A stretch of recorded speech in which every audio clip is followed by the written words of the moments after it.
Hey, hey, hey, you cozy folks. Welcome, welcome. Class is now in session.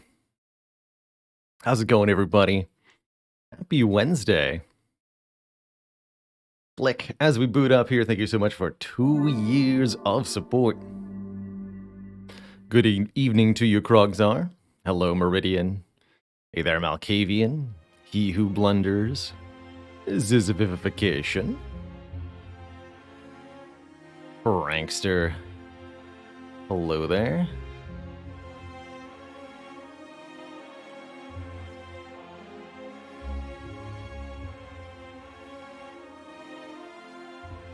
Skyfish.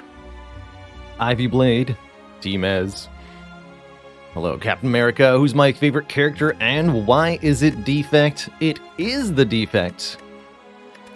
Because I think the Defect has the most interesting and unique ways to get a winning run. There's so many different bizarre and unusual combinations of cards that Defect can use to achieve a victory. Maybe one of the easiest and simplest. You go Ball Lightning, Cold Snap, Capacitor, Defrag, Loop, Glacier, bam, wham, you're done. But you can also do exactly the opposite and have a deck that's all holograms and rebounds and reprogram and scale your focus down into negative infinity instead, scaling with strength and dex and playing attack cards. You can make a deck that channels tons of energy with plasma orbs and then tries to play Meteor Strike. You can make a deck that's all about hyper beaming. You could make a deck that just plays an infinite numbers of powers with creative AI over an infinite number of turns. You can make a deck that plays an infinite number of powers on one turn with copies of Heat Sinks and Storm and just destroys everything instantly. You can make a deck that multicasts a Dark Orb for many thousands and thousands of damage.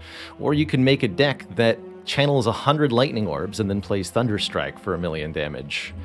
And I think my favorite deck that I ever created, this only ever happened one time, back when I used to play Ascension 15 more often. I don't remember if this was an A15 or A20 run, actually.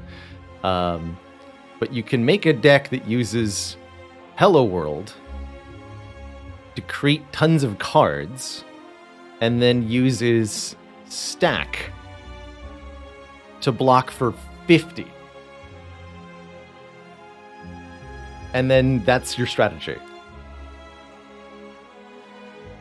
Manajal, thank you so much for 5 months of support.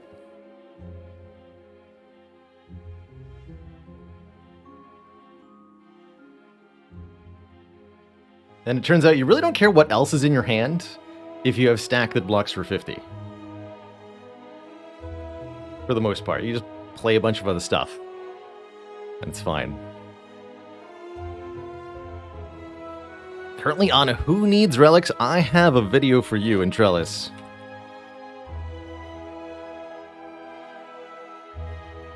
Take a gander at that.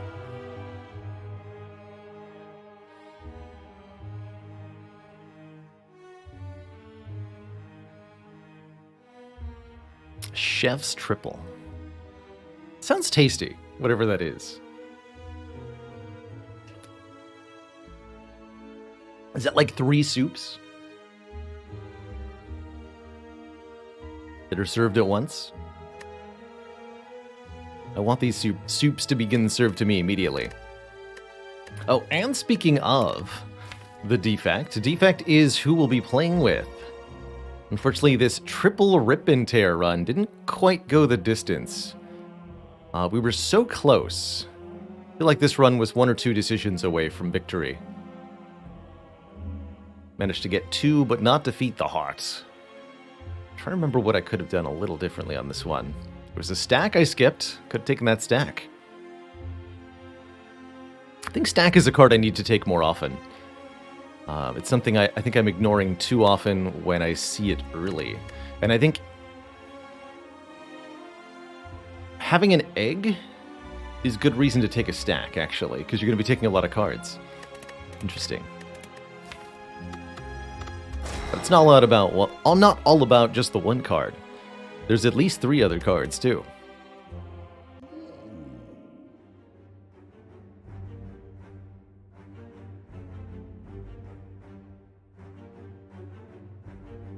I haven't actually played the unmodded endless mode in this game, Sir Rex's.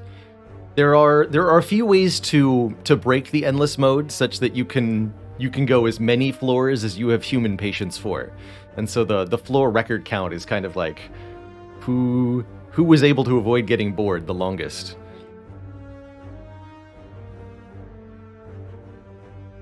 But the act of finding and assembling that combo to break the game is really fun. Like, creating a Mind Blast that hits for 1,000 damage is really cool. And one of the really fun things you can do in endless mode is create a deck that is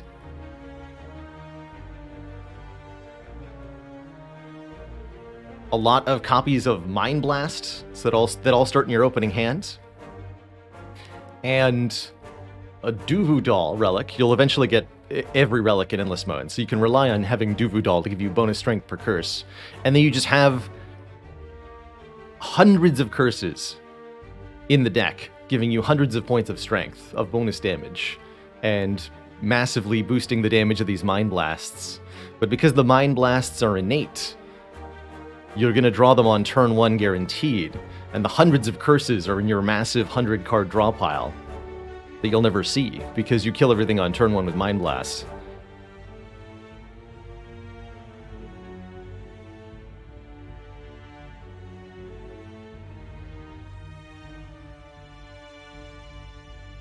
That Warbuckle, thank you so much for 30 months. 3 metric years, my lord.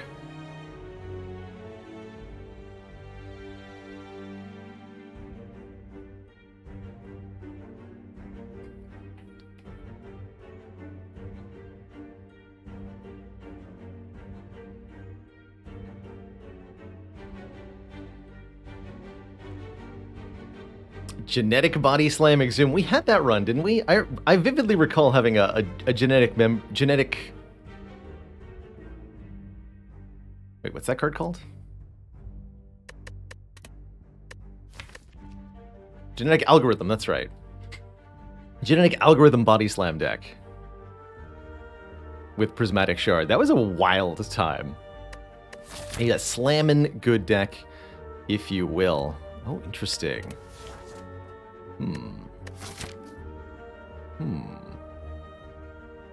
That, my friends, looks like a very easy 1-health Burning Elite. Very interesting option to start a run. Also, 4 elites up the side path here. What?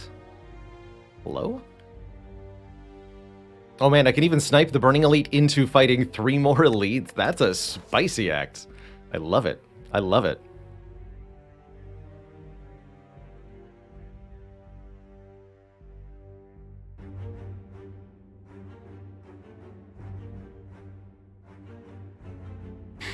And Trellis asks, have I ever managed to make a Niao crown swap work? Yes, many times. We've done it with every character. A while back, we did a challenge where we defeated the Spire with every possible boss swap, I think. We swapped every relic on every character, and we had to get a win that way on A20. So we've done quite a few Busted Crown swaps. I would estimate that for myself, when I swap into Busted Crown, it's maybe about 25% chance that that run is able to go the distance. It is a long shot. It's not easy. You have to get lucky with the card rewards that you're offered, and you have to find very creative solutions for using the cards that you're offered. But it is absolutely possible. And that's for talking Ascension 20 Heart. On lower difficulties, or for non-heart runs, it's a lot more manageable. And I would even go so far as to say that the base difficulty is always beatable if you get a crown from the whale. Generally speaking, I would describe crown as the worst start from the random boss swap for every character.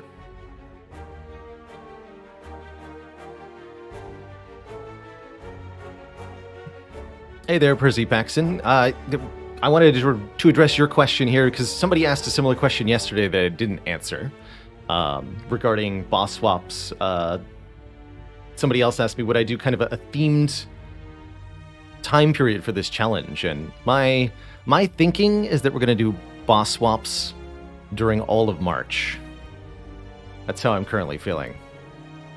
We're going to turn this challenge on its head and say every run with every character, we'll choose that fourth option when available, just to stir it up a bit. And I think that'll be pretty fun to do. So yeah, there'll be lots of boss swaps in the future. I'm planning on bringing them back. I think they're fun. I think they're powerful. I think it's a really cool way to keep your runs interesting. More stream, thank you so much for the Prime sub.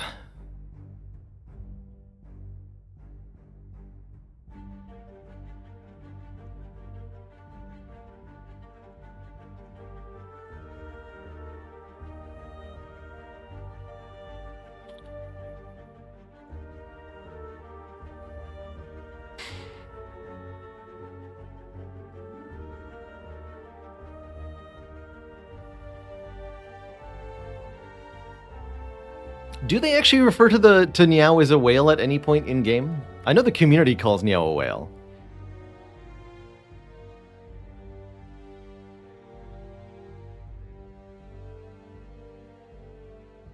And sorry that you're still waiting for your dad joke, Dungeon Master. It's gonna be a whale.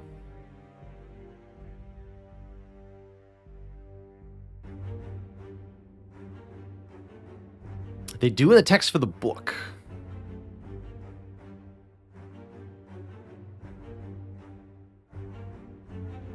Okay, so there is one. And there's, of course, the card-piercing whale. Boo this man!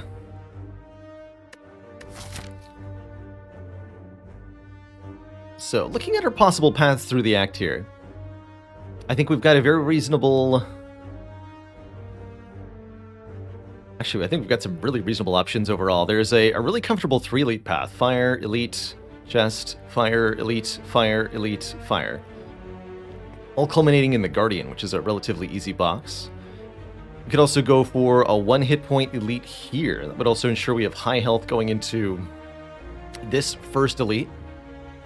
And lastly, there's the option to go fire, shop, fire. And then only fight these 2 elites, which gets 2 more fires as well. So in that case, we'd get a lot of upgraded cards. We'd probably get a card removed here. That would behoove me then, I think, to take a Transform a card, or maybe even take 18 damage to choose a rare, because we would be able to upgrade that rare, and because we would have surplus health. So, with that said, I like then either the first or third starting option and pathing into the store here. Or actually, you can even go around the shop, technically. And then go to this store? No, I would never do that. I want to go through these 4 nodes, almost assuredly. Rest sites and elites are far and above the best nodes to visit, especially in Act 1. That gets less and less true in later acts, for a variety of reasons.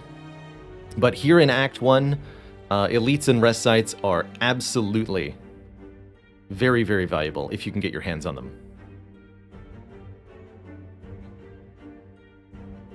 So, that said, getting the Burning Elite out of the way is something that I have really come to see the value of. So, getting a 1 hit point elite to start our run, that's just cool. And I do like snipe starts. With those as the options, it's up to me how we proceed. I'll take the snipe. Let's do it. Let's make enemies in our first 3 combats have 1 health. And we're going to go for this thing at 1 health, if we can here. Because we know we're getting lots of combats after the Burning Elite. This isn't going to really deprive us of card rewards, which can be the risk. Normally here. Our first enemy goes down, of course, with no problem. Do we...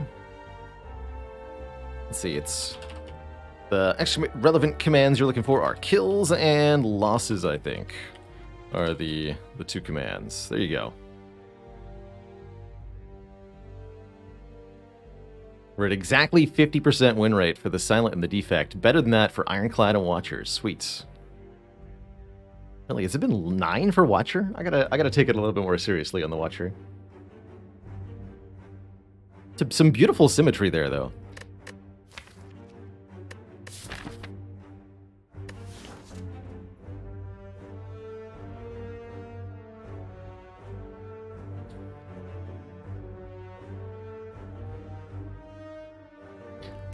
We're fighting Guardian, right? I think we could reasonably choose either Static Discharge or Streamline. I like Streamline a lot as a no-nonsense damage pick. If I'm realistically looking to defeat several elites, I think Streamline's an excellent take on the Defect. It's affordable damage, and it gets cheaper each time you play it. What an interesting seed. Man, Prismatic Shard in the first shop, too. How fascinating.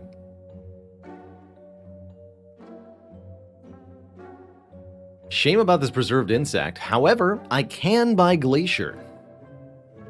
Or, I also like this option. Can I get Auto Shields plus card removal? That is also worth considering here.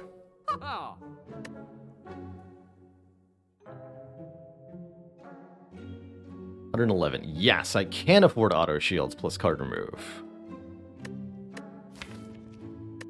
Given that we're fighting Guardian, I think I still would remove Strike.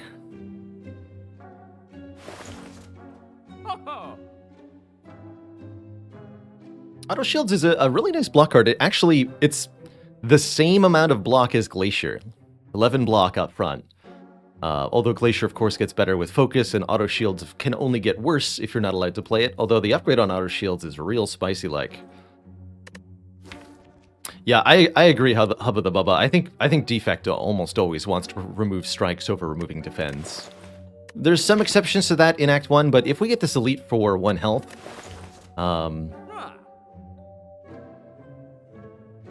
I'm not worried. It's not going to be... Like, if it's a Burning Gremlin Knob, then so what? There's potions we could buy, but I think with our next 2 combats being only 1 health, I'm not too worried about that. Ooh. Kind of like that Streamline, but a relic is a relic.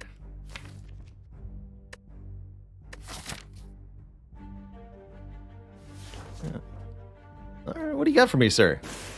A Mall Bank right after the shop. Okay, that's gonna turn into a lot of cash later. And I'm not surprised we got 1 combat in all these question marks. Power Potion, and we should take a damage card back. Cold Snap sounds great. Getting us a Frost Orb and doing a little bit of damage. Yeah, beautiful timing on this Mall Bank. Just beautiful timing. I'll take a Cold Snap here. Barrage is no use until we have a way to fill the orb slots. Was that a shrine event? Is Ranwood a shrine? Good question. To the spreadsheet.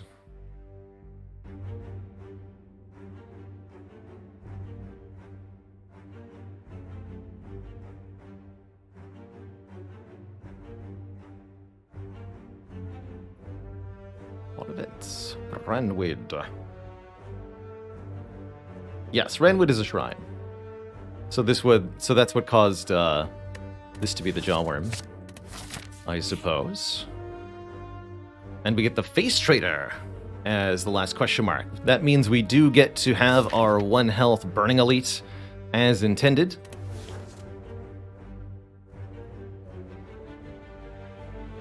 Here we can either take some more money, or I can trade for Good Face, Bad Face. And this early in the run, I have to tell you, just face it, this option's the best. It's 50-50 of good or bad, but the good is much better than the bad is bad. So it's, the way I look at this is, if somebody offered you a bet, they flip a coin. If it's heads, they'll give you $30. If it's tails, you give them $10.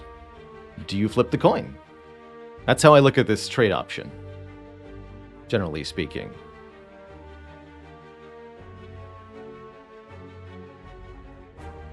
I'm going to flip that coin. And I'm going to walk away with $30. Well, more like 30 max health, because we have the Face of Cleric. The end of combat, raise our max health by 1. This will make our abs perfectly shaped and a beautiful azure.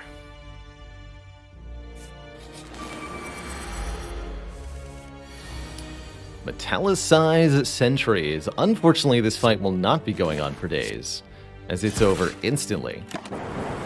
Normally a pretty challenging fight. We pick up another power potion, the Smiling Mask, which will give us cheap removals in shop, so we're massively rewarded for taking the auto shields strike remove line over the Glacier, I think, by finding this.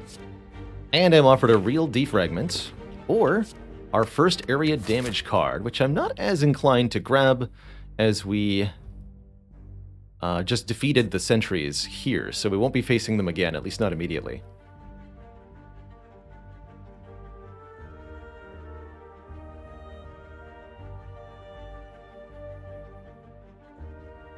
This is an incredibly fortunate start to our run so far. We just want to make sure that we can keep harvesting rewards. That probably means... well, not probably. That may mean visiting this rest site rather than fighting this elite, but right now we have really good resource. I agree that we do need some damage. I'm probably going to take this defragment. We already have a Cold Snap, which, and generally speaking, defragment and Frost Orbs go really well together.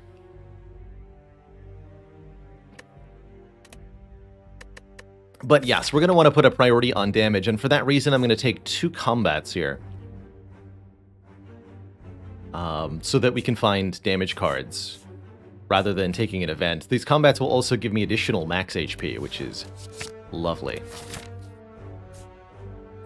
Oh, that's right, and this technically should be a combat, but I think it's also possible for this to be a chest or shop. But if I want an event here, you're right, I should go here, perhaps.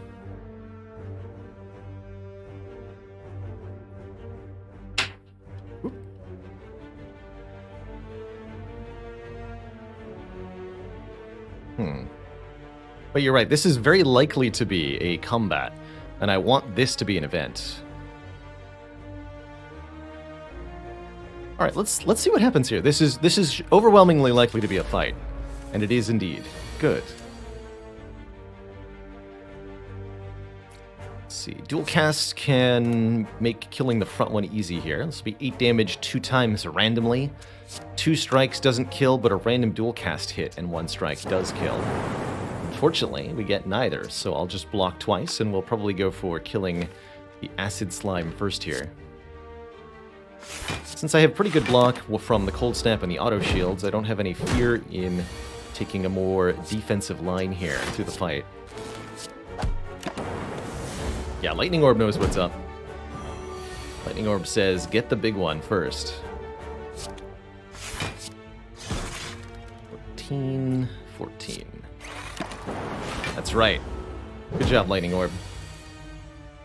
What a fun fight that was. Give me that max health. Give me that money. It's a very early Amplify, letting us duplicate...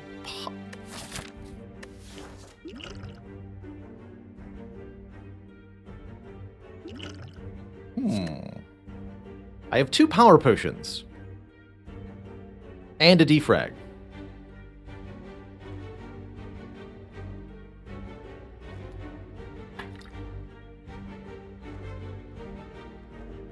I wouldn't even consider this if I didn't have 2 power potions.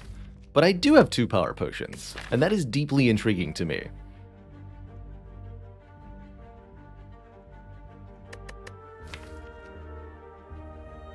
Amplify will be a curse unless we can draw it alongside the defrag normally, but as we pick up additional powers and as we remove additional cards, that'll get a bit better.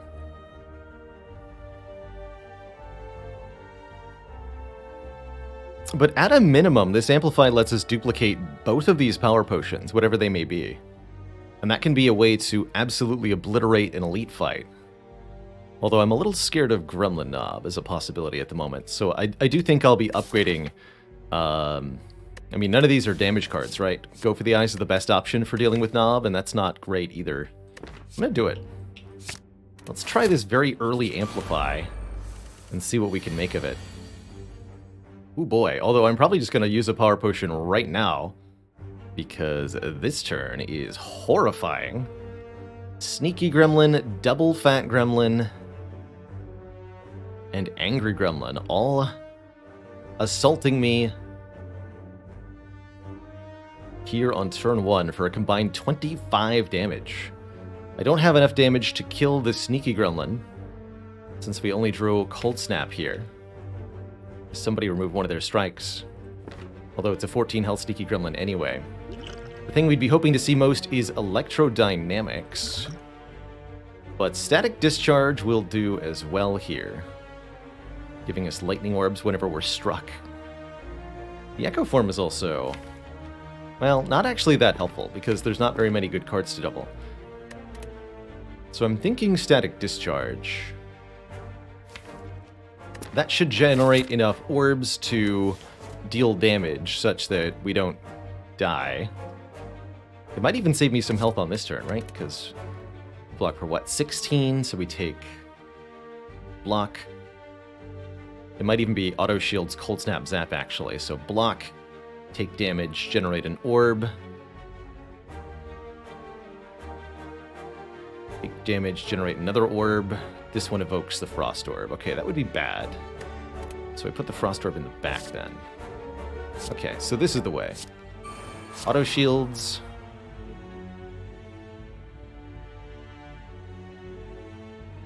First.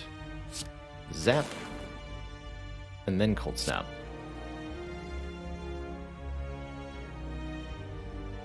Wait, no. No, I had that right the first time. Dang it.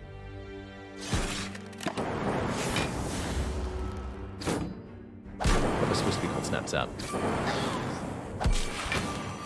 But I'm still okay with this. Actually.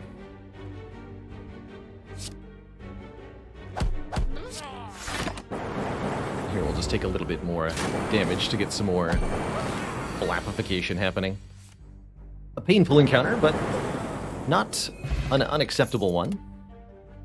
And we are offered another source of Frost Orb. Still a big lack of damage cards being offered here, which does make me a little worried, but not too worried.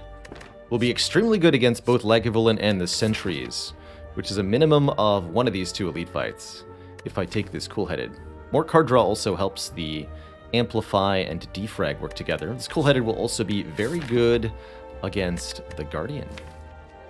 There is that stack I've been was talking about before stream started, but I don't think this is quite the time or the place. Dreamcatcher offers us card rewards when we rest. We might be doing that this act, so I think we could reasonably take this Dreamcatcher and expect to get 1 or 2 card rewards from it. Heck, I could even take it and rest immediately, just to make sure that if this is Knob, terrible things don't happen, but we are surely better off with upgraded Defrag.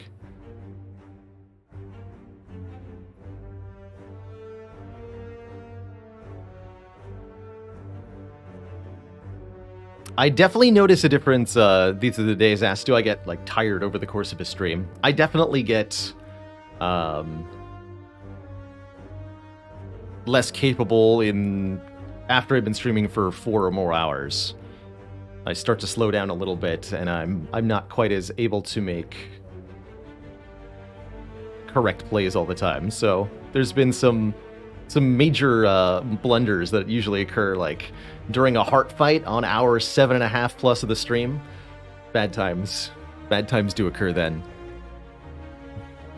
and that's just realistic, right? Everybody's gonna, as I'm not ingesting food or sleeping or quite getting enough water, you're gonna wear down. I have never done a 24-hour stream, and I never intend to. I have done 12 hours, and that was quite a marathon slog.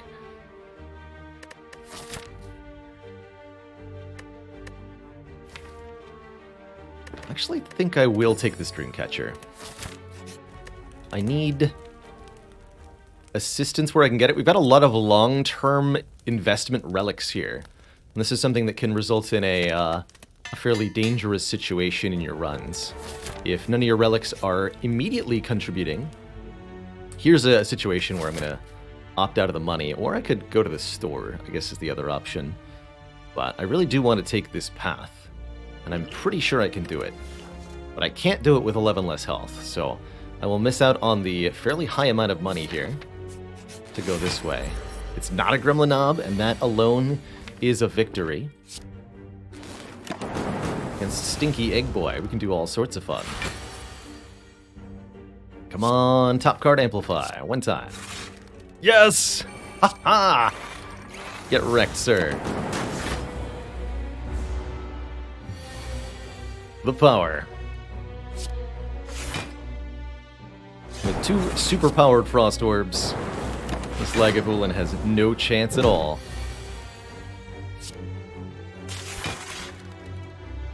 The power. Best of all, these orbs aren't diminished in strength when we get debuffed by this thing. So you can sap my strength and dexterity all you want, but it won't make a bit of a difference in terms of how good these orbs are, sir.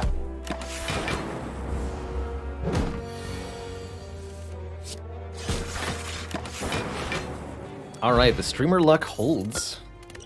We get another potion. Smooth Stone gives us bonus dexterity.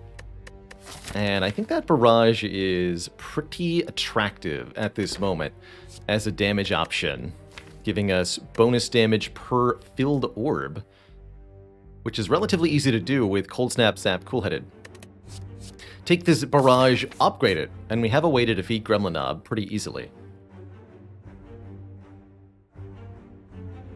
Upgraded barrage ends up being 18 damage for 1 energy if you have 3 full orb slots, which is a really wonderful damage option. And this deck would be very happy with the capacitor already, so we can do some really wonderful stuff if we get more orb slots. Oh, I like where we're headed here. Yes, you could have done that fight with 11 less health, but what about this one? Oh, yes, I also could have done this with 11 health. Well, if I'd known I wasn't fighting Gremlin Knob, I just would have taken all the money. And I would have skipped the Dreamcatcher, too. But that's okay. I really like the position we're now in, although I don't like this turn 1 much.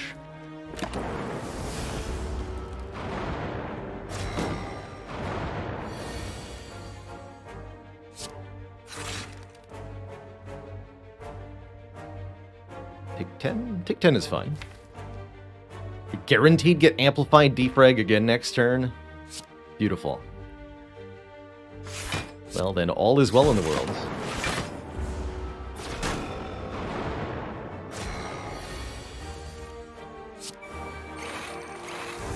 $18 damage, by the way.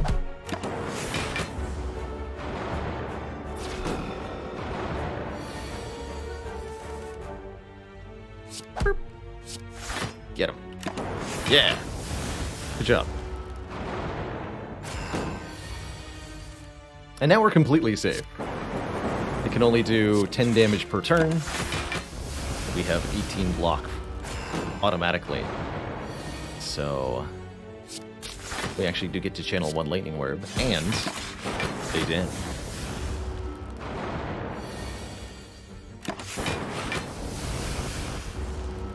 Well, this has been a very blessed Defect Act 1 so far. Will we be able to turn that into a victory later on? That's my question. I think we're pretty well set up for it, with lots of card removals, lots of money, lots of relics. It's just relic bar is just full of stuff already. Ooh, man. Compile River or Go for the Eyes, both pretty spicy. I like Compile River as a draw option here, consistently drawing at least 2 cards. This is not the time for Claw, but it might be the time for Go for the Eyes, adding some weakness. I agree, Mercury Hourglass does do a lot of work over a run, and does chip in significantly.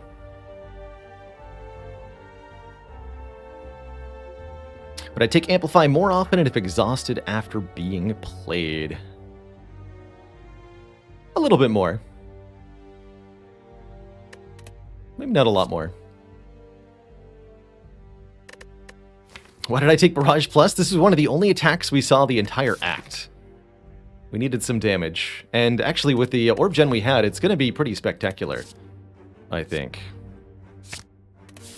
The other option would be to... maybe you could change the upgrade to say just your next power card is played twice, so that it carries over between turns, something like Swivel does. Honestly, Double Tap and Burst should work the same way, although Burst retaining from between turns would probably be too overpowered. Double Tap would be fine.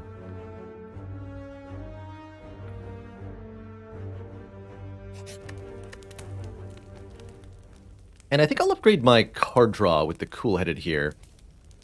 We could also seriously consider upgrading Auto Shields, which will make it excellent in Act 2. 16 block for 1 energy. But plus draw on Cool-Headed feels really nice. We could also maybe consider making one of our cards cost 0, either the Zap or the Dual Cast. We're close. I think after I upgrade the Cool-Headed, I'd really like to then upgrade Zap, perhaps. 16 also the perfect amount to block against Guardian, although we won't... I mean, Frost Orbs are chipping in, too.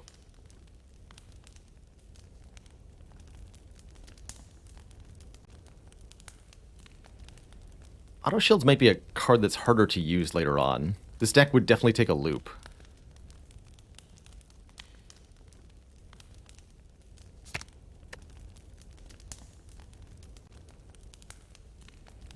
Let's go with the Cool-Headed upgrade.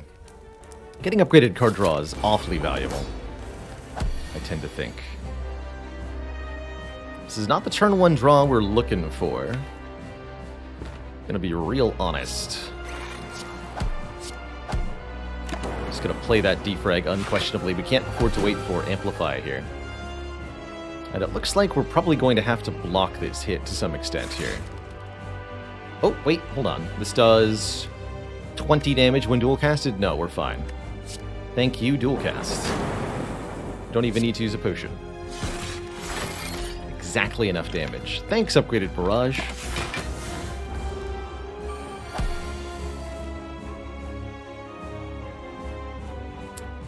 $156 from Maw-Bank and counting. Heck yeah. Given the way this fight has gone so far, I don't feel compelled to use either potion. I think we're just going to be okay here.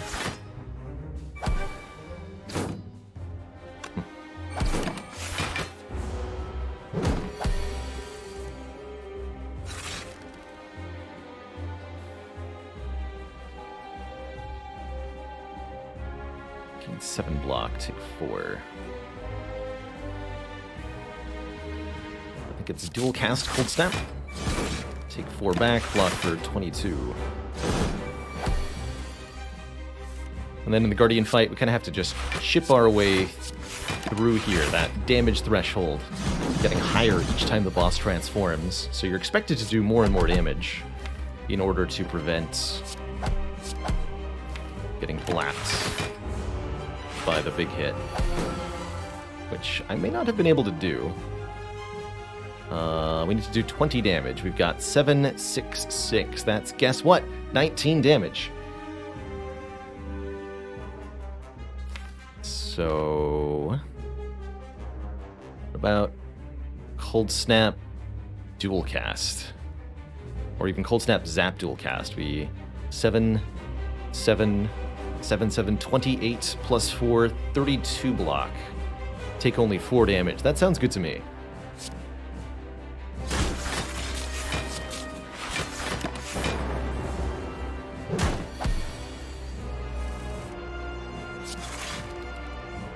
Get him.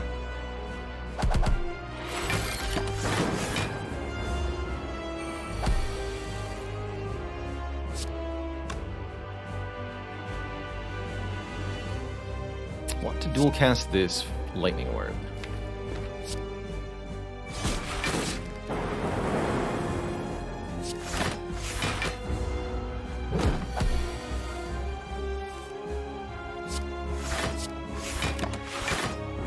Oh, I could have played one attack there.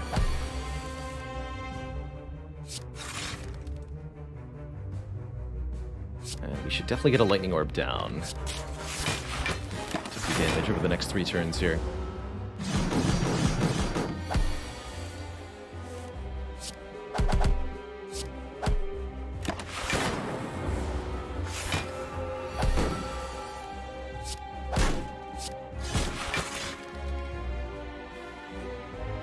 Not transforming. What I should have done is play the auto shields there. I allowed myself to become distracted in this moment. Crucial mistake. But not a huge one in terms of health lost. Could now use the energy potion to transform, or we can simply lose some more health here.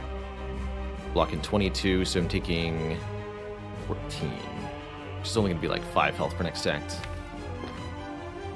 That said, we're relatively likely to find a potion. I'll just use the energy potion.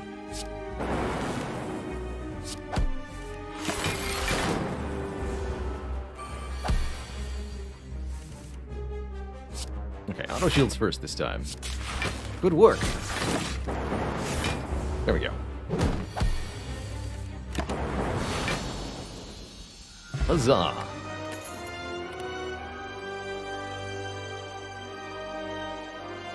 Strike Surge or Hyper Beam.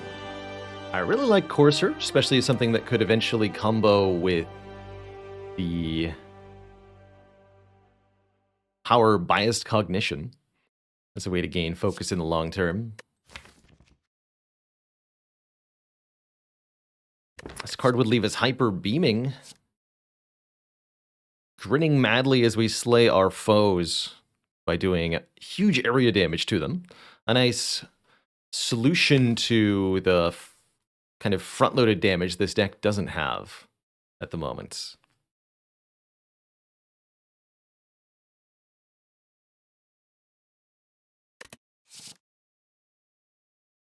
Hey there, Real Bob God. Much love to you.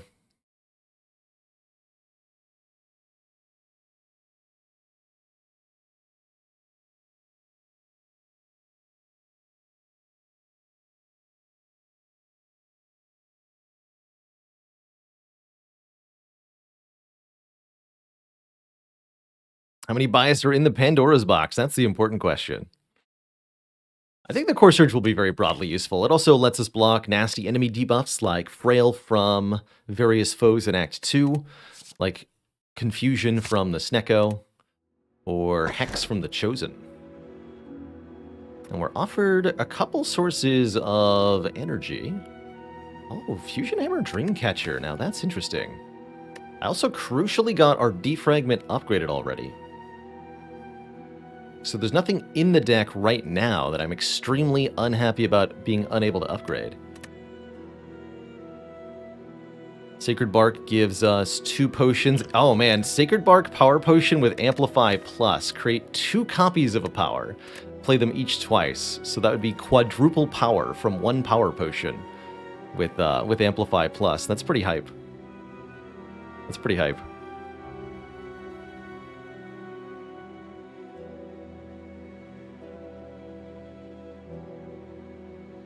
If we had even 1 singular egg. But I am going to go to a lot of stores, and I think our chances of finding something like an Apotheosis are relatively high at the moment. I also think that getting offered bonus card rewards from Dreamcatcher is pretty good too.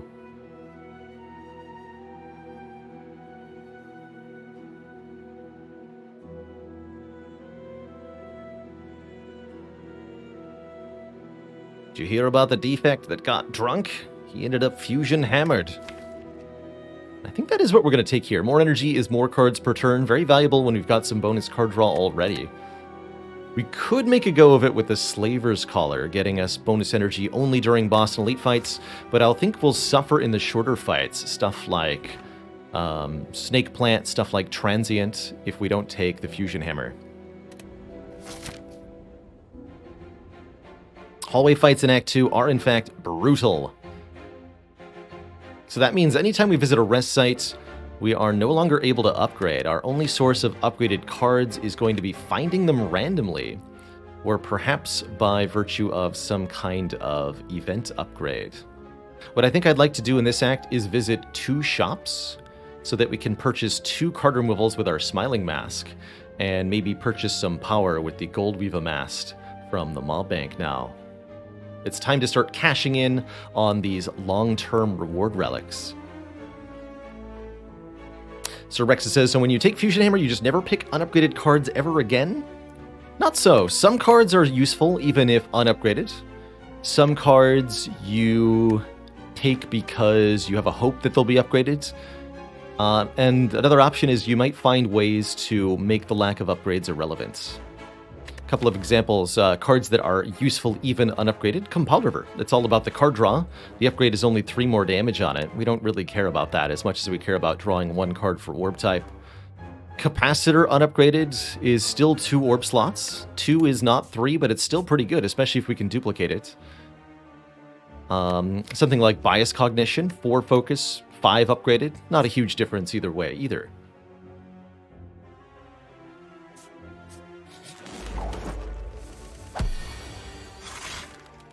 But we would definitely like to see upgraded cards if possible. Now that we're in Act 2, there is a chance for non-rare cards that we see to be randomly upgraded to block vulnerable. That's very nice.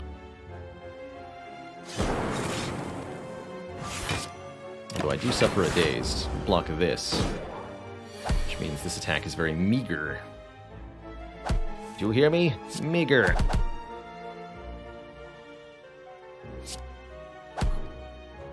Not quite a KO.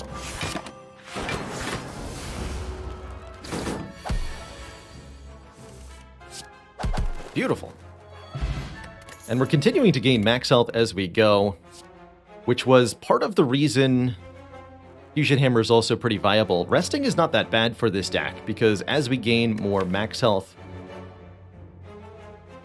our rests will heal us for more. I'm going to take this rebound, by the way. And of course, we're going to get offered card rewards from the Dreamcatcher, which could be upgraded cards.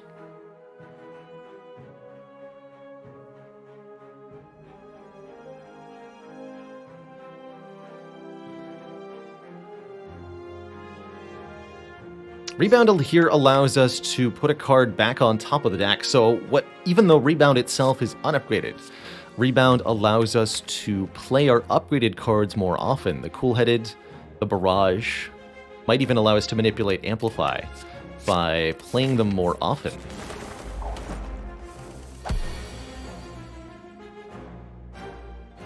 A little bit of an uncomfortable turn here.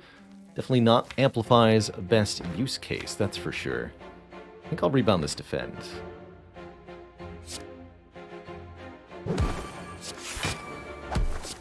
So Consume without an upgrade is not something that I was looking to add. I also do not want to reduce my number of orb slot at all.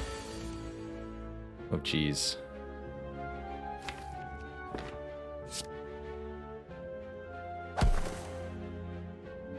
Ouch. Well, we've definitely drawn our cards in the wrong order here, unfortunately. Yep, that's for sure. Alrighty then.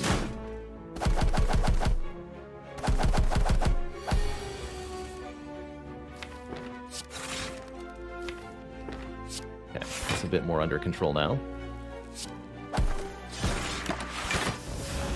Yikes. Thankfully, Hourglass helped a lot here.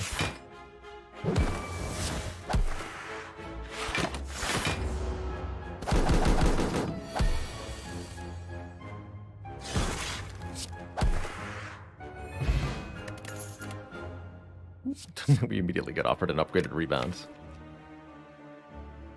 I also really like Equilibrium. 13 block, actually 14 block, and Retain My Hand, allowing me to hold on to stuff like unuseful Barrage or unuseful Amplify until a more appropriate turn. But I could also solidly get behind Rebound Plus, or actually Ball Lightning's not too bad either. I am a big fan of Equilibrium, so I'm going to take it here. We're going to take one event. Sure, one event along the way to the shop. Getting a little battered here. Cursed Tome only makes us more so, offering us 21 health loss in exchange for 1 of 3 random tomes.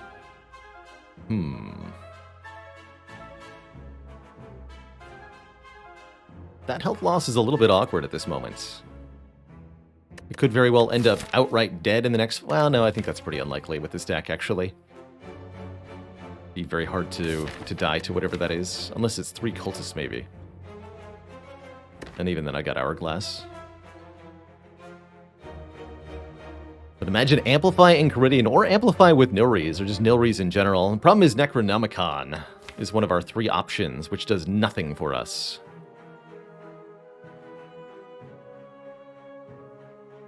Unless we have a 2-cost attack. Currently, we don't.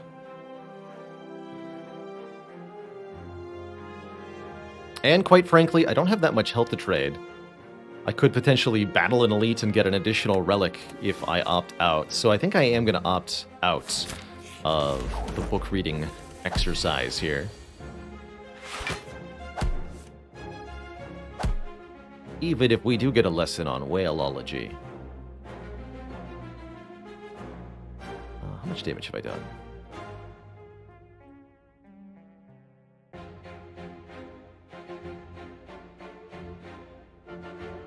$16 to you, 3 to you. We're going to do 3 more, so we're already over the threshold where the Mystic has to heal on her next turn. 21 total damage is what you need to do to make her heal. Could amplify the defrag. Just want to block, though. Don't have the energy to do both, unfortunately.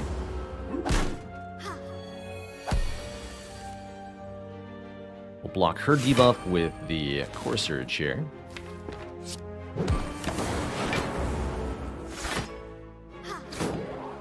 And then we need to try to finish the Centurion.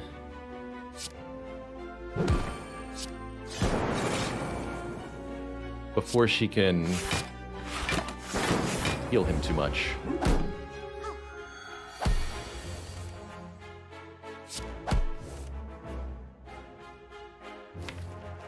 Cool, we'll get to Barrage next turn. That'll help a lot.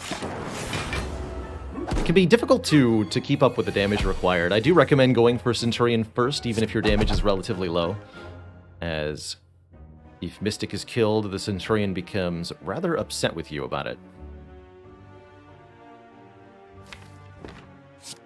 Do this follows.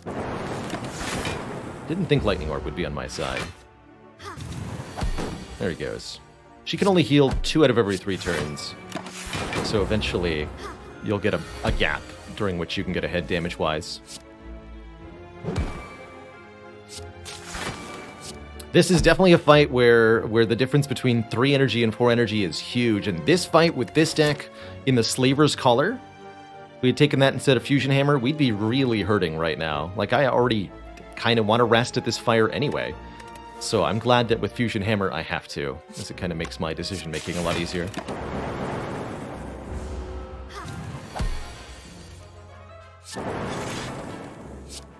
Right, Kevners? I think that this was intentionally done as a reversal on the familiar kind of strategy of take the healer out first. An intentional subversion of the standard format.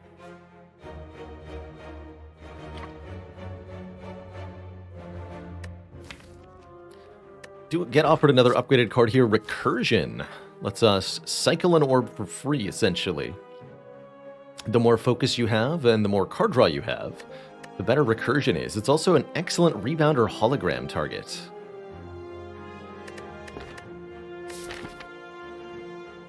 That said, there is a holo here, which allows us to do great things if we find another 0-cost card.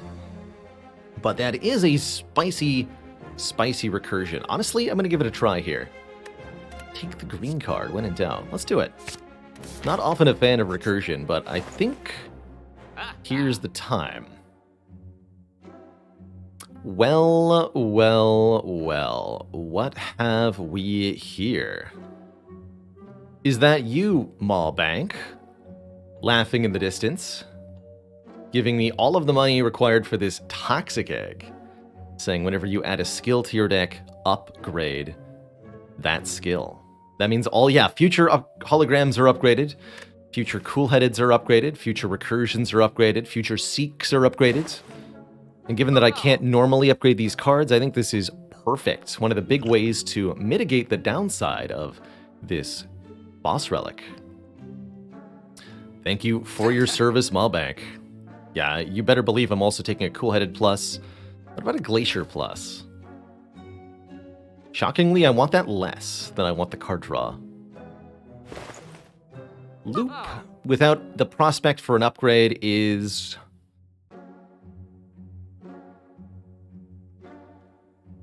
fine.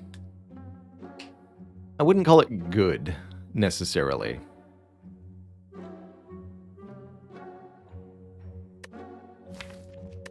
We need to save some amount of money for the next shop. We only need 50, technically, for the removal, but we'd like to be able to buy cards for a good shop relic as well. But I am, no matter what, going to remove Strike here, and I am going to buy Cool-Headed here, leaving us with 111. And I think if we want to have good options at the next store, we need to not buy anything else. I would much rather add a Capacitor to this deck than a Loop right now. Bandage Up's also interesting, but I think because we have to rest at rest sites, we don't need a card dedicated to healing. That said, 6 HP per combat is pretty good. It's like a Burning Blood in exchange for an Ascender's Bane kind of deal. Don't forget, the Toxic Egg's going to upgrade the cards offered in these card rewards too, so I can, for example, take Aggregate Plus to give me absolutely monstrous energy generation, or Charge Battery Plus for really nice front-loaded block. Given that this deck is going to end up very large thanks to Toxic Egg, I am super taking Aggregate now. And we're going to be looking to incorporate lots of card draw moving forward.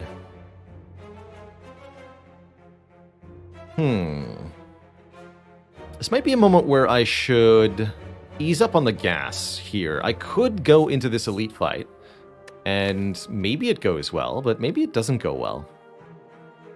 I could easily see this deck taking a long time to defeat the Book of Stabbing. Failing to kill slavers before I get made vulnerable, or having some other kind of problem against Gremlin Leader, since I don't have any area damage other than the Hourglass. Maybe it's better to just take some more normal combats for now, collect a little bit more upgraded cards, maybe swap these potions out for something better, and then face this elite. Although, if I want enough money to be able to afford the shop relic in this shop... Actually, no, this will be enough money to do that, guaranteed.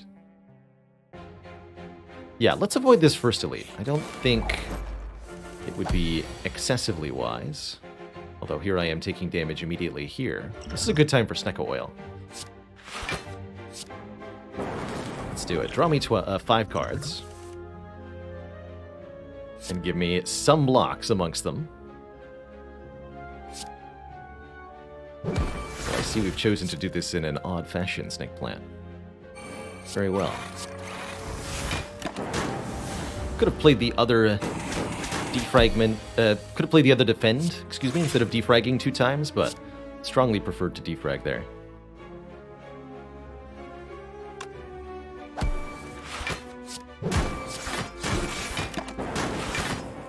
And now we should be totally safe from this foe.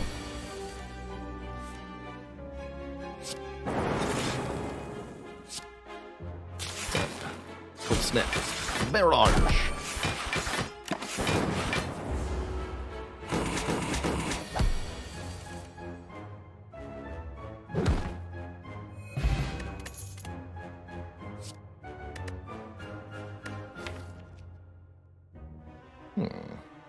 Probably don't have enough powers for Force Field to feel good. What about a Heatsinks, though? Even though it's unupgraded, 1 draw per power card could be quite nice, especially alongside something like the Amplify here. This deck does want more powers in general. And now that I have the Aggregate, I want more card draw. I think this is a reasonable inclusion, although it might take a little while for it to pay off. truthfully. Rebound amplifying here? I am. So we get confused. All of our cards will be random cost for this fight, which may or may not be good.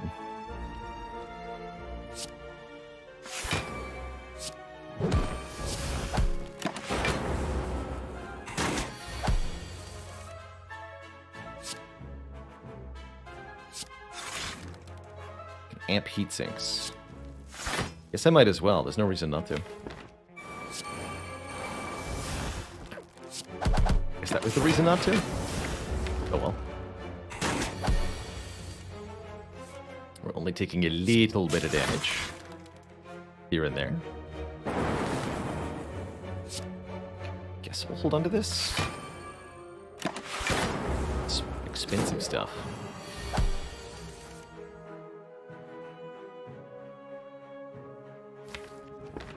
Aggregate doesn't generate more energy than it costs at this exact moment. But I can do auto shields, dual cast cool-headed. That seems really good as a defensive turn. One more here. And then we just need a kill, which we have. Okay, that wasn't too bad. Only a few hit points lost. We get ourselves a duplication potion, allowing us to duplicate one card. And if we need more front load, we are offered a Streamline Plus here. Could be a nice way to help us with this elite fight that I'd like to be able to beat now. I think the charge battery also kind of helps, but...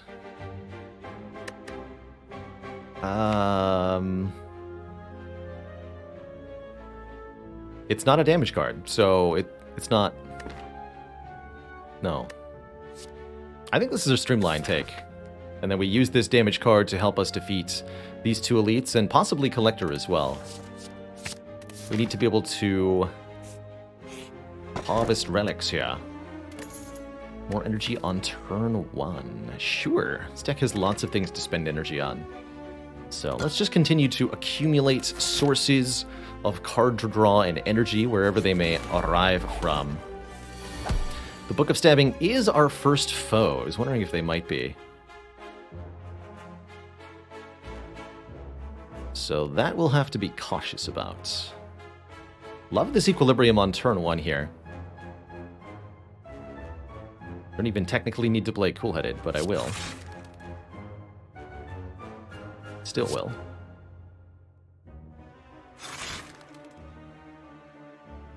We'll hold off on playing defrag for the moment. Now I just want to clear a little hand space. Equilibrium Zap? Compiled River doesn't actually let me see more cards here. Definitely want to hold on to stuff. So let's go Equilibrium Zap for the moment.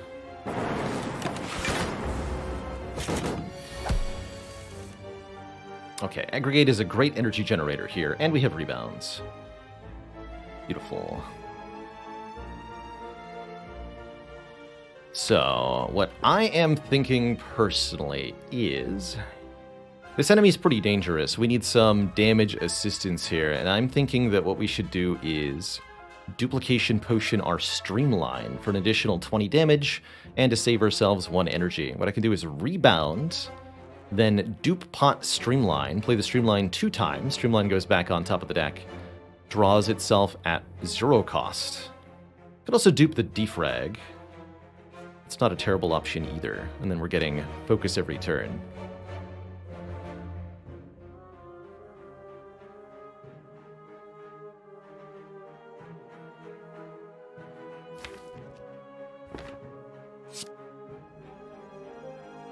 But I think this is the line that I want to take. Rebound, Dupe Pot, double Streamline. Then draw it with Compiled River.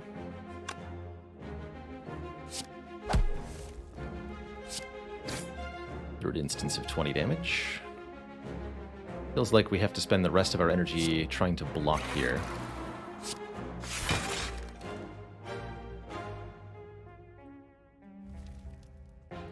snap is more damage than defend, more block than defend is. That's perfectly a full block too. Good. I think this is the last power. Amplifying it draws me 1, but it's still something that I kind of want to do.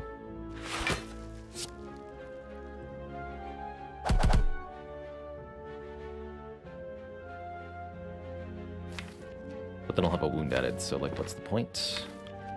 This next turn looks hurtful, though.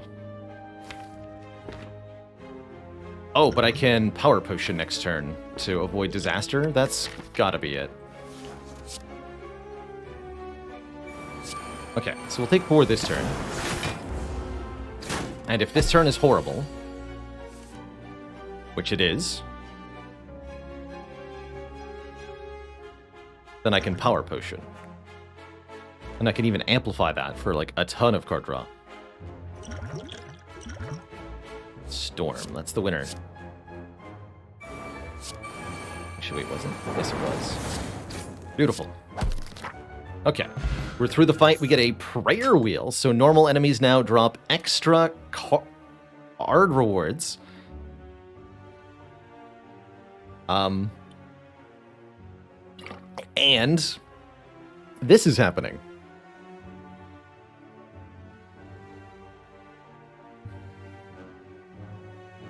This is going really well. Genuinely tempting to take hologram, but no, this is going to be a Seek Plus for me. Yes, please, Seek Plus. Seek Plus is, very simply, look for Defrag Plus and Amplify at the same time.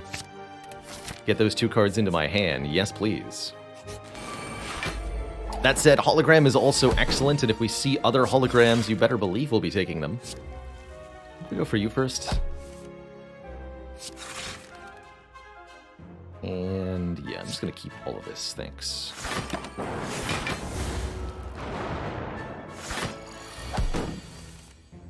Yeah, so here, for example, I can Seek now Amplify to dupe the Defrag. And Aggregate, too.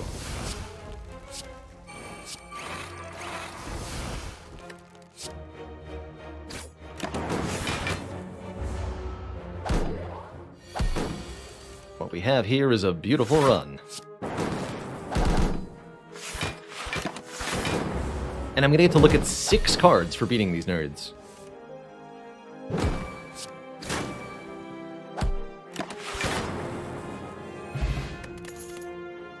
With all upgraded skills. This is also an upgraded claw for no reason, just because it can be. This one's not upgraded, though. Yet another cool-headed? Honestly, I don't see why not. The Streamline is, for most purposes, better than this claw. Get out of here, claws. 2 claws, 2 laws. What about 2 recursions? Maybe?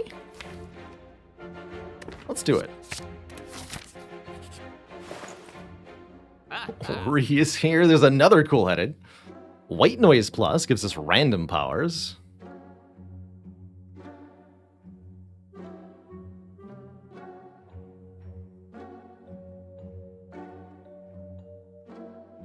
How much money do you think Ceramic Fish will be?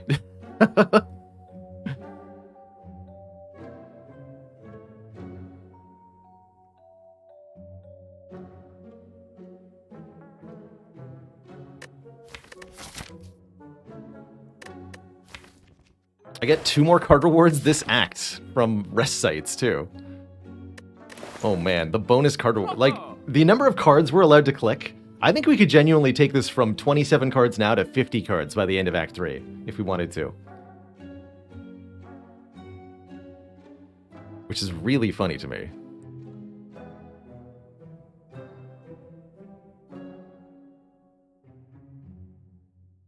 But it would take... Let's see, how many cards do I have to add? 158 divided by 9. 17 and a half.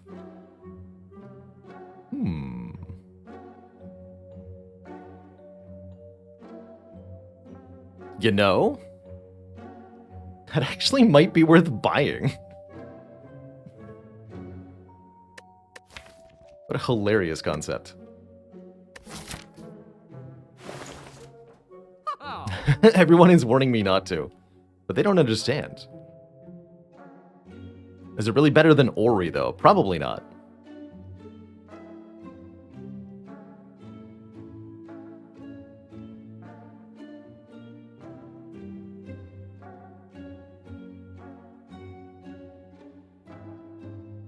There are not 20 cards in Ori. There's only 15 cards in Ori.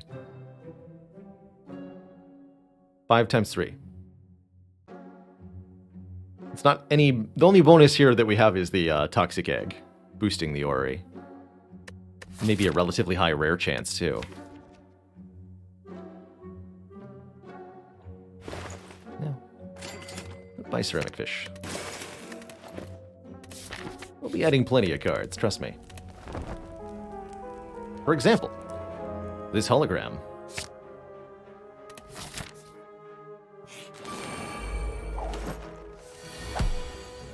Don't worry, Ceramic Fish will keep track. It's already at 9.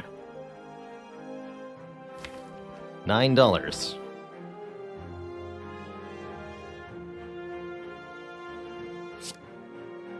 I'm gonna seek Rebound and Streamline here, actually.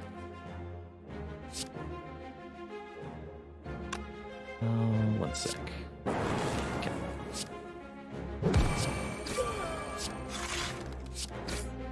Those gremlins off the field. Could have sought Amplify and Defragment there. Perhaps I should have. But getting the gremlins off the field quickly in this fight is often essential. And I can Amplify Defrag now.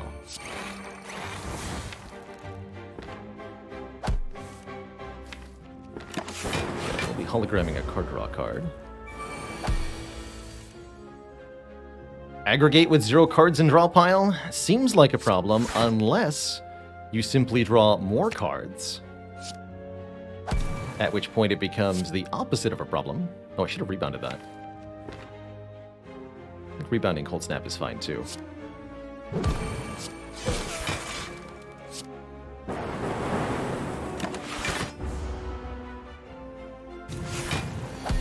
Didn't even get attacked.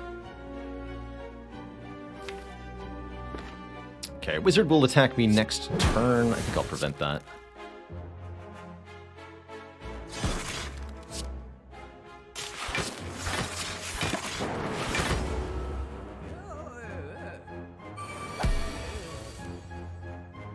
And this sure looks scary. If only there was some way we could kill the Gremlin Leader on this turn to prevent ourselves from taking any more damage. Oh, hey. Thanks for being here, Streamline. You are literally the only reason this went well.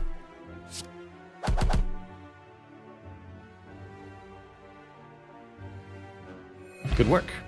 We get a Vajra, plus 1 strength is going to make our diddly little attacks in this deck, especially Barrage, hit that much harder.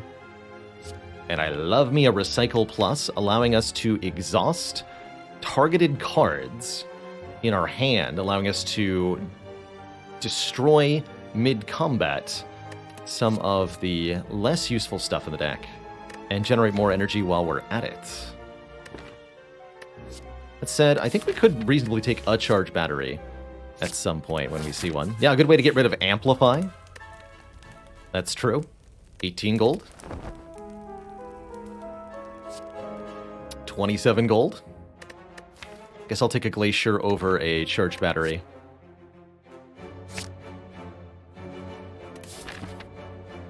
Hello and welcome, Mine Show. Hold on, let me try this. Mine Schonerhoden. Hello and welcome.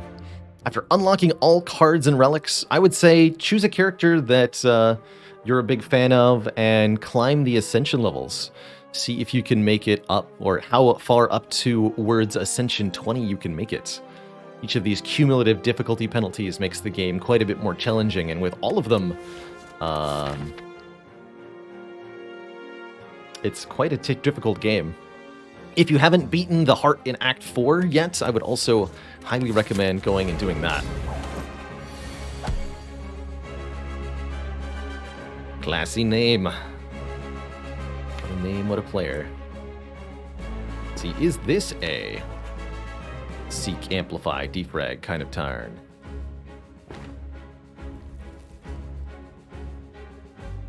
Might be.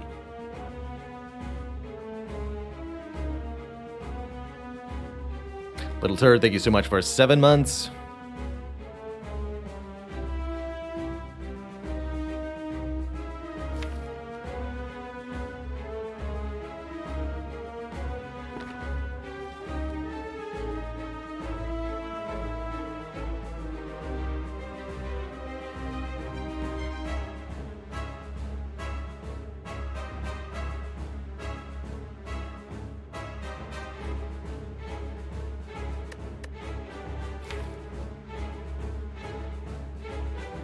Definitely feels correct to get our focus up. That would cost us 2 energy. I could additionally cool-headed and streamline.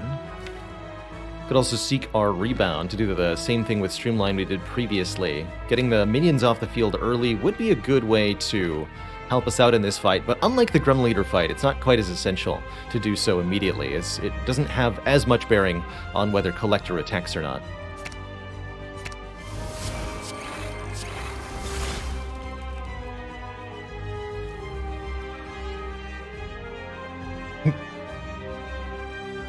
Technically more damage to Core Surge Barrage, but I want Streamline to be discounted here.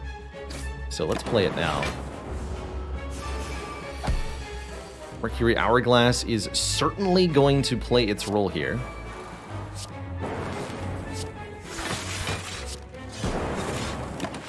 Yes, that one. Get that one.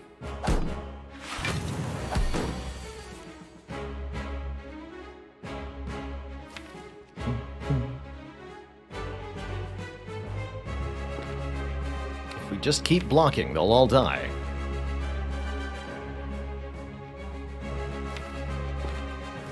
Ten cards in draw pile. I think I just want a hologram recursion.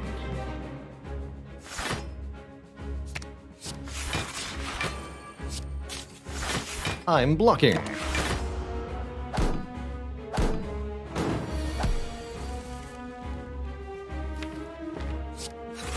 Please allow me to... Heck. Alright. Recycle next cycle. Sure, sure. So I could rebound a card I want to get rid of. I'll rebound Strike then. I also want to make sure I play Zap, so that we have 1 Lightning Orb for next turn.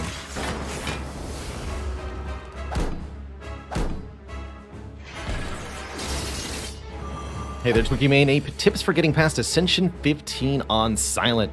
You're going to need to make sure you're taking and upgrading your damage cards in Act 1. Whatever attacks you see, even if they're not your favorite, don't be afraid of Quick Slash, don't be afraid of Dagger Throw, don't be afraid of Sucker Punch. Take them, upgrade them, and use them to tackle elites in the later half of Act 1. Not necessarily floor 7 or 8, but anything after that first chest is something you should aim to be able to take down. Get rid of that card. That's right. Get rid of that stinky torch head. Also. Easy.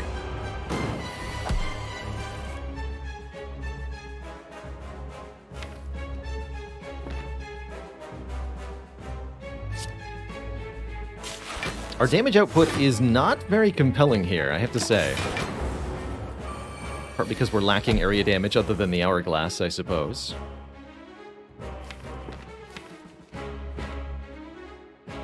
Probably wants a hologram recycle. But hologramming Streamline could enable me to kill a Torch Head here. Streamline, Hollow, Streamline. Glacier Recursion is a valid turn. That's a good turn. Wait, but I need to also play Core Surge to kill.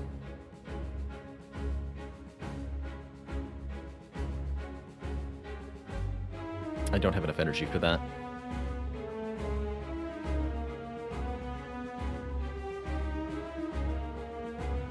Okay, in that case, let's see where this... Actually, no. Should Recursion on a Frost Orb, too. So in that case, I'll just hologram Recycle, I guess. Get rid of this amplify. And now I can streamline cold snap recursion.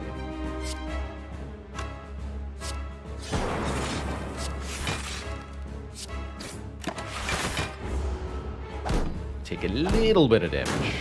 Not too much, not too much.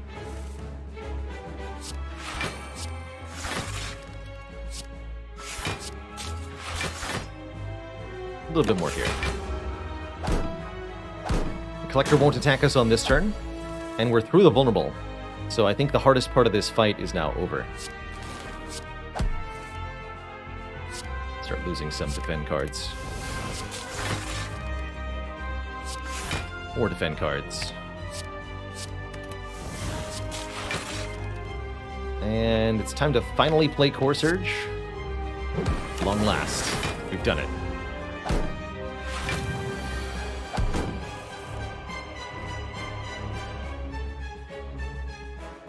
Okay, slowly but steadily, we are making progress here. Able to continue to block Collector's attacks while doing a non-zero amount of damage. I would say, even though this is taking a long time, we're completely fine.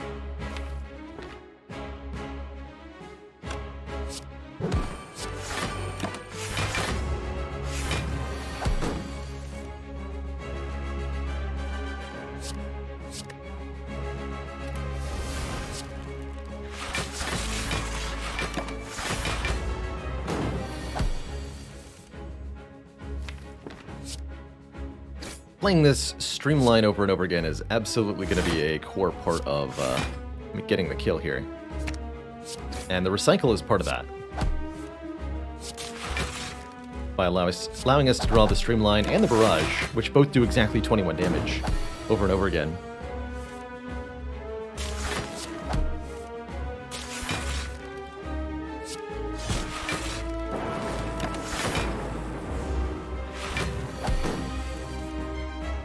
Hourglass is really chipping in, let's say.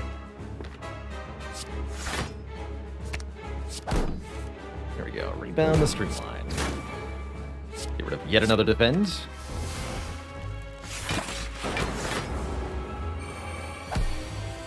You've summoned your minions too late, Collector. GG. The Collector can summon any number of turns, technically, Jimbalsara. It's whenever there's at least one minion dead, the Collector simply has a percentage chance each turn of resummoning. And it can happen any number of times.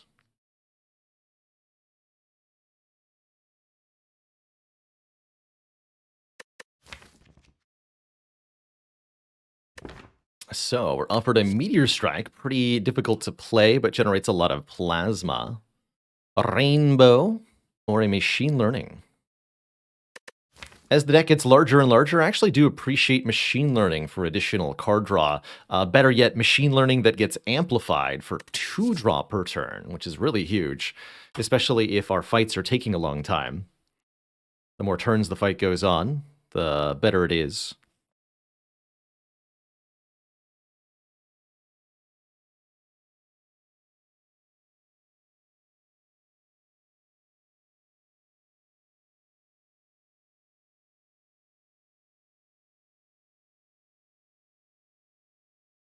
I owe the chat a dad joke. Did you hear about the defect that was always tilted to one side?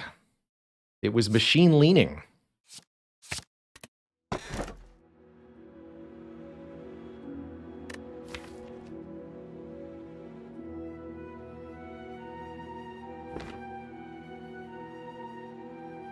And we have a choice before us. Empty Cage removes 2 cards from this deck, or Astrolabe transforms and upgrades 3. I guess we could technically also go to 5 energy with Runic Dome, and that would be okay here. We do get 27 gold from Ceramic Fish if I take this Astrolabe, and I definitely feel the need to justify my own purchase to myself. I think this deck is going to get very large. So I would transform 1 strike, 1 defend, 1 strike and 2 defends. Is Empty Cage the worst boss relic? Absolutely not. I think if you perceive Empty Cage to be the worst or a terrible boss relic, then I challenge you to reconsider your evaluations and explore just how powerful removing cards from your deck can be in Slay the Spire. At certain times, Empty Cage can be the best boss relic, enabling you to have an infinite combo of times, sometimes, or enabling just guaranteed consistency, ensuring that you don't draw strikes or defends on key turns against bosses or other combats. Thinning out the deck is always a good thing, especially I think on Defect and Watcher. Defect because Defect needs energy relics less than the other characters. Same goes for Watcher, actually, because of stance changing. We get another Rebound, we get a Boot Sequence Plus, and we get a Tempest Plus. Channel X +1 Lightning. That's a cool recycle target. Love the second Rebounds. Overall, pretty happy with that.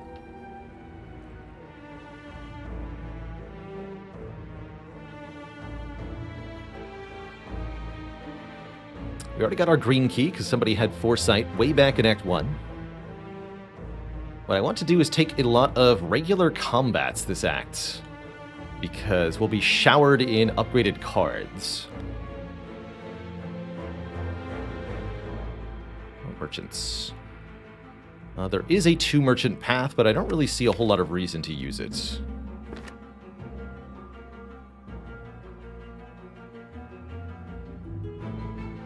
Wow, yeah, we can get card rewards at basically all junctures here. Beautiful. Let's go up the left then. Lots of combats to start.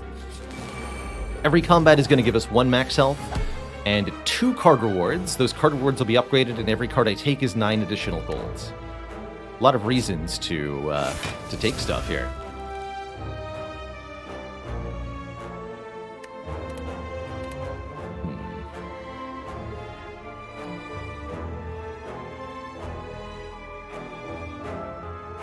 Let me amplify.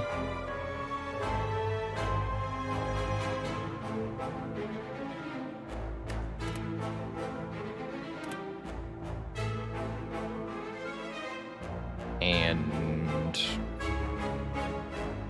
equilibrium? Sure. I want to double amplify here. Draw me 7 cards per turn, please. Thanks. Gives me the power to always draw what I need every single turn. Start working down at these stinky enemies. 3 Darklings all need to be killed at the same time in order to die. This is kind of a test of your overall damage output / consistency. Don't mind if I hologram amplify, by the way. Feels good.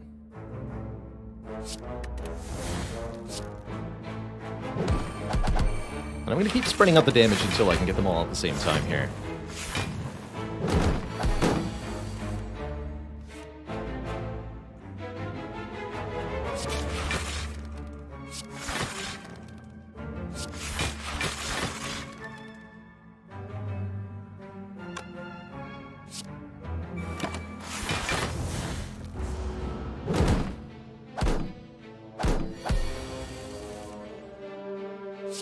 So now, for example, I can recycle the amplify.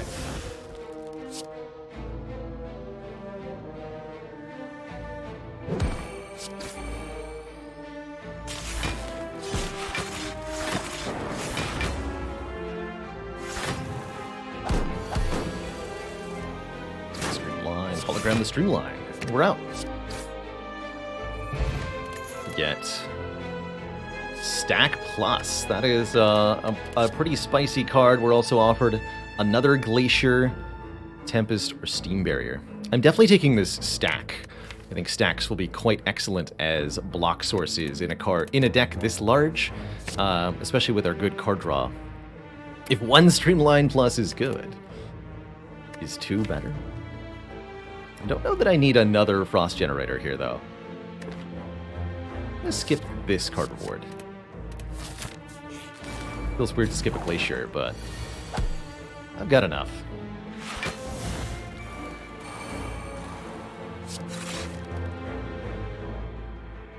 Not retaining. Okay.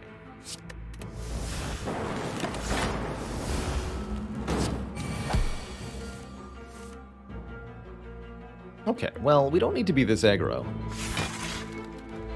You know?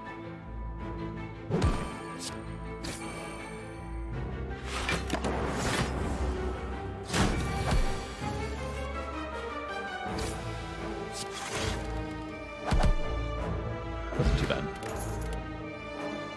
Another stack plus? Oh, I like it. And a heat sinks upgraded. That's card draw. Card draw that gets out of the deck permanently when we play it. Our first Act 3 boss is the Time Eater, not the Awakened one. Okay, let's go heat sinks and the second stack. How much should we pay for Ceramic Fish? 158 gold?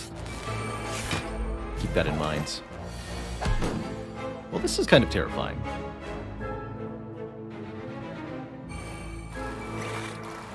Okay. Just gonna rebound the Glacier.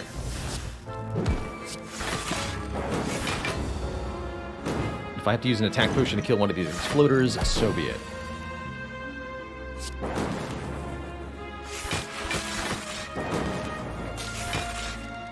Looks like that might be a yes.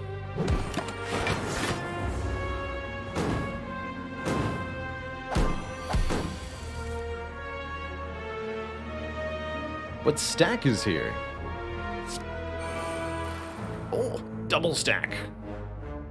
What is this, Monster Train?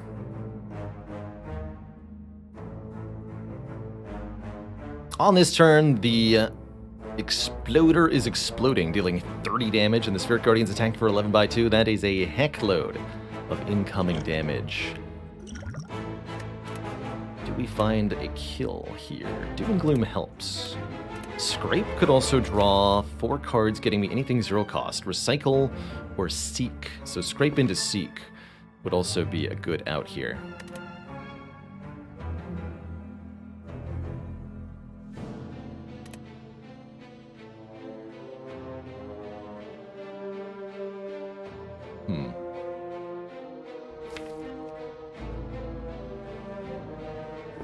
Oh, it also makes the stacks block for a lot more.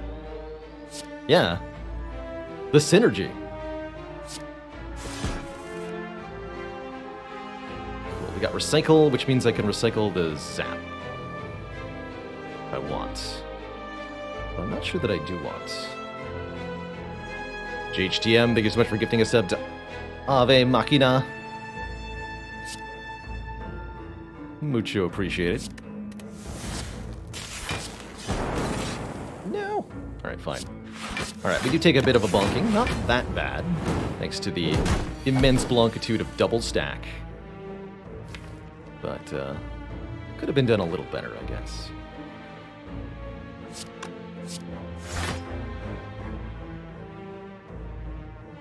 I suppose. Oh. Understood. It's not quite how I thought that was going to go.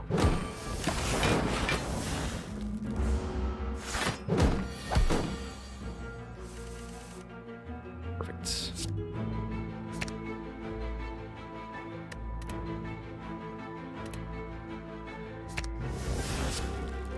Aggregate puts us to 8 energy here. Just bonk.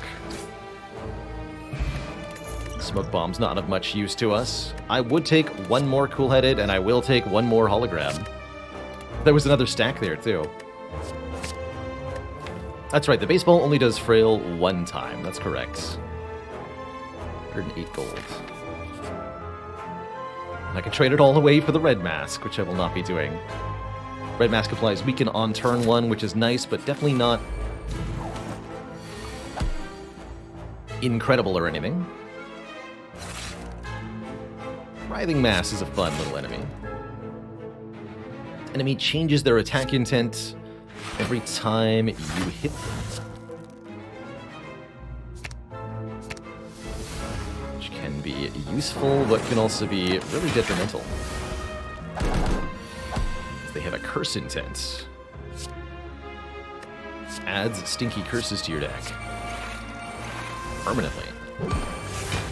Generally speaking, we're not happy about that.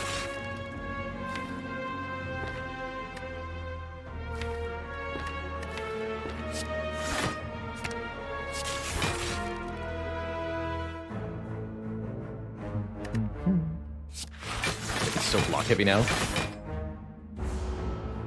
Parasite does give us 9 gold, it's true. Yes, that does happen. It does work that way. Yes, indeed. Alright, I'm gonna rely on this working.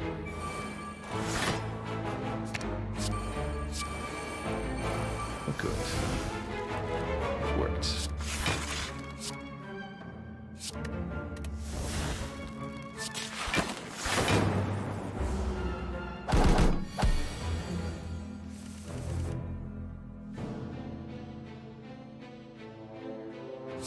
Just generate 9 lightning orbs with Tempest? That seems pretty good. Yeah. Take that, Writhing Mass. Just die. Sweet. Other Core Surge. Static Discharge Plus. Receive unblocked attack damage, channel 2 lightning. I like that quite a bit. Get another power to work with. Good against Heart, especially. And a deck with lots of Frost loves a Static Discharge for the Heart. So we're going to pick that up as a kind of a one-off. Let's take one more Core Surge. Sure. One more source of artifact. The deck gets bigger and bigger. But is it too large? That's the question. Only one way to find out. Alright, Reptomancer is our next opponent. Repto could be very deadly for us. But I like that we drew Static Discharge on turn 1.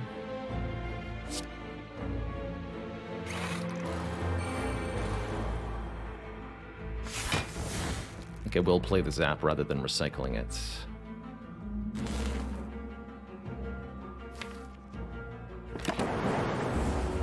This next turn could hurt a lot depending on... well, depending on what we draw here.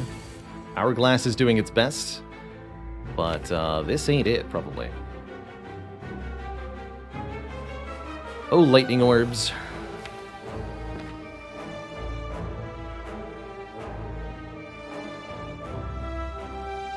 I invoke your great mercy. Spare me on this day. Definitely want a hologram compile driver.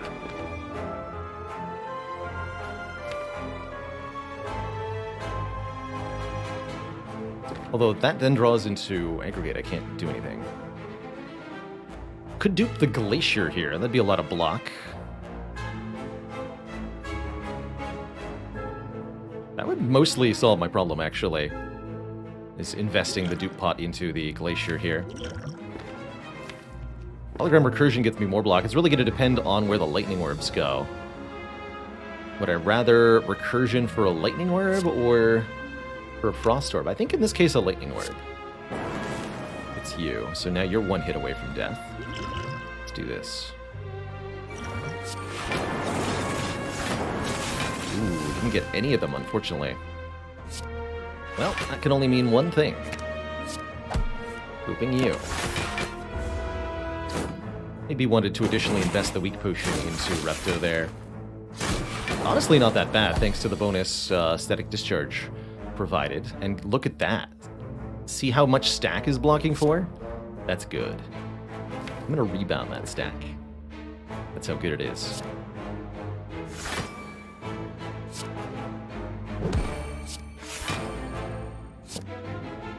And taking one is actually good, because now we get some free orbs. Damage Repto with.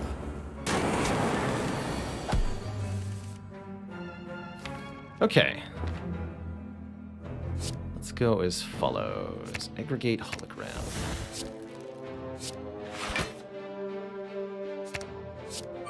Double this. Do some damage.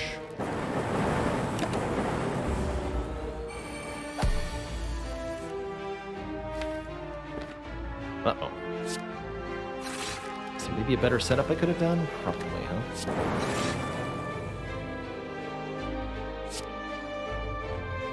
like we'll have to take a little bit more here.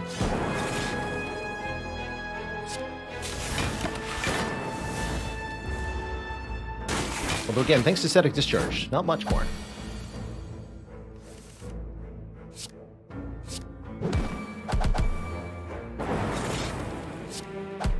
Okay, a tough Repto fight, but well-earned. We get our boot, and we're going to run with it, dang it. Second Equilibrium for more block retaining. Was Aggregate plus Tempest plus Lethal? I didn't think so, because we didn't have Electro in play. And we didn't have many cards in the draw pile, either. Storm also almost acceptable there. Time for a sleep. One more stack. This deck now has 3 copies of Stack Plus in it, and 39 cards. Is it getting too big? Maybe. Maybe. Certainly this turn 1 isn't inspiring. Although I do have 15 energy. Hooray!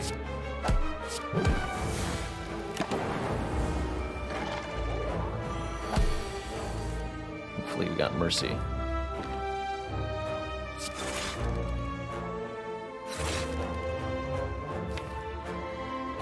Hologram the aggregates.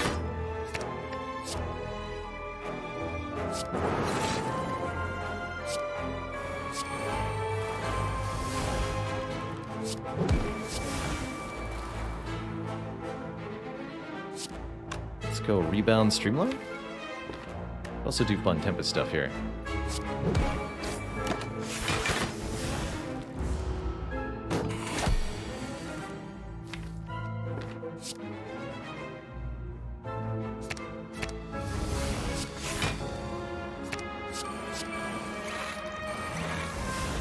Beautiful.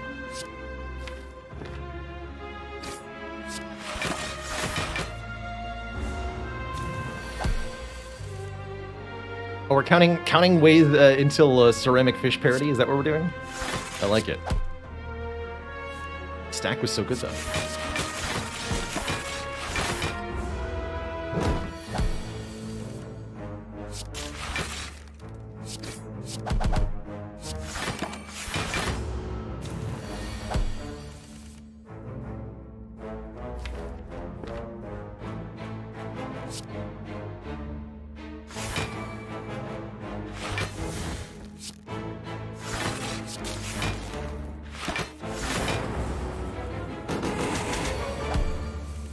These attacks are only going to get nastier and nastier here.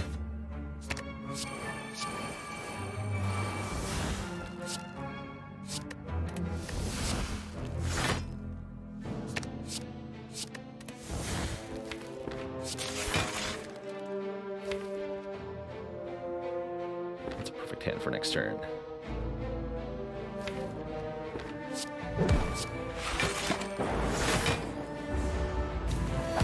That might even be a kill here. Oh yeah, we go Rebound, Aggregate, Cool-Headed, Aggregate again, Tempest for 14 Lightning Orbs. That do 12 damage each. Beautiful. Loop Static or another Compile. Glacier Plus. I already have 2 glaciers, don't I? No, I only have 1. I have 2 equilibriums, though. I don't need another glacier. What about loop? It's okay. I would hardly call it amazing, but it does technically contribute.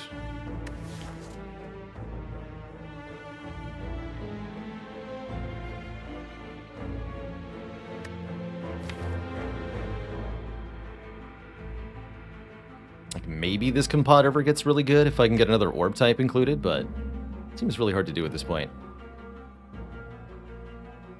A Blizzard in this deck would be pretty playable. I actually would be very happy with a Blizzard Plus. I don't think a Blizzard Minus would be good enough.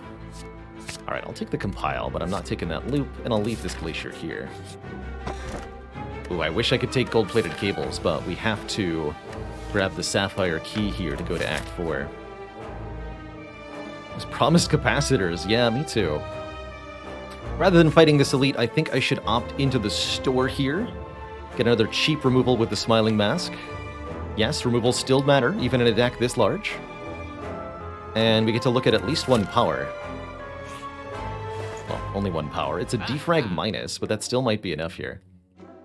You know, Overclock actually seems decent. As does the Incense Burner, allowing us to gain Intangible every 6 turns. Although that is more, you guessed it, defense.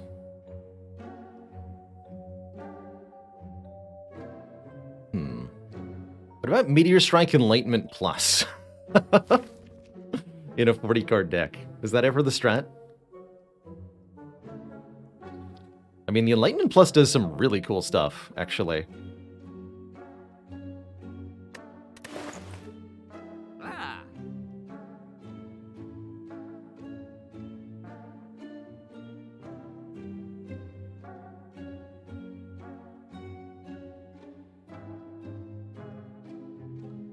Seek Plus gets there, but then we're not amplifying defrag. That might still be okay.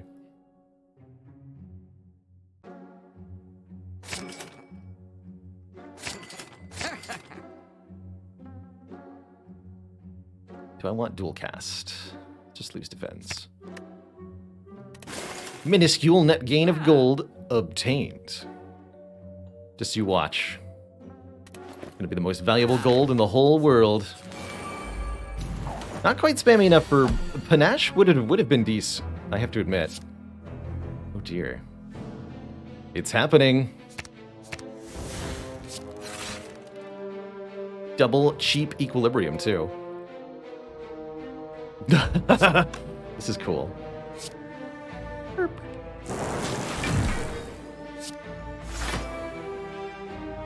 $29. Okay, let's retain my hand for 2 turns. Build your own runic pyramid with Meteor Strike, they said. It'll be fine, they said. And lo, they were correct. It was fine.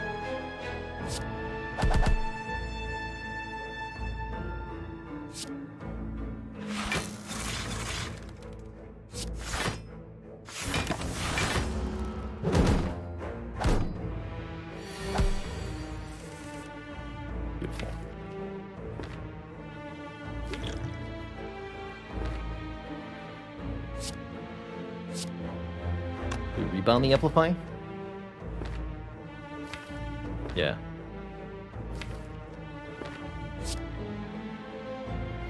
I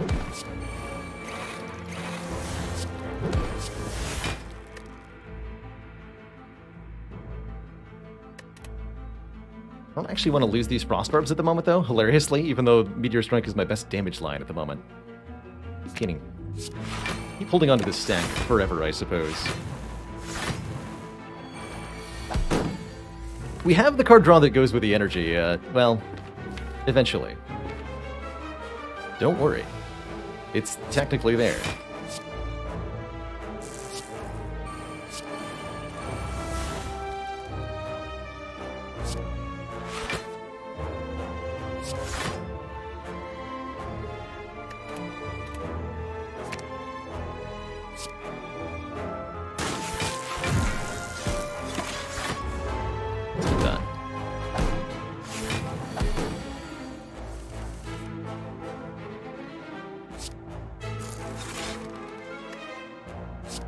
We've got lots of card draw in this deck. Fear not.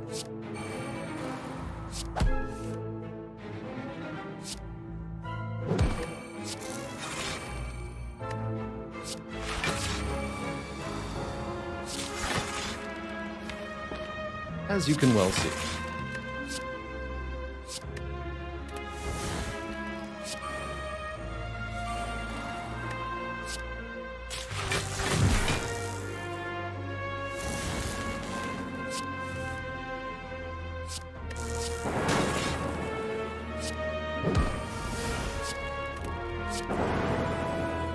Okay, that was a pretty good demonstration of where we're eventually headed here.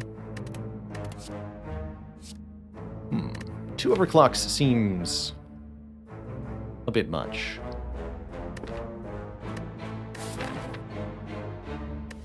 Don't we all think?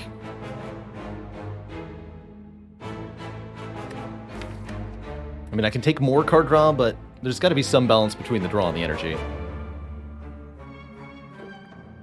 And the sheer number of cards we might have to draw through.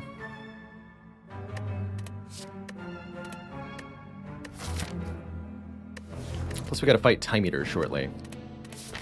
Let's get those for now.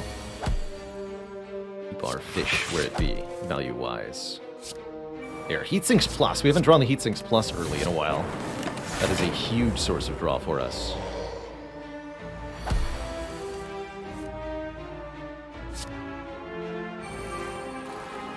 Beautiful.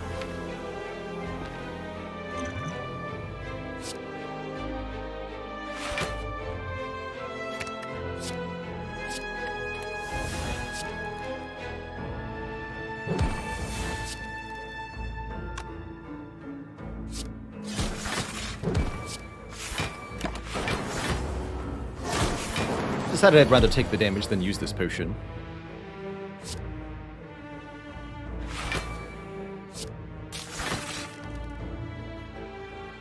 Just the cost of the streamline. Funny.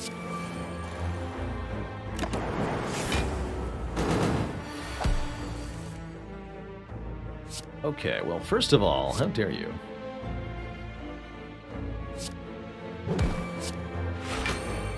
$22 block stack, by the way.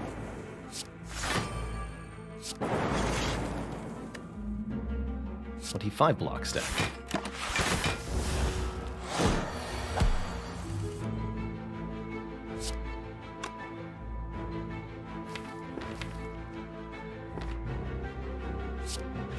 Remember cycle here.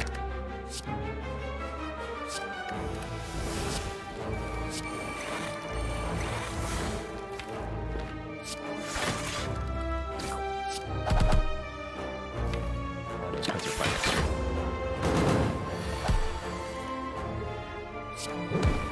31 block from stack. Full power.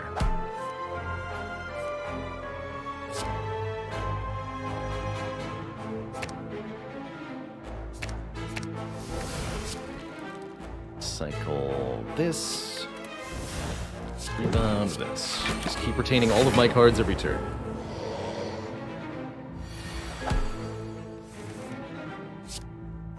Until we win.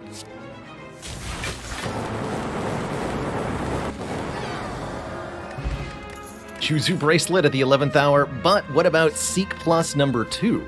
Now that's going to help us get the powerful combos real fast. Also means when we see either Seek, we can then get any 3 cards. Very valuable. Heck yeah. It's going to get us much faster accelerated. We're going to be taking Combat Event here. Oh, actually, no, I need to recall and rest. So let's do that. Let's recall and rest, since resting gets me a guaranteed card reward, and I need the heal anyway. Okay. This has been a really good Dreamcatcher. We're going to get 6 card rewards from this Dreamcatcher this run. This deck is Seek. Okay. Womp womp.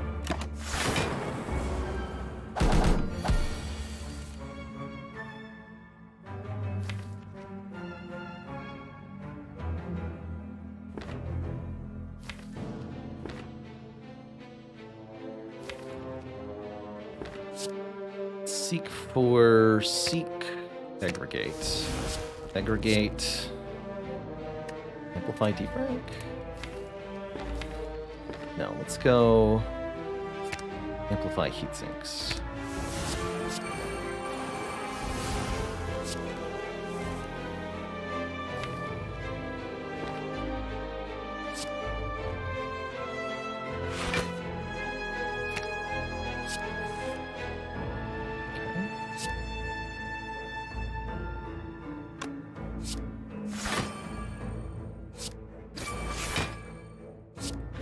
Get him a few times with the streamline. Okay, that move is acceptable. You may do that one. I'm retaining the metals.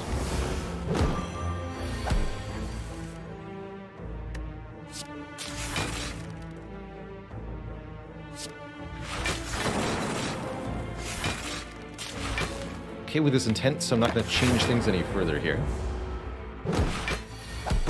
Really hoping those heat sinks would put in more work for us, but here we are.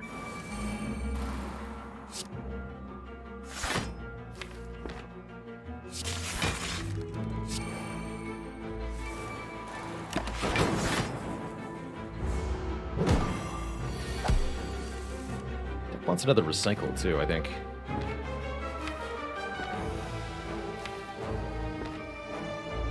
Hello, amp and defect. I'd rather do this. So those all cheap.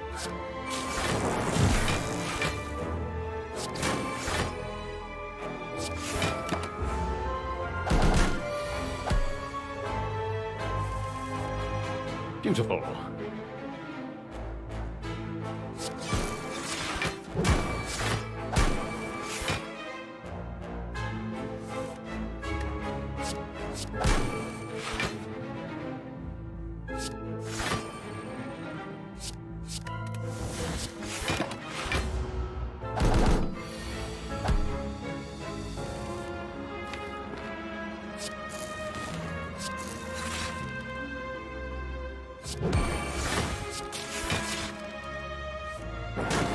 Never actually played defrag in this fight. It's kind of funny. Force field seems like a powerful block. A second barrage could be nice. Beam cell could help out with our damage situation, but only a little bit.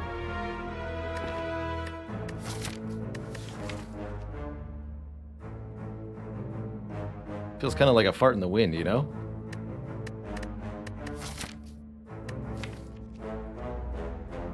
Still, it's better than nothing. I don't know that I would necessarily say that.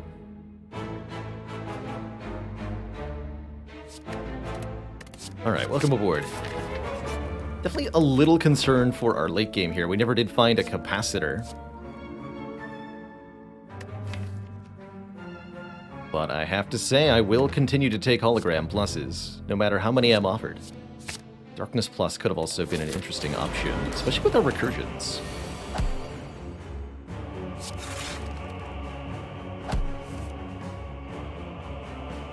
It's good enlightenment, even if I don't play the cards this turn, but I will. Everything played there. So against the Time Eater, our goal will be to scale up our draw with powers especially.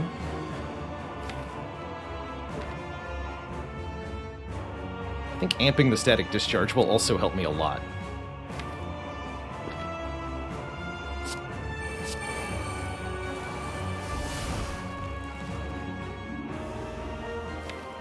Hollow Enlightenment Equilibrium or Hollow Recycle Equilibrium? Gonna take a bit of a hit here. That's okay, we've got health to spare, and this is definitely our worst matchup, boss-wise. So even if I have to lose maybe 50 plus health to defeat Time Eater, I'm okay with that. Which could mean it's worth using the weak potion to reduce this by 12 at the moment. And if the next couple of turns reduced also. I think that's a fairly reasonable choice. Yeah. We're going to go with a recycle on this defend line.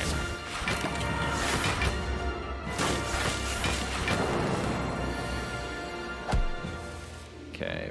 Core Surge blocks the Vuln at least.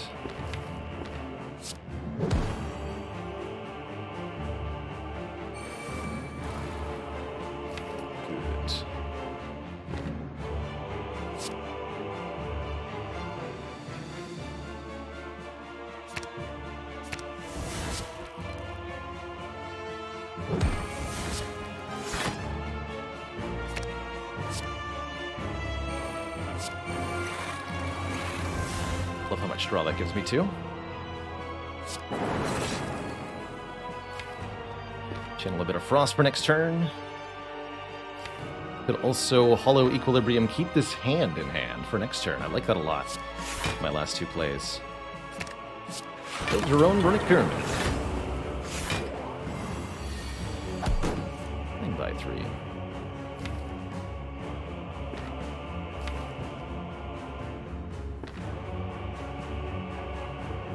So currently I can only get one machine learning in play. Ideally, I'd like to take a very small amount of damage here, so that we can get some bonus damage with the static discharge.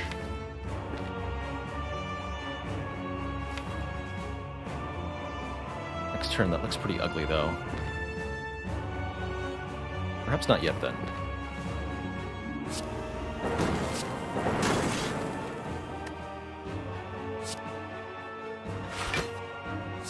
This normally.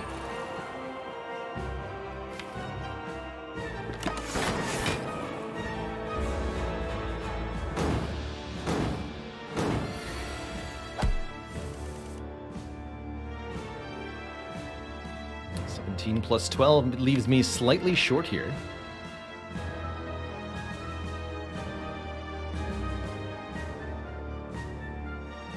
About 17 plus 18, 35? Perfect.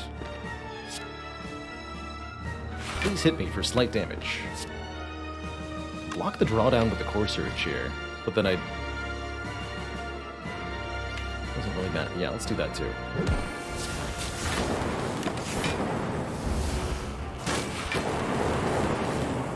Zone Tracks, did you hear about the defect with anger management issues? They weren't able to control their tempests. Had a bad tempest? Something like that. Well, ouch. This turn has turned out to be a bit of a disaster, although the return damage we're going to do to Time Eater is beautiful here.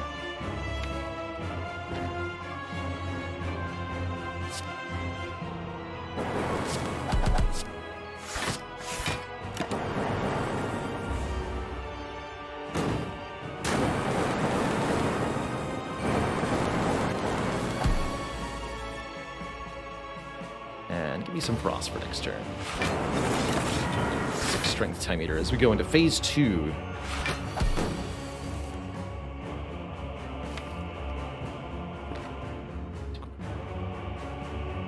Enlightenment, rather. Oh wait, no, yeah, I did that correctly. Good.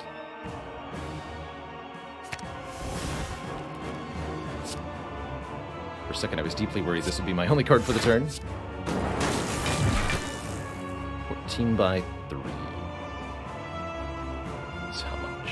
Well, I want to retain at least one, right? 42. So we're overblocking, and that's fine.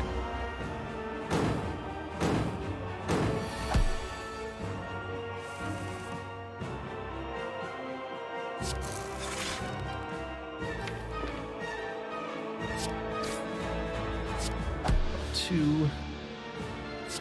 Block.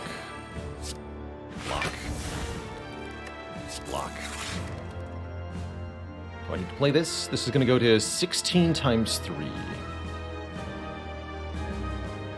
Which is 48. Yes, if I want to full block, I have to play stack here. I'm okay with that.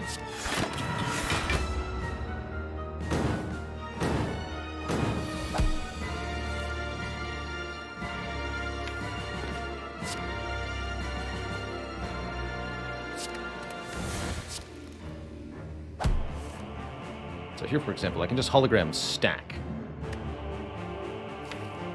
And stack blocks for 30. Seems okay.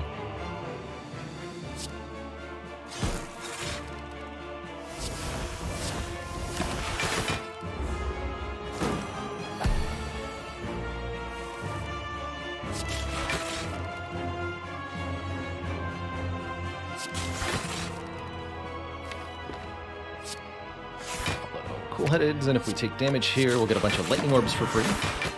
Do take 3.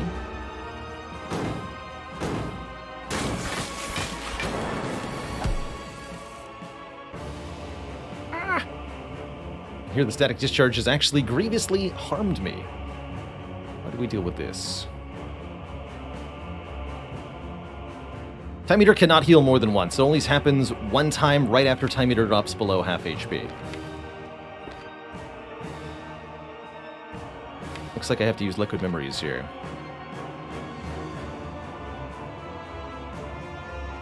Okay.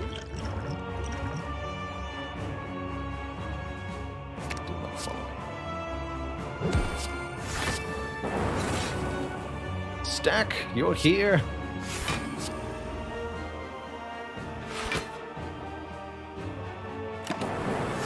Stack, my child.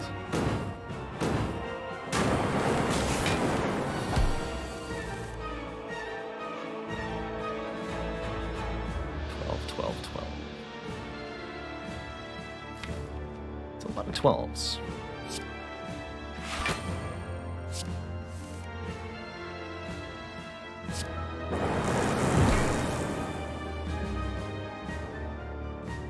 I think I could do 22 here. Oh yeah. Okay, we're through Time Meter. It did unfortunately cost us both of our potions and half of our health, but I think we'll have a much easier time overall defeating the Awakened one. This boss only gains strength when we play powers. We'll do that a few times during this fight, but not an obnoxious number of times. Definitely not an obnoxious number of times. So, what do I want to get started with here? I do want to amplify Defrag. That is the one power I'm going to be playing 2 times. I'll probably also play Machine Learning a couple of times, but we won't play the Heat Sinks or the Static Discharge.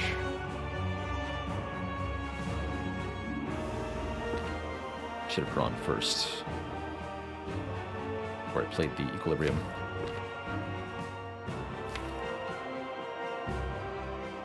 Trying to figure out if I should seek for... we're retaining, right? Let's seek for Seek, first of all.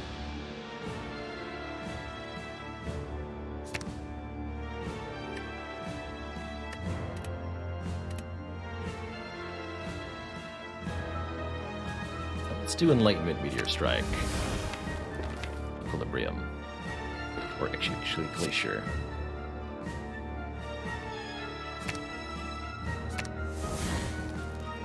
Like that. There's technically other cards I could draw, but I'm just going to make room in hand here. Heck, maybe I only played the Defragment one time. Oh, either way, let's start with the Meteor Strike. Lots of energy for this turn now. Even Aggregate. Good. Very good.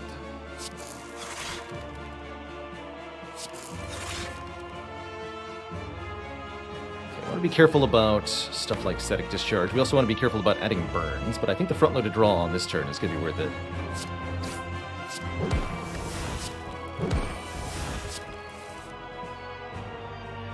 It sinks pluses here. Could be a lot of card draw this turn, but I think not.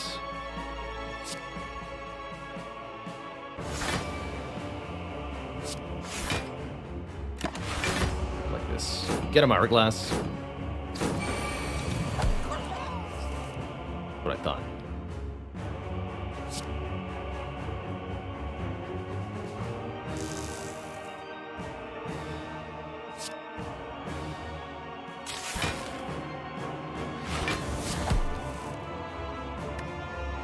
Deck alone is great. We haven't seen Recycle yet, sadly.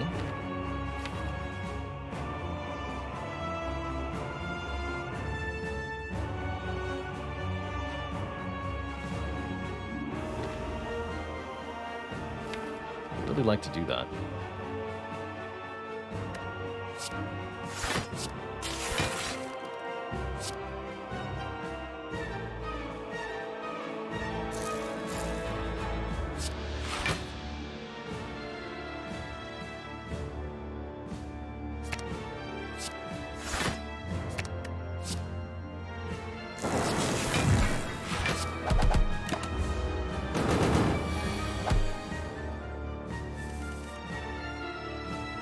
Amplify is here. Start with that.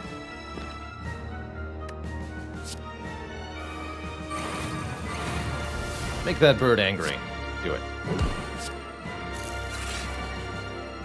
And I'll play this one time, I suppose, since I have no reasonable way to amplify it right now.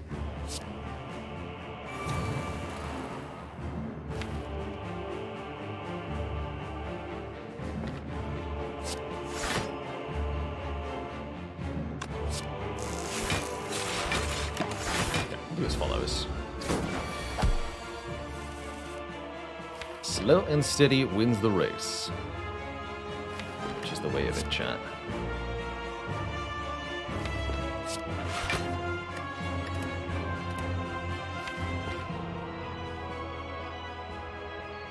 I need to get equilibrium again.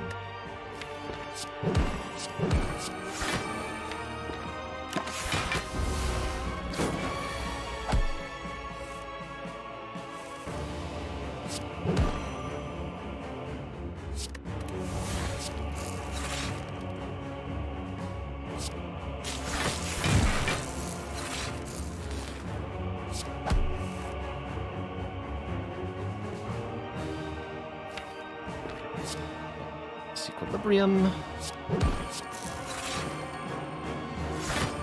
Guess I'll get rid of Tempest here too.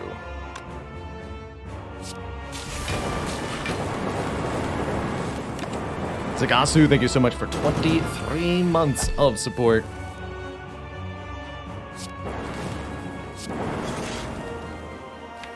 Much appreciated.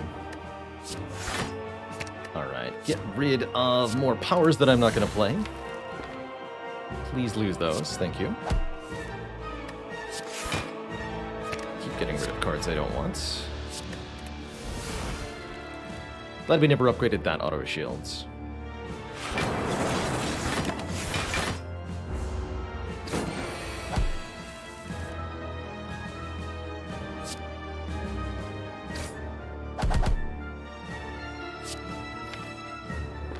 Take a little bit rather than playing this overclock. I'd like to continue to refine this deck a little bit more.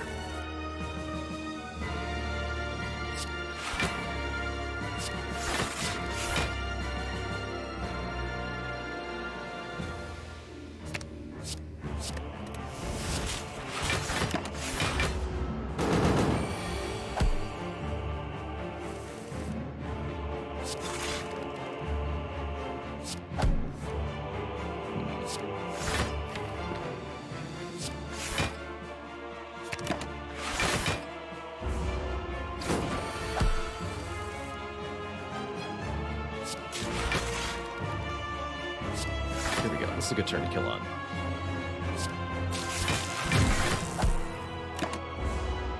Lots of energy for this turn. Get rid of Amplify.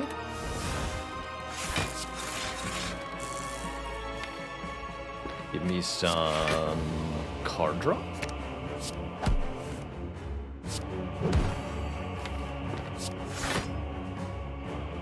More compile pluses.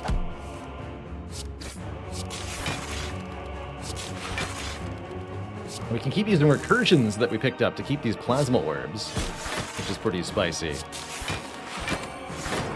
at these stacks. Don't even need them.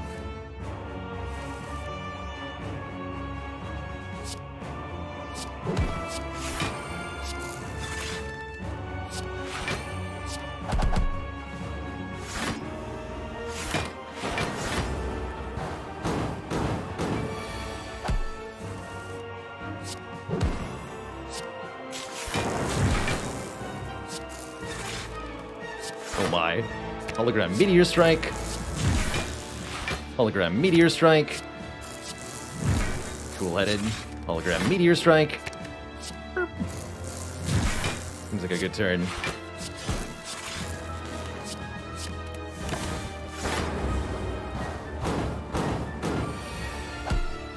The heroes know each other. Good question. There's not a lot to indicate that they do. Each seems like they're wandering through the Spire kind of on their own. Two thump, two thump, two thump. A deep pulsing dread can be felt throughout the room. Is this the heart of the Spire, the source of this evil? There's also no card arts that depict two of the characters at the same time. I think that would also be some good evidence there. All right, we do get to rest up to full thanks to the Fusion Hammer. Dreamcatcher? Is that you saving my life? Finally offering me a capacitor. Alternately, Reprogram Plus could be a way to win here too. But I think the capacitor will work better, especially with our compulsivers. You all doubted the fish. Behold the fish. 216 gold gained. So we're up an actual relevant amount of money here, which potentially lets me do some stuff here. Before I make any decisions in this shop, I need a bathroom break, so I will be right back when I return. This run keeps going. Don't go nowhere, folks.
Okay, thank you for that patience. Feeling way better now. And added tons of cards. But we added the cards not just for fish value. Most of these cards were very good additions to the deck. Not necessarily all of them, but most of them. And I hold that these stacks are going to save our life here. It's a real shame we can't get Kunai or Shuriken, though. Either of those could be a huge deal. What about a second recycle? That could make a really big difference in allowing us to thin out the deck way more aggressively. Chemical X with our one copy of Tempest. If I had a reinforced body, I'd be more sold. But we never took any of the ones that we saw. And I do like the potions. Weak Potion is far and above the best way to mitigate damage against the hearts. So we'll be grabbing that for surezies. Do I have enough money for Block Potion plus Recycle? 57. 136. Yes, I do, thanks to the power of Ceramic Fish. 225 gold, and we used it all. Good job, Fish.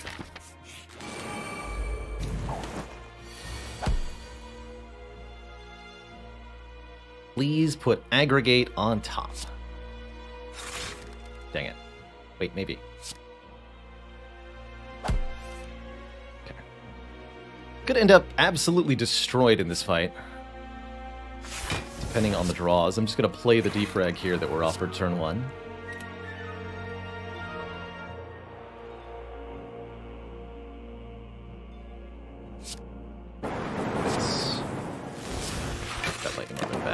Frost Riven back, excuse me. Here we get 2 burns on top, and Compolliver says it's a bad day to be a defect. That's what Compolliver says.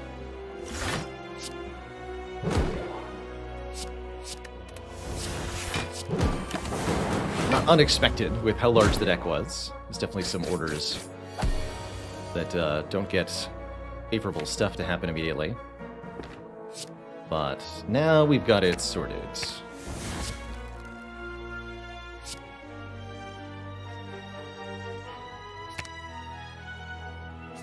Go Heat Sinks Plus, then Amplify Capacitor.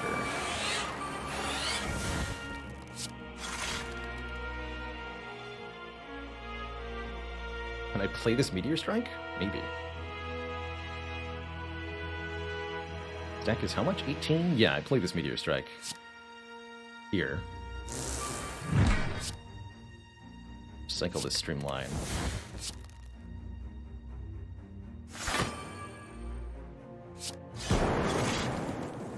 Deck is 22. Okay. Hopefully this will be enough health for the heart.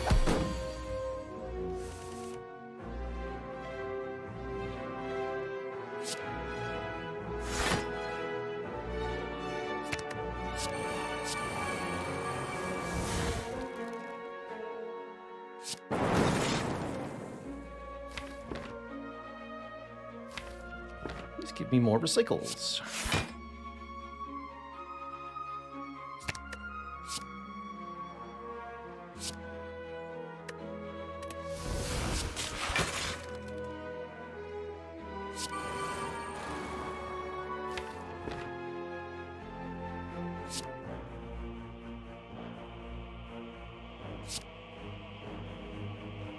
Rebound the EQ.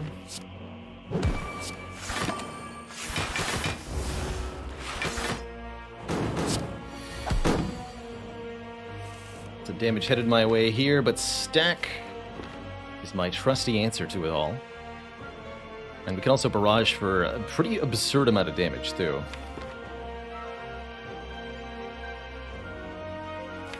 It's the one card I want out of the discard right now.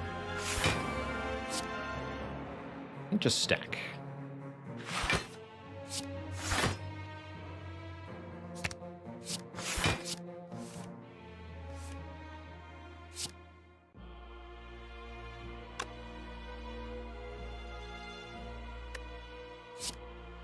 We'll wait for the block to fall off before I start really doing damage, I suppose.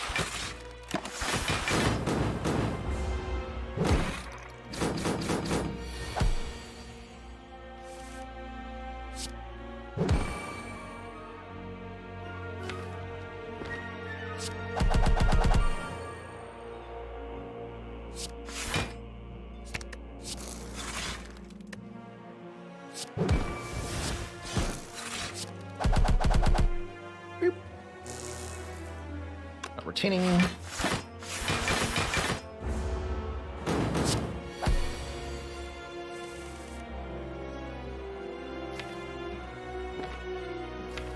Hello, the barrage? Yeah.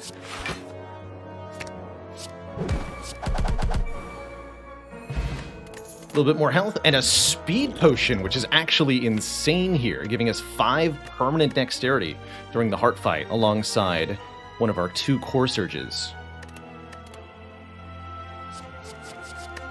And either a double energy plus or a reboot plus. Both I think are okay. Reboot's a little questionable, maybe.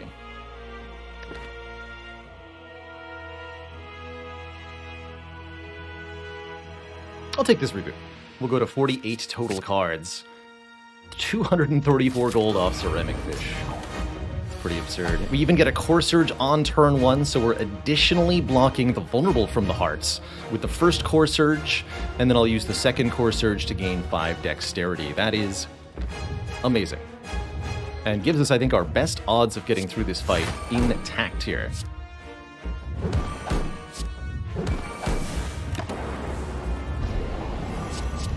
Of course, who knows where the next Core Surge is. There's 48 cards in the draw pile. Good luck to us in finding them. I will employ the Weak Potion for a little bit of additional defense here. I think we need it. Unfortunate. Yeah, we do take a lot of damage here. Let's just play Machine Learning regular style. And then stack is the best block I have. Take a lot. Could have also gotten rid of Tempest there, but I guess I'll keep it. This is fortunately only a 1/15, and it's going to be a good one at that. What's the line here?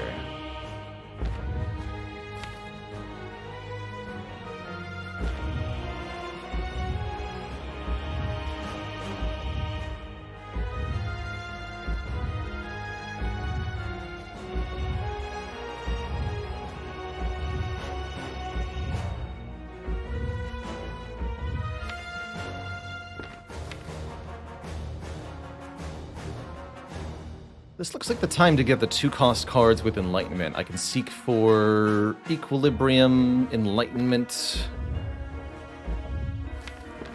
Oh, yeah, actually, perfect.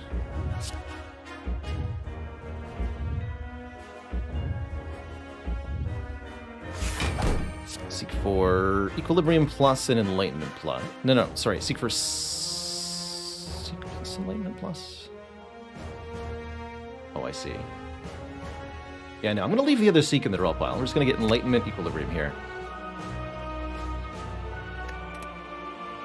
Oh, and I have the Core Surge in my hand. I actually missed that. Whoops. Totally missed that I had Core Surge in my hands. So this turn is as follows. Core Surge, Hologram, Meteor Strike. Take a little bit more. No, I have to play one of the Equilibriums. We'll play the Meteor Strike next turn.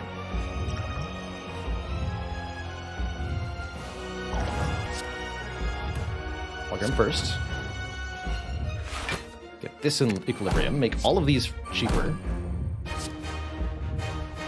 Play this. Let's play this one, the cheaper one.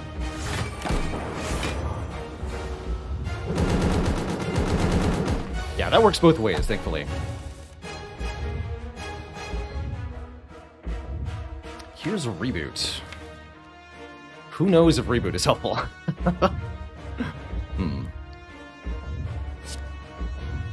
Although I like it with the Equilibrium this turn.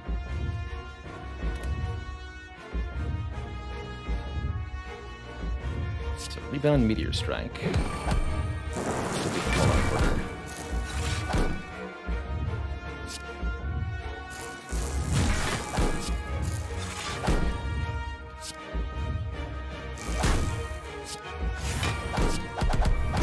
Just gonna use it.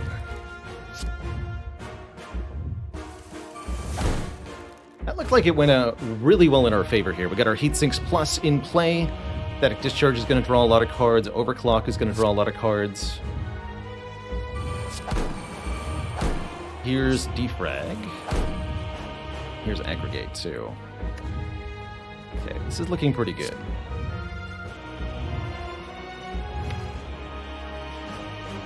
Let's use Beam Cell next turn, remove an artifact layer. Although I might need to play it to get rid of the hand room here.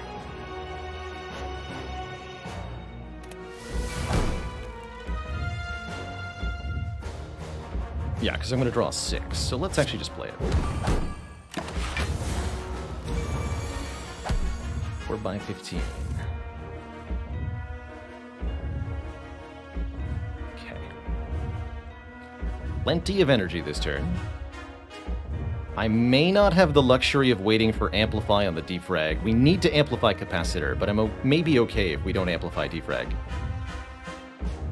But I don't get a whole lot more card draws to look for at this turn.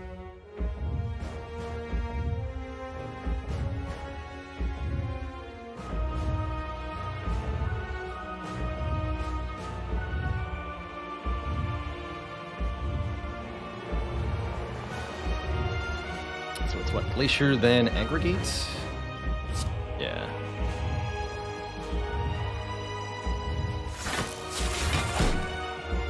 I'm going to rebound Cool-Headed here. Good.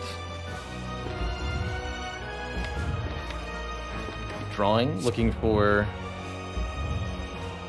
Amplify here.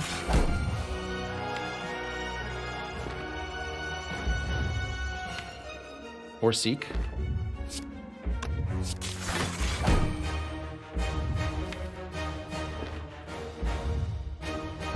we have to give up that plan at some point, so be it. Firekeeper Fanboy, thank you so much for 3 months of support. Don't forget, we have +6 dexterity. Gotta keep the powers while blocking. That's a really good sign. Get rid of the wound.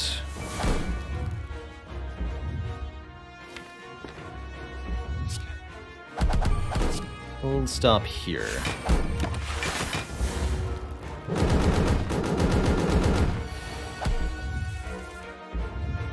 Okay.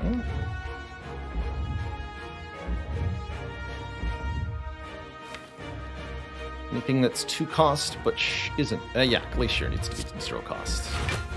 Or 1 cost, rather. Streamline technically also, but I'm unlikely to draw it here.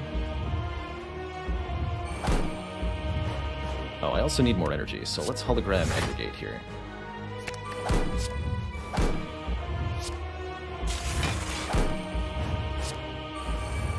There's Seek, finally. Jeez.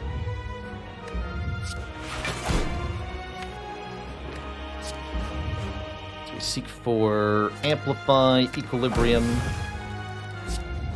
rebound, amplify, double defrag. Oh heck. I'm out of energy. I'll have to take a bit of a hit here. Just a little bit. And now this turn we can amplify capacitor.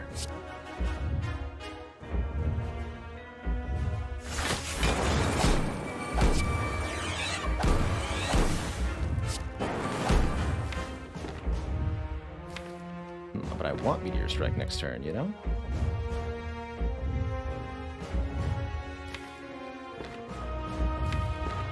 It's not the good draw, though. It's fine.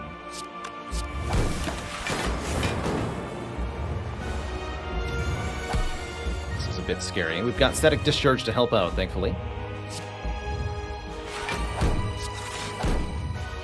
And lots of cool-headeds in the deck.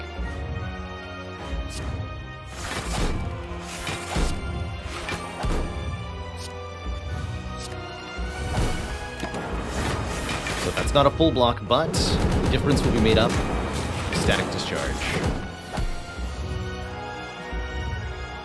And now we're okay.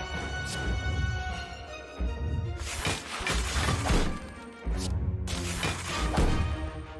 definitely gets to get played. I guess we're ignoring the amplify, the streamline a little bit, but I will still make it cheaper here.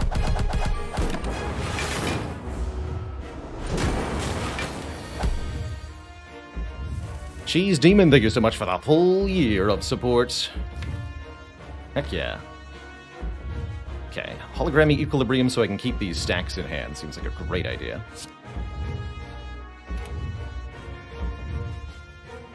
Let's actually rebound that hologram.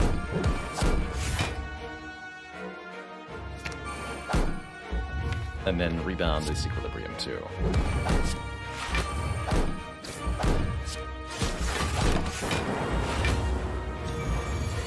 8x15, this is the last multi-attack that we can reasonably block. And this Beam Cell was not a good choice to include.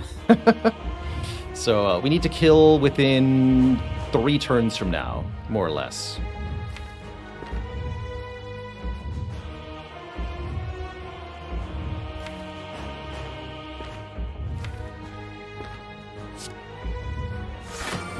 I think that's gonna... We're also taking now Beat of Death 3.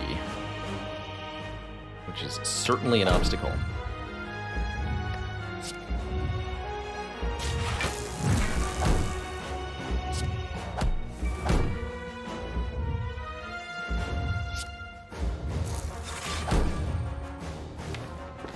Stacks will be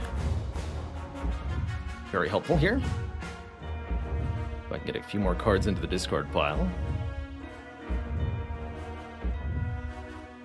No powers left, right? So Amplify can get gone.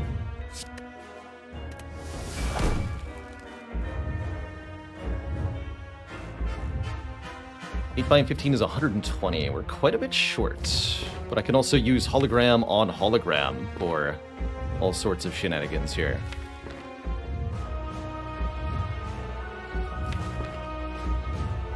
Yeah, so let's go stack, stack. Now we just hologram up to 120 block.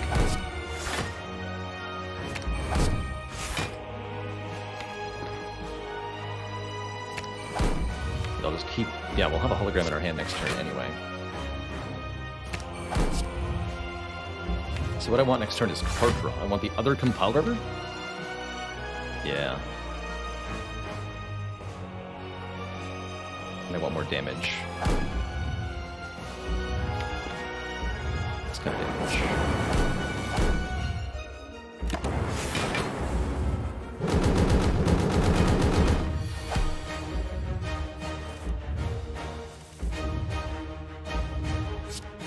Auto shield still useful in the heart fight. Much respect, auto shields. Much respect. Okay, now we can actually apply vulnerable too, which is invaluable here. I take back what I said about the beam cell.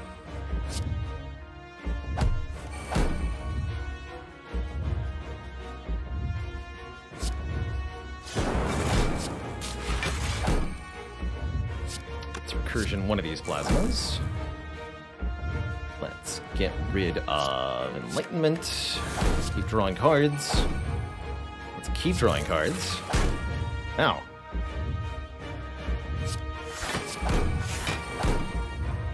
Let's keep drawing cards.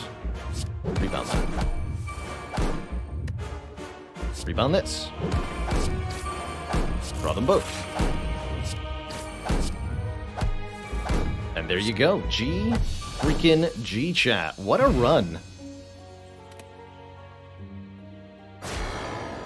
That was really hard fought, but I'm really glad we got there. GG. GG. Base of Cleric MVP. We definitely needed the max health to make that one work. A whopping 28 health. So you can see that we absolutely required it. GG. Very GG.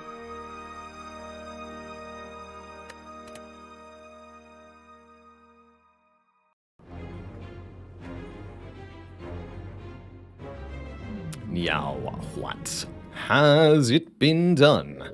The Spire sleeps, and so shall I. GG. Oh my god. The deck history, it's so big. There's so many cards in this thing. 48 cards in this deck. 4 cool-headeds, 3 holograms, 2 compiled rubbers, 3 stacks, 2 recursions, and a lot of other stuff. I think the real glue that held this deck together was 2 equilibriums, the cool-headeds, the rebound. Both rebounds were very good. Just being able to consistently use this Amplify to great effect. Actually, very, very useful Amplify that we picked up very, very early. And with the sheer card manipulation available to the Defect, we were able to make that work. This also worked partially because it had so many upgraded cards, courtesy of looking at tons of card rewards. 8 extra from Prayer Wheel, 6 extra from Dreamcatcher. Wow. 3/4 of a Prayer Wheel was the Dreamcatcher. That's kind of cool. Aggregate plus, Stack plus, Glacier plus, Hologram plus, coming from... Oh, and the Capacitor. All of that was from Dreamcatcher. This is probably the best Dreamcatcher I can remember having, to be honest.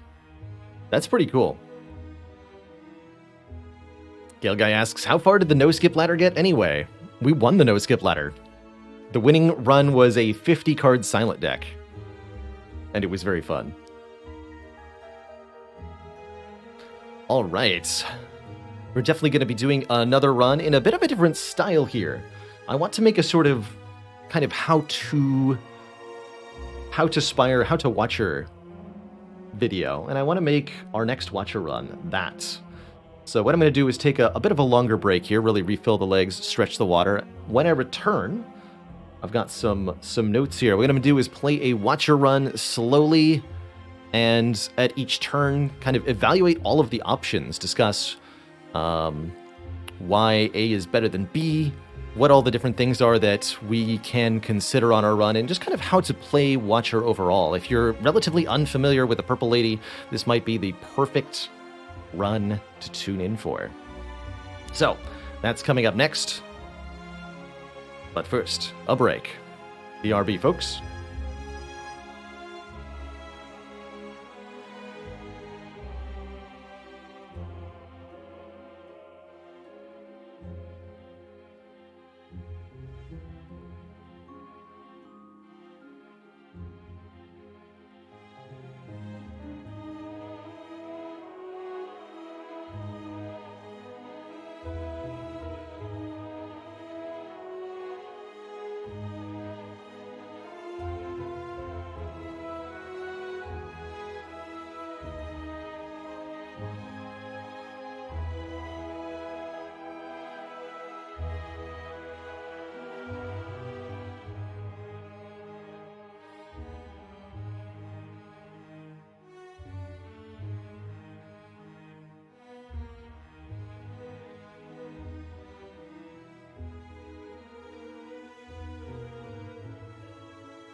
Alrighty, folks, we are back. Welcome back to me. Let's update our title here. We're now at 57 kills. Actually, I'm just going to cross the 57 off the title for now. How to Watcha.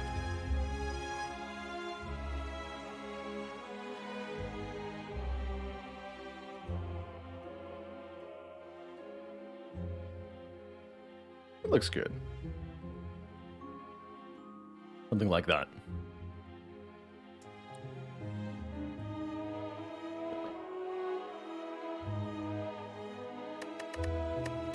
So, for this next Watcher run, my intent is to make this serve as a sort of Watcher how-to tutorial, over-explain, whatever you want to call it.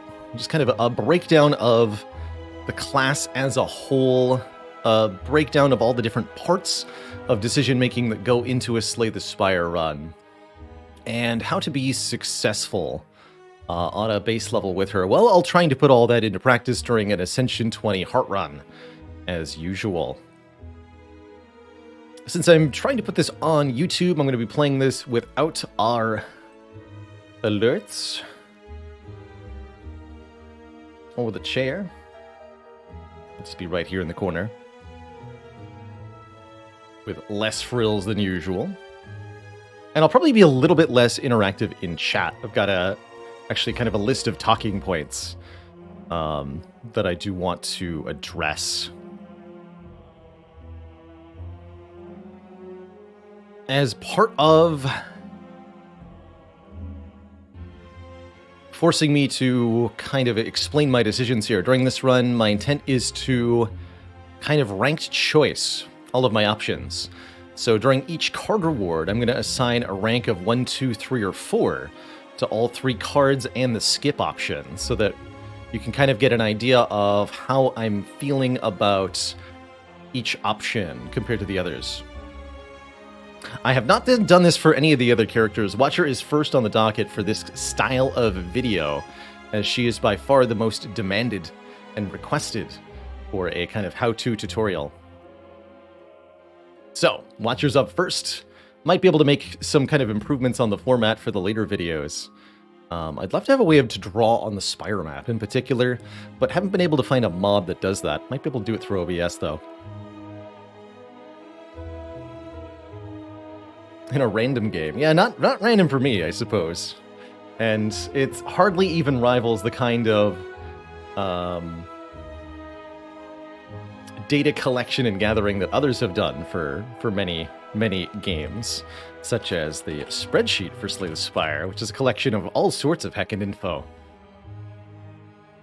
Hey there, Kodiak Smack. Behold the magnitude of this deck.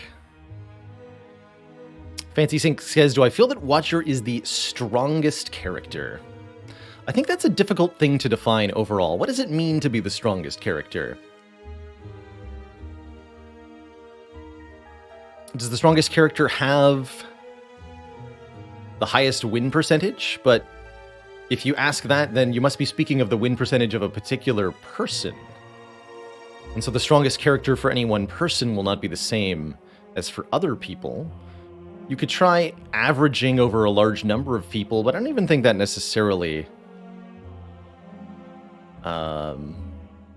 gets to a definition of strongest that's even right.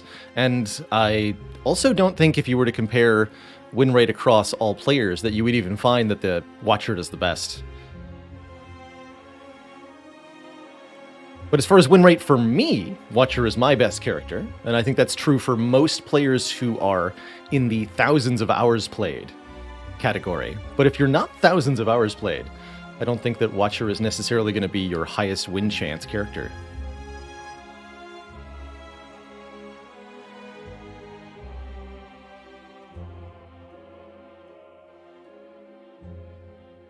Animal says, for me, being the strongest is being the best at the encounters that I struggle with. For those are Act 1 elites and Act 2 hallways. And the Watcher is amazing at letting you have a greedy opening to your run. Basically. Yes. That makes sense. Defect is orb powered, it's true.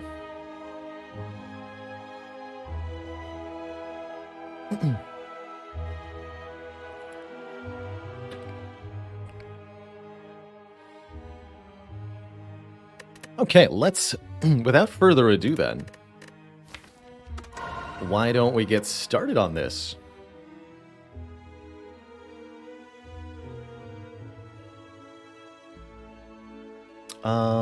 Wait, I have to change something.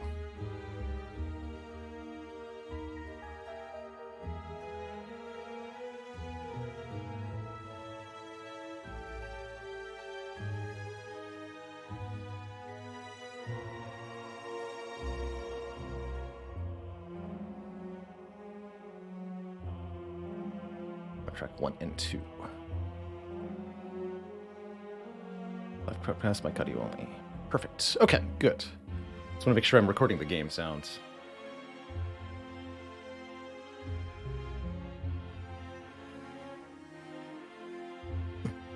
Fancy Skink says, find with Watcher that you tend to die to heart a lot because you rely very heavily on offense and killing things before they kill you.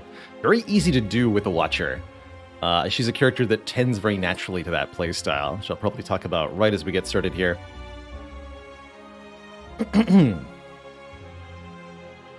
Hey there, YouTube. Baylor here, and today I'm talking about the Watcher. We're going to be diving into a run here on Ascension 20 in which I attempt to break down the basics of what is the Watcher, how do you play the Watcher, how do you develop a deck of cards and turn it into a successful run of Slay the Spire with this purple lady. That's going to be the goal of this video. Going to have a pretty long dialogue at the start here as I look at our starting bonuses and the opening map. Break down some of the basics of the character and some important decision making in terms of pathing. And then as we start progressing through the run, I'll try to break down each of the decisions that I'm making as best I can to help you figure out how to evaluate things in your own Spire. Evaluation is definitely the name of the game. The Watcher's here to evaluate the Spire, and that's what you need to do in order to be successful at Spire in general. Can't simply give you a list of good cards and bad cards, although check out my Watcher tier list for something like that. Because in Slay the Spire, cards are always contextual. They're good for some circumstances, but not others. And no card is universally useful here. So, the Watcher. The Watcher is the fourth character available in Slay the Spire. You have to have completed at least one run with the other characters to unlock her. And she is, I would say, the most mechanically complex, at least in terms of starting out, of all of the four characters. This is mostly due to her stance change mechanic that is present in her starting deck. Like the other characters, the Watcher starts with some strikes and defends, which do a decent amount of damage, but there's also this Eruption and this Vigilance. Deal 9 enter Wrath, and gain 8 block, enter Calm. Wrath makes you both deal and receive double damage, and is one of the core things that Watcher can use to optimize her damage. Successful play on Watcher is all about stacking bonuses, so to speak. It's all about playing powerful cards with a multiplier from Wrath stance, or setting up turns where you can gain a bunch of additional energy from Calm. Generally speaking, Watcher is looking to enter Wrath and then deal a bunch of burst damage with her other attacks in order to strike down her foes. Understanding how to improve or scale your starting deck partially requires an understanding of what the starting deck is capable of. With 10 permanent cards, 4 strikes, 4 defends, and 2 other starter cards, you draw through all of the cards in this deck in 2 turns, since you draw 5 cards per turn by default in Slay the Spire. I would describe this as a cycle time, so to speak. How many turns does it take to draw every card in the deck one time? It's kind of an important metric. And your starting deck starts with a very small cycle time. With only 10 cards, you see every card on average once every 2 turns. And so by default, you're going to be drawing the Eruption and Vigilance quite a bit, using the Vigilance to block on turns when enemies are attacking, and looking for openings where you can play your Eruption and then finish off foes with the strikes. To improve upon this starting deck, we need to either improve the cycle time by reducing the number of cards or by adding cards that draw cards, or we need to add cards with higher numeric values on them than the cards that we have currently. Cards that do more damage than strike, cards that block more than defend. Another metric we can look at with the starting deck here is damage per turn. Or amount of damage that we can do in an X number of turns, 2 or 3. And that starts out pretty high for the Watcher. The Watcher has the highest starting damage of any of the 3 characters, thanks to this Eruption, able to double her strikes and make them do 12 damage. Watcher's best damage over 2 turns is playing Eruption and then 4 strikes in Wrath Stance, so 9 plus 48, 57 damage, or a maximum potential of a little bit more than 25 per turn. And that's very good at the start of the run. So again, we're going to look for ways to improve on that number as we progress through the Spire. Spire is a deck-building roguelite game. And the roguelite is the tricky part here. The format of Slay the Spire means that your abilities to improve on your deck of cards are limited. You only get a certain number of resources, a certain number of opportunities before you're forced to combat enemies of great power, the bosses at the end of the act. It can be a real challenge for us here. Wonder what the starting bonus I'm going to take. Looking at the map in Act 1, before you even pick a starting bonus, you are allowed to look at the map, by the way, by clicking on the map button, and I highly recommend doing so. For your map layout and the path that you'll take along it can really shape your play very dramatically. Your primary goal in each act of Slay the Spire is to improve the strength of your deck of cards and improve the strength of your character. And there's a lot of different ways to do that. We can add new cards to the deck. We can upgrade cards that we already have. We can remove cards that we have. And we can also get relics and potions. Relics are gotten by purchasing them at shops. You get 1 guaranteed in the middle of each act in a treasure chest. You might find them randomly in event rooms, and they're guaranteed to drop by elites.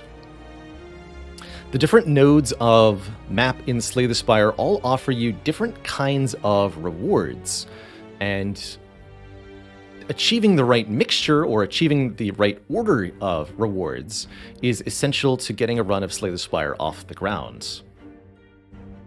Basic combats, these enemy nodes, are the simplest and most common obstacle in the Spire, but they are not to be underestimated, for their rewards are significant. Every enemy gives you 1 card reward, 3 cards at random, as well as a chance for a potion drop and an average of 15 gold. The gold doesn't seem like much either, but it does add up as you defeat multiple of them.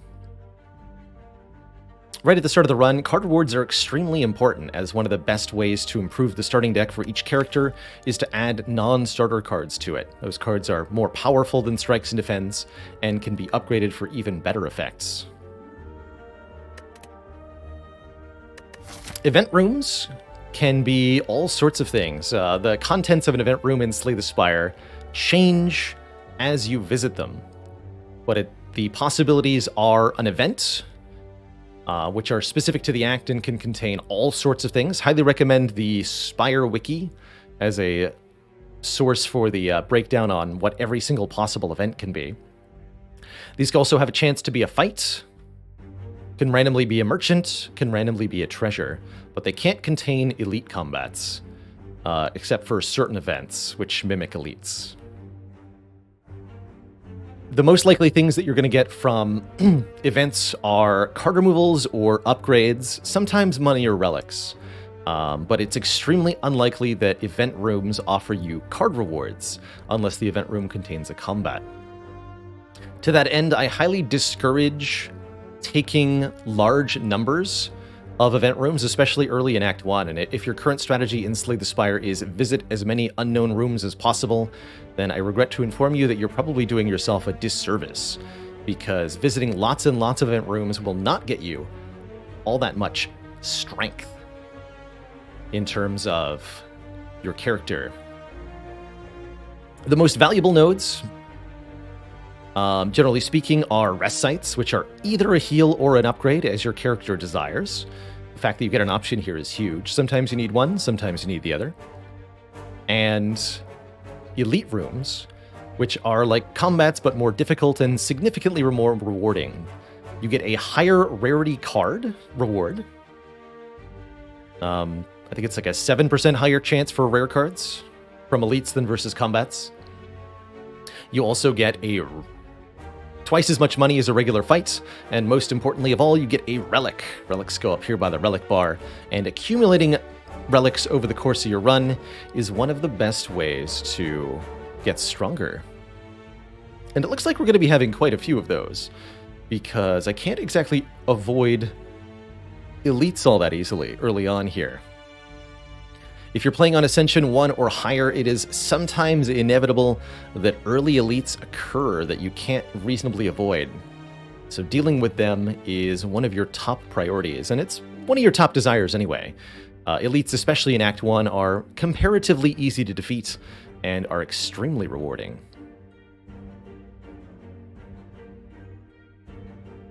Okay, I think I've talked enough that I can at least explain what our good path options are here. So, with the most rewarding nodes being elite nodes and rest site nodes, we can spot the quote-unquote most rewarding path, aka the path that gives us the most improvement to our deck over the course of the act. And that's probably going to involve either elite, fire, elite here, or fire, elite, fire here, although that can't visit the burning elite.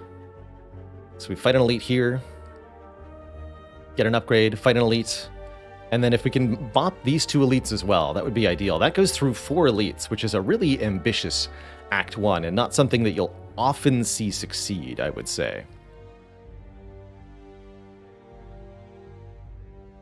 So, with that being the most rewarding path, is that the most smart path? Generally speaking, I wouldn't say so. Now, Watcher is definitely more capable than the other characters at defeating elites early in Act 1, and I think one of the best ways to get a Watcher run started, especially, is to get just a couple of relics. The elites of Act 1 are... well, there's 3 different elites that you can fight. The Gremlin Knob, the Lagavulin, and the Sentries. But the answer to all of them is rather similar. You need damage. All 3 of these fights will get worse for the player over time, so the smallest number of turns that you can win in is the goal for each of the Act 1 elites.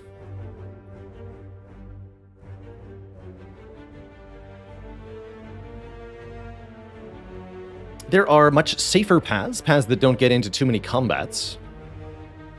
But these paths don't improve our deck enough. For example, what if we take no elites? We just move up this path here, take a couple of combats, get some events, upgrade, more events, upgrade, event, upgrade.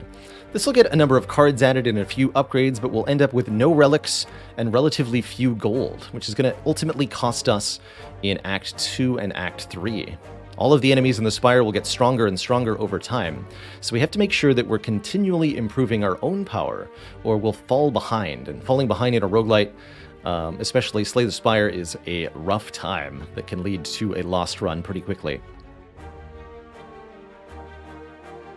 So I think what we want to do is probably go maybe 3 combats here to start, get some card rewards quickly, and prepare for this first elite, which is going to be tough, but I think is manageable for the Watcher. So, in terms of starting bonus, what does that mean we should take? We get to either transform a card, we can turn... I would, generally speaking, advocate transforming or removing Defends first on Watcher. The bonus damage from Wrath means that strikes are a lot more valuable than they are on the other characters, and Watcher really needs to be able to do good damage in order to succeed well. One of the quickest ways to dunk a Watcher run is to lower the damage output of the starting deck by adding too many block cards or too many setup cards. And you'll find that it's very much possible to go down in performance from where you start, Watcher-wise. Our first 3 enemies having 1 health. I could maybe get this elite for 1 hit point if we go through 2 shops. Generally speaking, Niao's Lament is not a bad option. You'll be offered this a lot if you die in Act 1 during your runs. We could trade all of our money for a random rare relic. I think that's kind of powerful too. Or we can swap our starting relic for a random boss relic. Honestly, all of these are pretty good. If I were to ranked choice these, ranking them from best to worst, I would say best is probably either rare relic or transform. Second best is boss swap. And the last would be 1 hit point enemies. I'm actually not sure what between transform and random rare relic would be, but I'm definitely inclined to transform one of our starting defends and see how that lets us evolve from here. Will give us a little bit of direction initially, and can be an improvement in your first few combats. But again, transform and defend, not a strike here. Equal probability of all other cards that the Watcher has. We get a Wish to start. Oh my. That is not a card I would have wanted to hold on to, but we might be able to do some stuff with that. For 3 energy, this can either be plated armor, strength, or money. Kind of a deadweight card a lot of the time, but Wish's strength lies in its flexibility. You get to wish for whatever it is you need, whether that's this fight or next. And something that I think we could do with that is wish for money in these opening fights and then have a decent amount of cash going into the shop. So I think that's what I'll try to do. But I have to say this is a bit of an awkward and unusual start for us, that's for sure. That's for sure. That said, Wish is something that we would call scaling, so to speak. A card that allows us to improve the output of the deck on future turns. And permanent strength gain is absolutely a way to do that. The big problem with Wish, of course, is the 3 cost. Let's start here.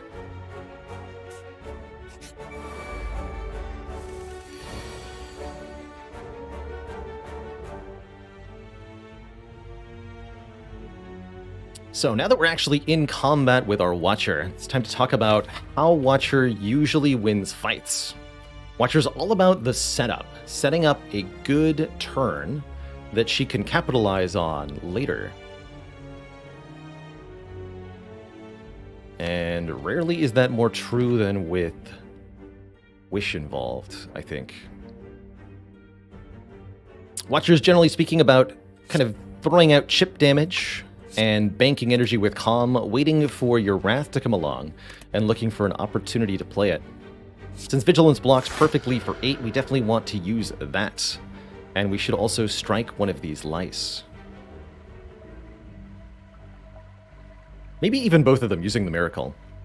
Of course, our starting relic on the Watcher is the Pure Water. This gives us 1 energy on a turn of our choice. It's a card that retains each turn, so we get to hold on to it. And we'll find that retain keyword on a lot of other Watcher cards as well. It's one of the sort of directions the Watcher can go in. We definitely want to strike this frontmost louse first. This louse is buffing, which means it's guaranteed to attack us on the next turn. A pretty common rule amongst Slay the Spire enemies is that they cannot do the same thing either 2 times in a row or can't do the same thing 3 times in a row. Usually 2 in a row is the limit for attacks. At most, once in a row for stuff like buffs and debuffs. At most, twice in a row for things like attacks. Again, general rule, the specifics of each enemy are a little different sometimes. And there are exceptions to every rule in Spire, every single one. So I think I will break both of their block. That way we can kill each of them with a single attack next turn. And if we can find a good opportunity to play our Wish, That would be even better.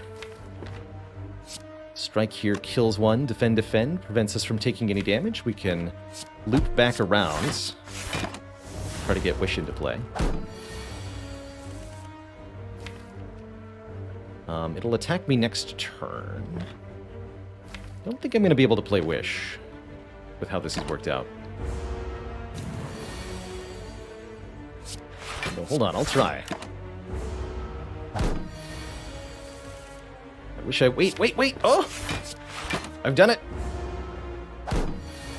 Money! And all without taking damage. Generally speaking, in Slay the Spire, when you're in a combat, your goal is to progress through that combat while losing as few health as possible. Health is the only... Well, health and potions are the only resource that is preserved between combats. The state of your deck, all the exhaust status of your cards, all of that is reset between each combat. So it's only the amount of damage you take that ultimately matters in each fight.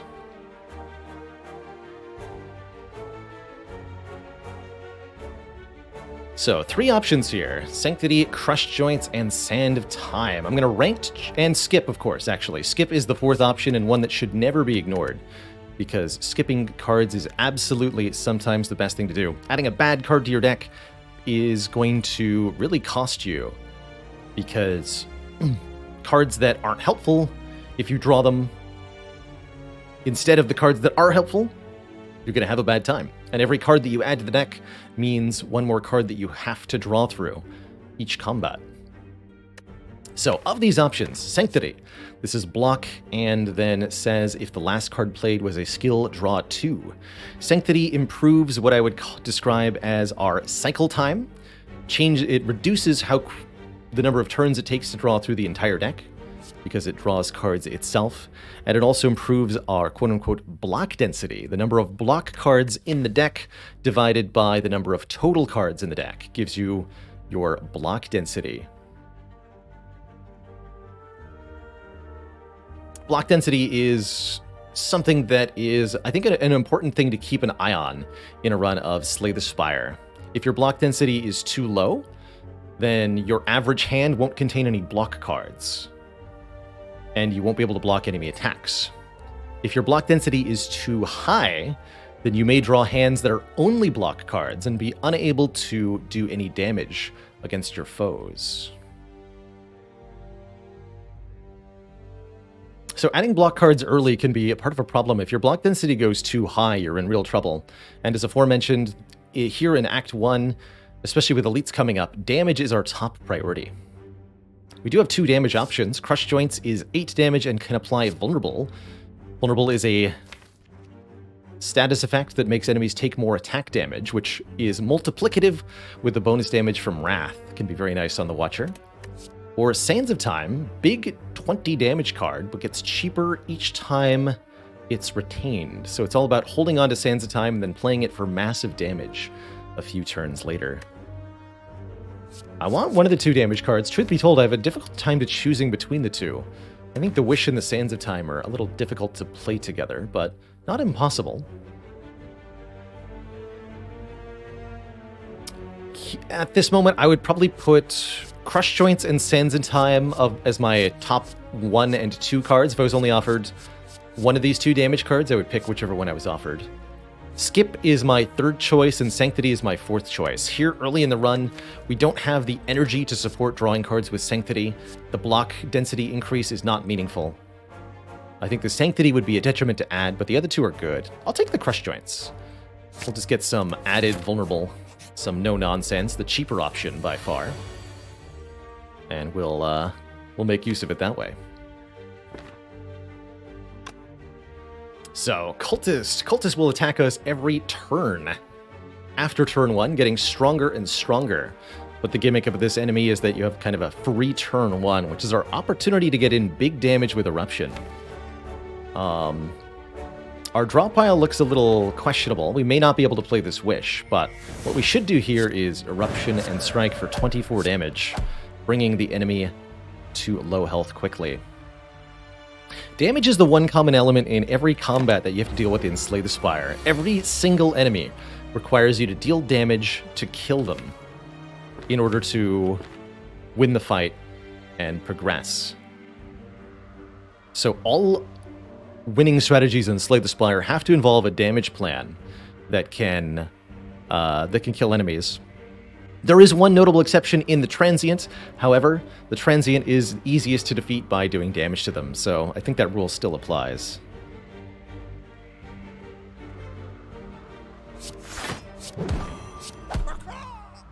Alright, we're not going to wish in that fight. I don't see any reasonable way to avoid getting hit for a lot of damage in order to gain the money. But we should still have enough to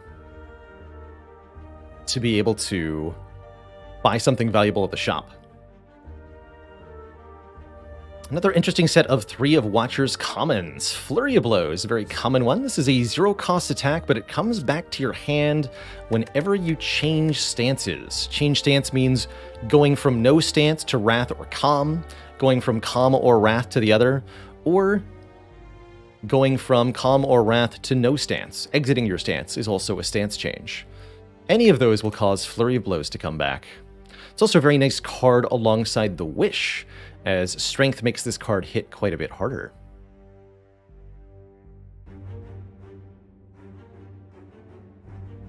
Prostrate here is a little bit of free block, and it gives us Mantra towards Watcher's 3rd stance, which is Divinity. You need 10 Mantra to enter Divinity, but if you do so, you get triple damage and 3 energy. Divinity is one way to kind of scale up your Watcher deck, or develop the Watcher deck. As I'm picking cards, I've kind of got a couple of possible branches for ways that we can develop here on the Watcher. At the start, we simply want improved blocks and attacks, but from there, we're looking to incorporate either things like Retain, cards that stay in our hand at the end of turn, which can allow us to accumulate cards in our hand to get more than the base 5 per turn. We can Scry, which lets us look at the cards in the draw pile, potentially discarding them some. Scrying can reduce the cycle time of your deck and can help you ensure that the cards that you're drawing next turn are the cards that you in fact need. We can also improve our deck by adding more sources of energy or card draw. Pressure Points is a bit of an odd card out here. Pressure Points is a damage-dealing skill. It applies a status effect called Mark.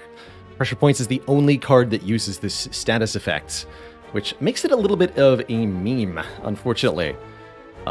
Pressure Points only interacts with other copies of Pressure Points. If you get 3 or 4 copies, it can be effective, but otherwise it's not. My personal ranking for this card reward: 1. Flurry of Blows, 2. Skip, 3. Prostrate, 4. Pressure Points, I think is my rank. I would skip over either of these 2 at the moment, as we just need to ensure we're doing enough damage to get through the next few fights and the Elite. I'll be taking this Flurry of Blows. And our third opponent is the Jawworm. Nothing we can really do here except take some damage and deal a little bit, lowering Jawworm's health. At least we didn't draw the Eruption on turn 1.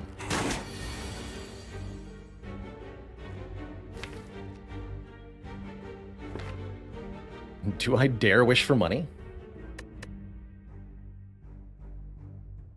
Might be more reasonable to Crush Joints and Strike. We could do 8 + 9 + 9 with Vulnerable here, which is almost all of the damage required, and then we can defeat the Jawworm next turn. Or I can wish for money, and we play the Vigilance Defend next turn. Try to kill later. Given that we're about to go into a shop, I think that extra little bit of cash might make a big difference here. So even though this could cost me some health, I'm going to choose to wish.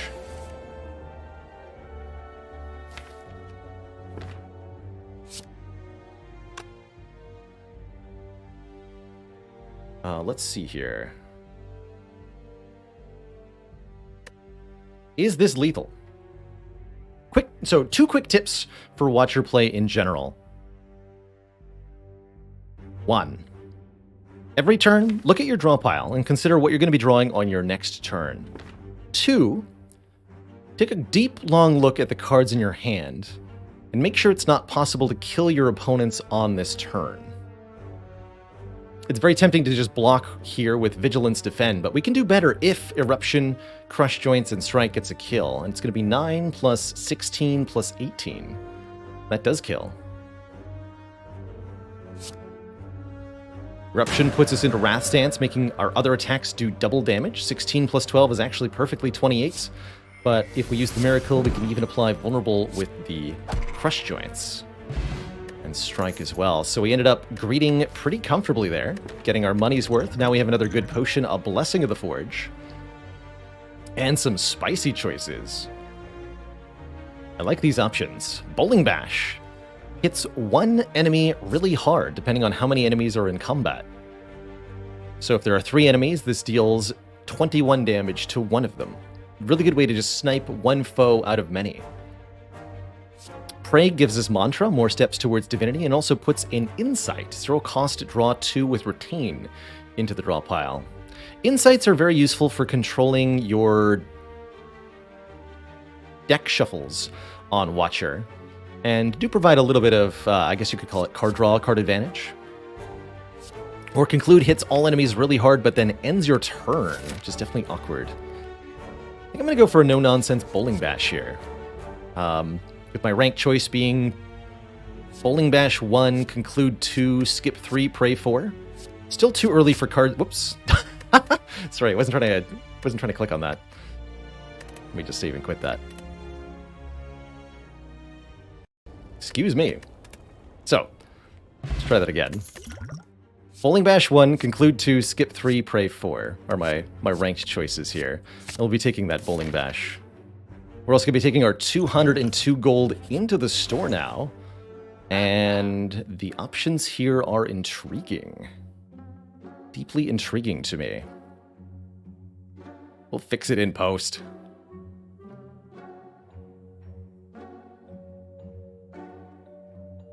So, lots of things available in a shop. Shops are one of the major resource nodes of Slay the Spire, and knowing exactly what to do at each shop is pretty tough. There's always 3 relics for sale, 5 cards from your character here at the top, 2 colorless cards, cards that are not specific to your character's class, 3 potions, and the almighty card removal. There's some pretty sweet stuff here. I like Bag of Preparation because it gives us more card draw on turn 1. Which can get us a little bit of a head start. Art of War gives us energy if we play no attacks on our turn. A little bit awkward with... Well, we have a lot of attacks, so it's pretty hard not to play attacks, but it's nice after playing Wish. Or Orange Pellets, allowing us to remove debuffs by playing a power attack and a skill in the same turn. I like Orange Pellets a lot overall, but I think a Bag of Prep is quite no-nonsense here. Of the 3 relics, I think my preferred order would be Bag of Prep, Pellets, Art of War, but this is a pretty close one. They're all very good in their own rights. Orange Pellets and Fasting pair together very nicely, and if you could afford both of them, I would recommend it strongly, but it's not within our price range here. Card removals are also extremely good. Removing a card is a very, very powerful thing at any time in Slay the Spire. Removing a starting card reduces your deck's cycle time, means that you're able to draw through all your cards with 1 fewer draw required. It also means that you're more likely to see the powerful or upgraded cards that are not the card that you removed.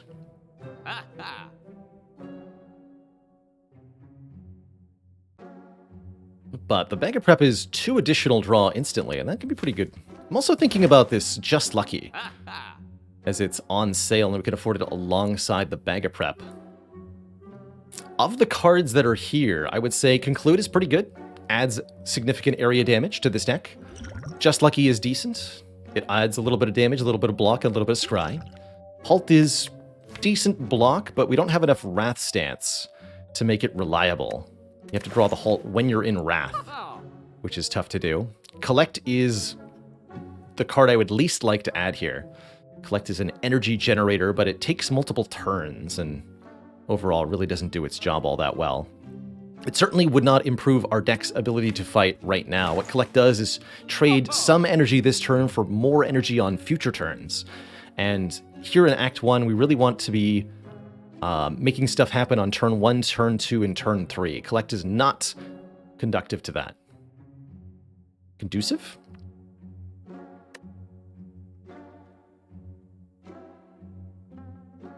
So I think my personal choice is going to be the Bag of Prep and the Just Lucky here, giving us an extra 0-cost card that we might draw on turn 1, a free attack that can scale up with the Wish, and a way to find the Flurry of Blows as well. Now that we've hit 5 additional cards to the starting deck, it starts to become less beneficial to add additional unupgraded common cards to this deck, as we'll end up kind of achieving a peak density of cards.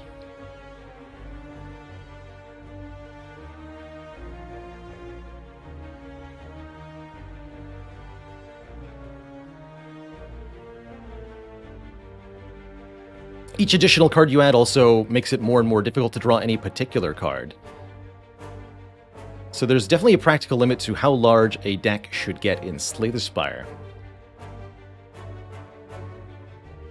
Alright, this is a pretty terrifying encounter we've rolled. Jawworm attacking for 12 on turn 1 with backup, but I think thanks to this Bowling Bash, we have enough damage here, and the Flurry of Blows. Thank you, Bag of Preparation. Eruption does 9 on its own. That would make Bowling Bash then deal 28, and Flurry of Blows will deal 8. We also get the Flurry of Blows back if we play Flurry first. So 9 plus 28 plus 12, 49 damage. That's a KO. In fact, I can even play the Flurry here. So that's our turn then. Flurry. Eruption. Flurry. Bowling Bash. I could Miracle and Strike to do another 12 here. That turn really showing off why offensive cards first on Watcher can be so impactful to your run. I'm going to hold on to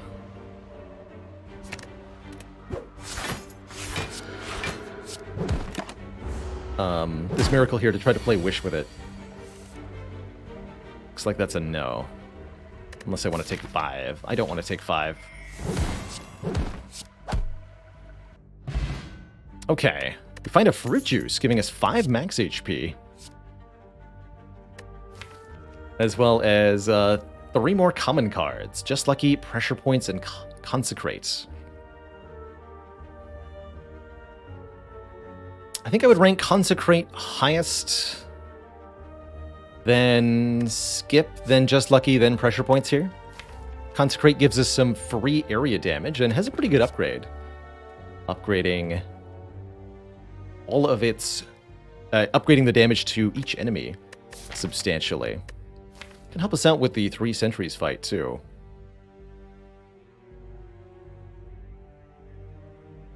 I think this is just barely better than Skipping. Skipping is actually a completely acceptable choice here as well.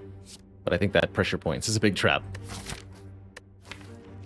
Okay, I'll take the Consecrate. Just one more free area damage attack. Again, these are all going to scale really well with Strength from Wish if we start wishing for power.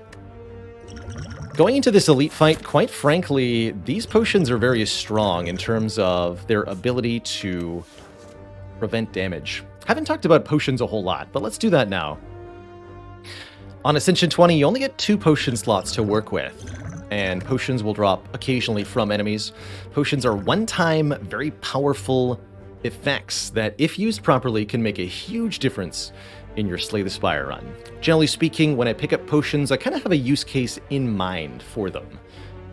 This Blessing of the Forge and the Explosive Potion offer the ability to significantly improve our damage for one fight. And my use case for these potions is absolutely kill the elites of Act 1 so that we can get lots of relics. Both of these could save us quite a bit of health in an upcoming fight, whereas this Fruit Juice is 5 health now and forever, which is good, but I really need these resources to be able to get through these upcoming elite fights, which means I might actually leave this Fruit Juice on the ground. Very unusual choice here. I think normally you would see me discard a potion to pick up and then drink this fruit juice for the 5 health. But right now, I want to make sure that I have these in hand for this fight so that I can kill it more easily. Okay, with that said, I'm going to leave fruit juice on the ground, and we're going to go into our first elite fight here. It is the Gremlin Knob. Gremlin Mob is very much a test of damage output, a test that we are going to pass. Unfortunately, we didn't find our eruption here on turn 1, but we did find a whole lot of other stuff that can do very good damage, and I think this might be a great turn to use our Blessing of the Forge, letting us upgrade all of the cards in this hand. All 3 strikes, the Consecrate, the Just Lucky, and the Miracle, so that we can find a killing line next turn, perhaps. Let's do that. Every single one of these attack cards gets +3 damage, which means we get to do a whole heck of a lot, bringing Knob all the way down to 46 health. I'll discard both the Flurry and the Strike to maximize the chance that I draw Eruption next turn. And that should hopefully allow us to kill the Gremlin Knob on the following turn. I think so.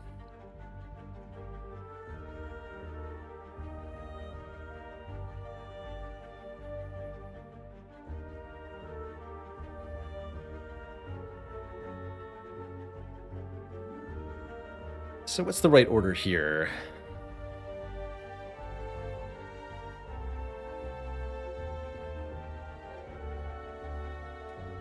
Vigilance, Crush Joints, Flurry of Blows, Miracle, Eruption, Flurry of Blows, Bowling Bash. How much damage is that? We do 8 from Crush Joints, plus 6 from the Flurry, plus 13 from Eruption, plus 12 from the Flurry, plus 21 from Bowling Bash. We can deal actually 60 damage with this hand, and that's more than enough to immediately kill the Gremlin Knob. We could Eruption before Crush Joints. We miss out on 4 damage from Eruption and 2 damage from Flurry. So it's 6 damage versus... Yeah, I should do 2 more damage if I Crush Joints when in Wrath Stance, actually.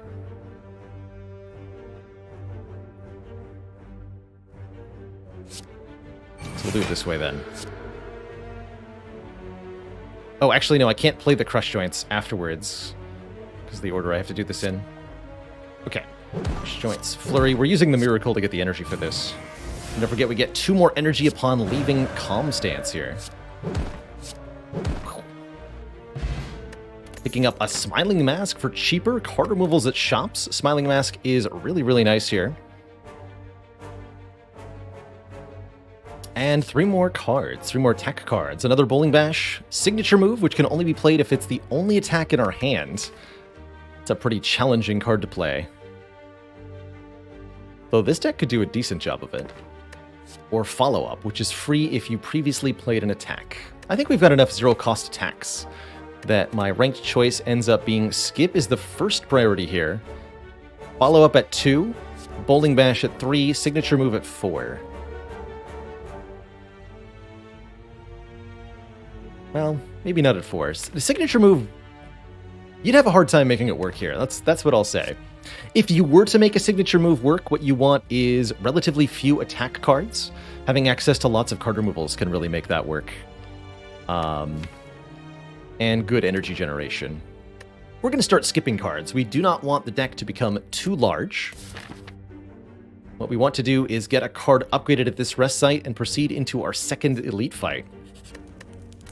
Generally speaking, on Watcher, one of the best first cards to upgrade is Eruption, making it cost 1 instead of 2. Lets you play more damage cards on the turn that you play the Eruption, or lets you Eruption and Vigilance in the same turn. Both of those things are very, very good. When choosing an upgrade in Slay the Spire, it can be a little overwhelming. You've got so many different options, and every card gets a different bonus. Strikes and Defends get +3 to their number. The Vigilance gets +4 block. The Wish boosts all of its different effects. Crush Joints is a little bit more damage in 1 turn of Vulnerable. Flurry at +2. Bowling Bash gets 3 per hit.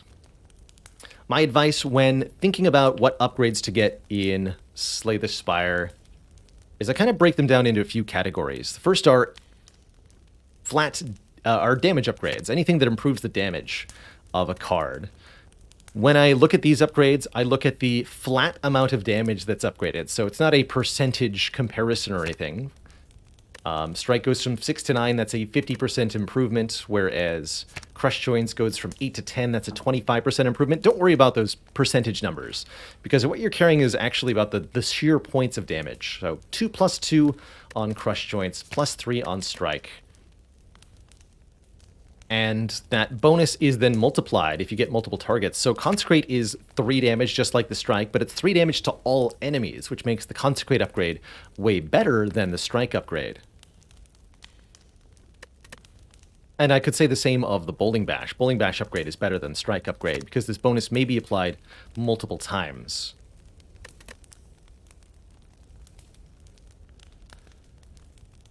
Energy upgrades are also extremely valuable. Anytime you can make a card cost less. If the card is a power or a card that exhausts, then you'll only be able to play it one time. So that's a one-time energy discount. Those are still pretty good. But what's really juicy are cards that don't exhaust, cards that can be used multiple times and have an energy discount. And that's definitely the case for Eruption. It's why Eruption is one of the best upgrades here. Of the cards we currently have, I'd say our 3 best upgrades are Eruption, Consecrate, and probably Crush Joints for the extra 1 vulnerable turn, which is a big deal. Prioritizing extra turns of debuff, I think, is a really good idea for your upgrades, generally speaking. And that Crush Joints upgrade will probably follow shortly. Alright, we get the Lagavulin this time. This enemy sleeps for up to 3 turns, allowing us the chance to perhaps wish for something. And given my current situation, I'll probably just wish for Strength here so that we can easily defeat this fool. Wish is right on top, too. Now, of course, I could simply play Eruption and do a lot of damage this turn. But let's let Sleeping Eggs lie. And go ahead and play Wish here to become almighty. Gain 3 strength. I think that's what we're looking for. Then we'll let them sleep for 1 more turn. On this turn, they wake up no matter what. So on this turn, we should attack no matter what. With everything we've got.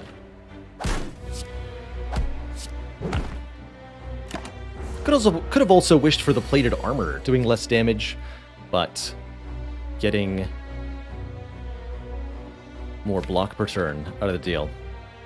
I think we'll find that the bonus damage helps a lot here. All of these low-cost attacks are so much deadlier with a little bit of strength to them. For example, Flurry Blow's now doing 14 damage, Consecrate doing 16, so on and so forth. I think I can get a kill next turn if I discard this Defend, actually. Yeah, this is going to be enough to kill. So we take 10 on this turn, but then on the next turn we're able to defeat the Lagavulin before we take another bop for 20.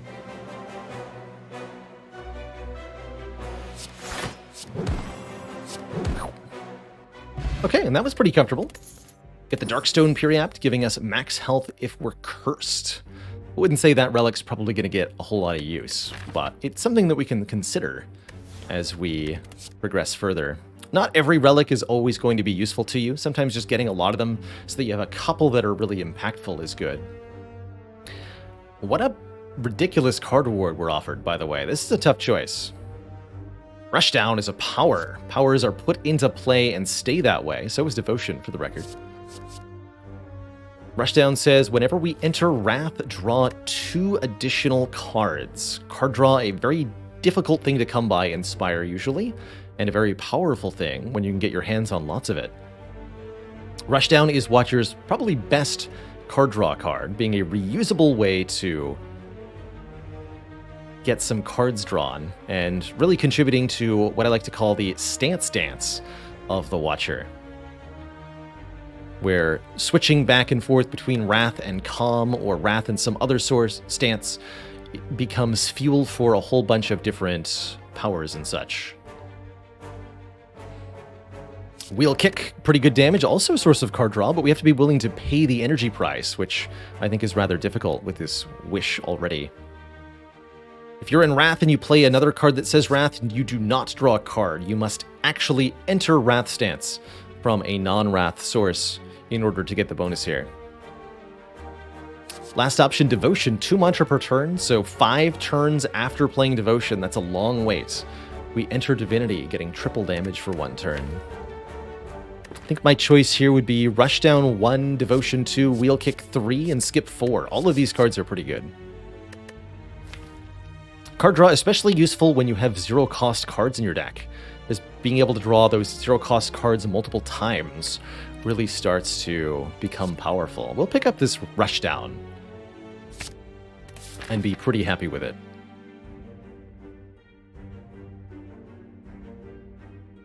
Rushdown is a card that also has an energy reduction upgrade, although since it's a power, this is also only a one-time energy reduction, compared to the multi-time energy reduction of the Eruption.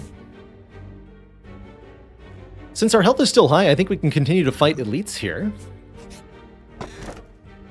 We get an excellent relic out of this chest. The Captain's Wheel gives us 18 block at the start of turn 3. Which is crucially useful against the elites of Act 1, but will be very good against a whole myriad of opponents too. As we get closer to the boss, I should talk a little bit about bosses in Slay the Spire and kind of our decision making as we go towards them. Each act has 3 possible bosses that you can face. In Act 1, the possibilities are the Hexaghost, the Slime Boss, and the Guardian. This is the Hexaghost, who is essentially a damage race. You have to defeat this boss in 9 turns, or you're going to take a lot of damage. So having consistent damage output is king for Hexaghost. We have to make sure as we go through that we're picking cards that will continue to improve our damage output. The Wish and the Crush Joints especially are really going to help with this for that fight. Bosses, generally speaking, are a test of your deck's ability to quote-unquote scale. Here in the Spire community, you have this term scaling, which usually refers to anything that makes your deck do more damage or produce more block on later turns. So a great example of quote-unquote scaling is Wish here, giving us strength to make all of our attacks do more damage. You could also consider Crush Joints to be quote-unquote scaling, because applying Vulnerable causes any further attacks played to do even more damage. So you're able to multiply the value there. And effective multiplication, these actually stack with each other too. So for example, Wish adds 3 points of base damage to an attack. Flurry Blows goes from 4 to 7. That modified 7 is then what gets used to calculate damage with Wrath and with Vulnerable. So if we're in Wrath, that 7 goes to 14, and then add 50% to that, becomes 21 damage from Flurry of Blows with 3 strength in Wrath and Vulnerable. All these stacking bonuses are really the core of successful Watcher a lot of the time. Wow, that is a mighty spicy set of gremlins we just got. 2 sneaky gremlins attacking us for 10 on turn 1.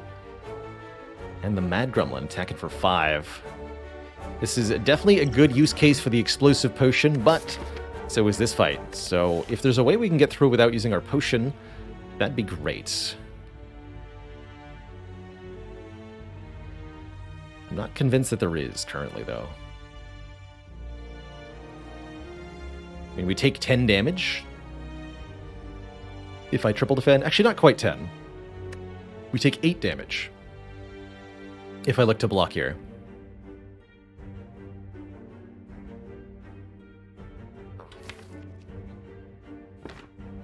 I'll probably just use the potion here.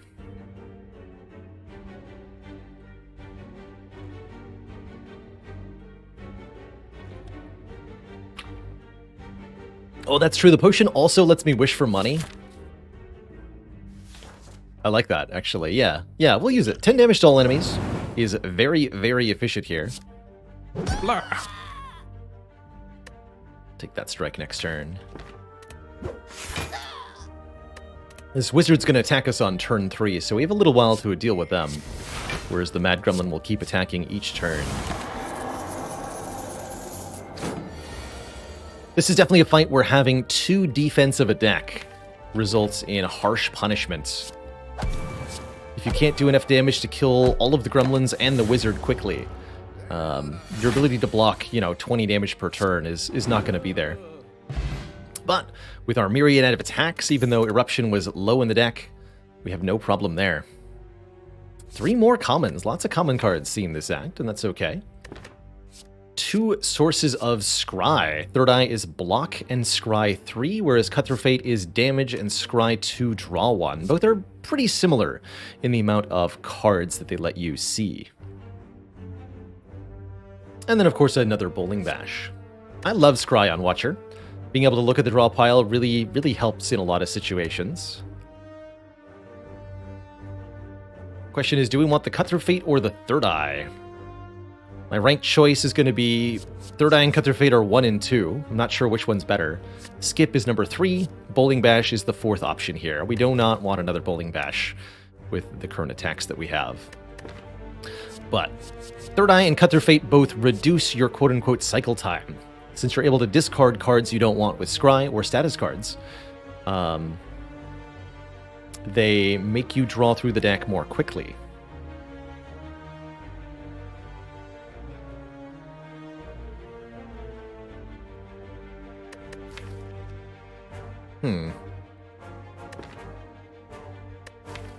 We need more damage for Hexaghost, so I think I'm inclined to take the Cut Through Fate over the Third Eye, but this is a pretty close choice.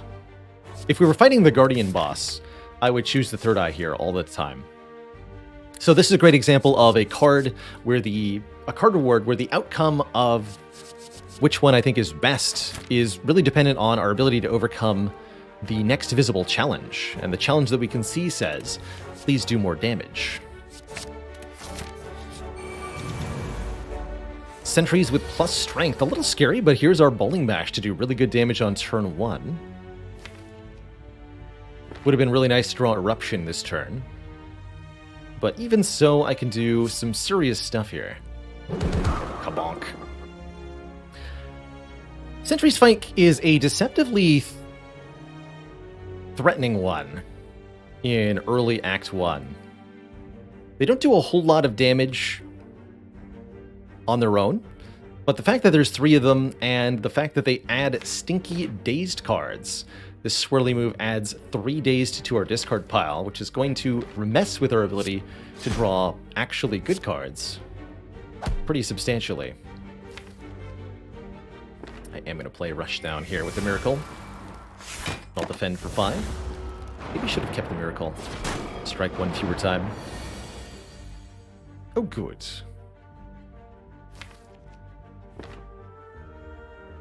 Success in the Sentry's Fight usually involves killing 1 or more of them really quickly. Otherwise, the fight can get out of control.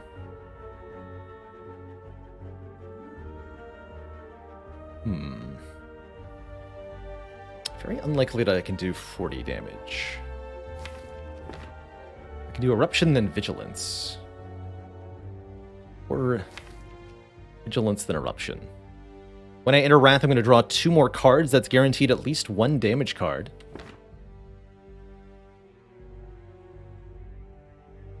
Also important to keep in mind, next turn we gain 18 block, which makes ending our turn in Wrath actually pretty attractive. So I think it's best to tank some damage here. Let's go Vigilance, then Eruption.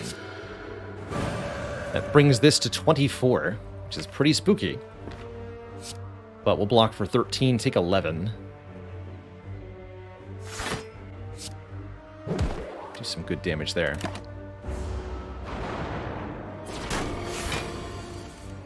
Oh, actually, probably wasn't supposed to attack this one. I was supposed to keep attacking this one. Alright, what's on top of the deck? Wish! I don't want to draw Wish, but thank you. 14 plus 8 is 22. We're attacking this one, the one that's going to be attacking me next turn, as I want to make sure it dies before it's able to hit me. Okay. There we go. And then next turn we draw Eruption, which kills. All told, we didn't take that much damage here, which is good, considering that I had to use the Explosive Potion against the Gremlins. Pick up a Tori, which reduces unblocked attack damage from 5 to 1. That can be very nice against Hexaghost, or against any other multi-attacking enemy.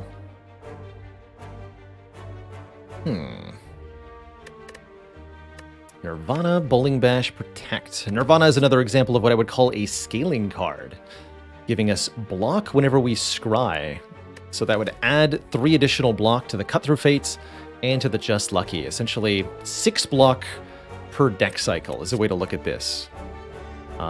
Given that it takes us 4 turns to draw those cards, you can say that the Nirvana is about 3 block per turn. Actually, no. 6 block, 4 turns. 1.5 block per turn, excuse me. And that is a pretty sad deal. You need more than that to make it worthwhile. No, the Nirvana could become better later. Gets a little bit better with an upgrade. But generally speaking, I find that this specific card is pretty below the curve. Another copy of Bowling Bash, or Protect, which is a big, beefy block card that stays in your hand. Actually, not the world's worst Protect. I think it just adds a little bit of block consistency, a little bit of block density. The deck doesn't have a lot of block in it, so in Act 2, we're going to really struggle defensively, which I think is fairly common for acts where you fight Hexaghost as your boss. My rank choice here is, I think, Skip first, Protect second, Bowling Bash third, Nirvana fourth. So the Protect is okay, but I think I'd rather Skip and keep our overall card count low. Even though our health is relatively low, I'm going to continue to upgrade cards here, with Crush Joints being next on the docket, as I'm fairly confident now that we have a fairly well-developed deck of cards and a lot of relics that we should be able to defeat this elite without much trouble, especially with aid from our Captain's Wheel.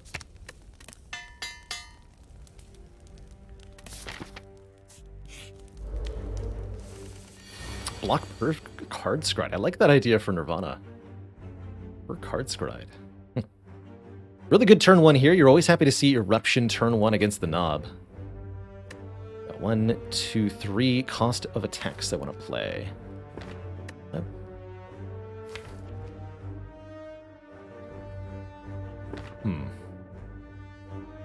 Our ideal is simply killing Gremlin Knob on turn 2, which I think with triple damage is going to be doable here.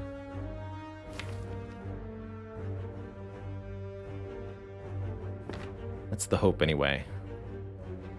Oh yeah, I have to play a skill. So yes, I'm playing the Miracle.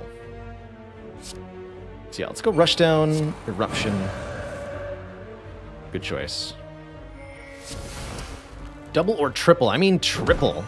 Counting for twice from Wrath, and then 1.5 from Vulnerable. That makes triple. Strike doing here 18 damage, which is 6 times 3.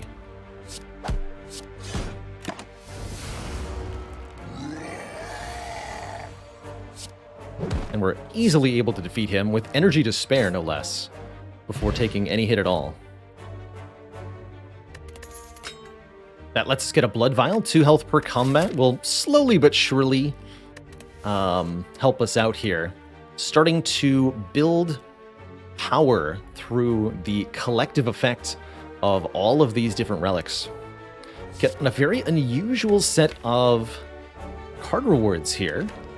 Just Lucky again.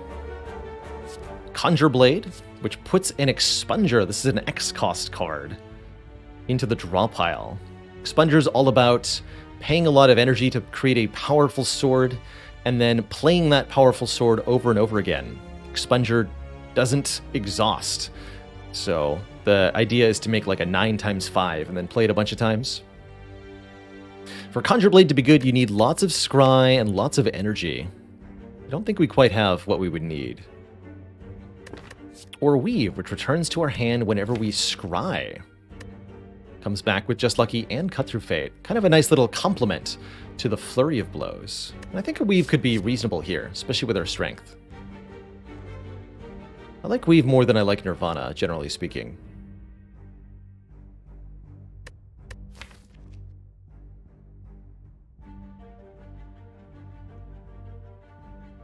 Yeah, let's take 1 Weave.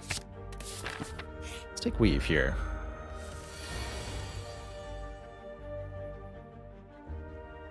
And now for everyone's favorite game, is this lethal? Can we kill this poor man on turn 1? With what I have drawn here. The play would be Eruption, then Bowling Bash, Strike, Weave. That's 9 plus 13, 17. 9 plus 34. No, not a kill. But I could kill if this was Flurry of Blows. If we just block with Eruption, then we'll take 5 damage, which Tori actually reduces all the way down to 1, which is really, really nice.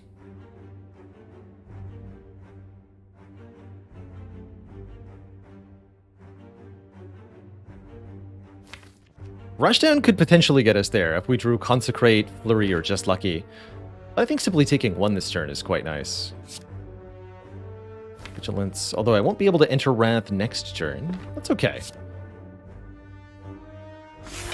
This is fine. We'll even keep the Miracle for now. Just take a little bit. Progress to the next turn. 10. 13. Should do better than that. Do I have 1 energy or 2 left? Just did Miracle, Crush Joints, Fate. So I have 2. Strike plus Strike is 9 plus 9. Not quite a kill here. So let's discard both of these. Draw the final card, which is Flurry of Blows. Oh, but Weave. So we do have a kill. Forgot about Weave there. Yes, okay. I gotta remember that I have that Weave. A little bit of a blunder there. 3 more cards. Another Prostrate, Carve Reality, which creates a retaining attack, or another Protect. My personal rank choice here, Skip is first, then Carve Reality, then Protect, then Prostrate with the following deck. I think we have enough damage cards that I don't feel compelled to add another. Alright, going into our boss. Before each boss, there's always a rest site. I personally think it's a good idea to evaluate, do you have enough health to fight the boss? Is your deck going to be able to match up against it with the current health total that you have, or do you need to rest in order to gain more health to defeat the boss? Sometimes an upgrade is better than a rest, even if you're in a pretty precarious position, because gaining a numerical advantage can save a ton of health in certain fights. Hexaghost is certainly no exception.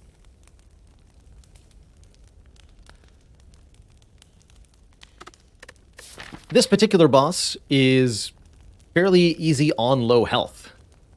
They have an attack on turn 2 that scales with our current hit points. And with the 29 health, it's going to be relatively low. The Tori will also further reduce their attack damage here. So I think we're quite confident upgrading a card right now. But if you don't have an exact knowledge of how your deck lines up, you may be better off resting against the boss. As a general rule, one of your best ways to win a Slay the Spire run is to make it to the next act and worry about it from there. So what upgrade helps us most against Hexaghost? I think +1 strength could be a really big deal. But I think we could also benefit from improving our Scry by upgrading the Cut Through Fate, or maybe even upgrading our block on Vigilance. But let's upgrade the Wish. This will be more strength for Hexaghost and more money if we are able to play it in later fights. Not that we've managed to play it too many times, but here and there we have. And luckily enough, we even draw it on turn 1. So I'm just going to go ahead and do that. We're going to wish for Almighty and gain 4 points of strength, making all of these attacks do 4 more damage. Keep this Defend on top to block next turn. We know we're getting attacked. And I'll keep the Miracle in hand. Okay. Not too bad. Relatively good draw order, in fact.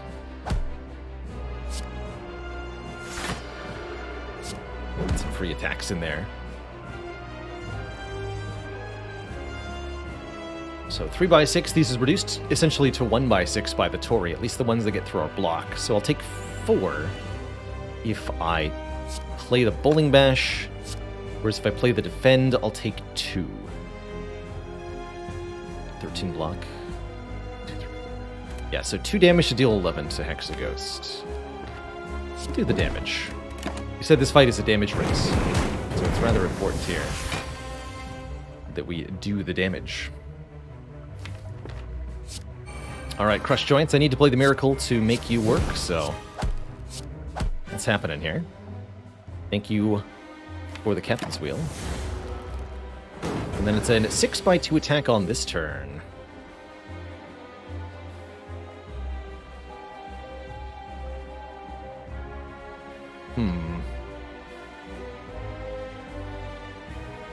Awkward is how I would describe this. We draw 2 cards if I play Eruption, but being in Wrath doubles the attack damage dealt by our enemy. If I don't draw a block card off this Eruption, then I would die.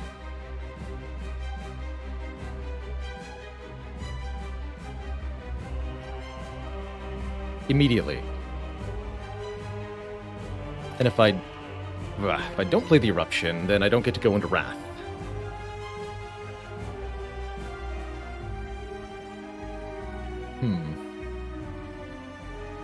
So I can risk it all by playing Eruption, or I can go Strike, Strike, Crush Joints here. Just do some damage, take 14 here, 2 from this burn in our hand, and then some from our opponents.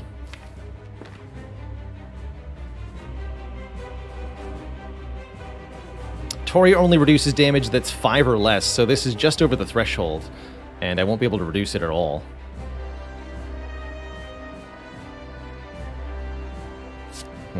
Okay, I'm not going to play this Eruption, although it's probably the correct choice. We've just lucky we're on top, I would have barely lived.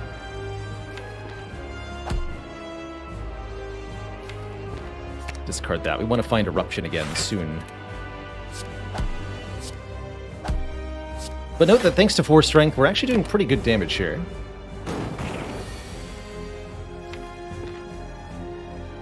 Oh man, this is a bad time to draw Vigilance. I might die next turn. Let's do it as follows. Back all those things. Strength go to 9?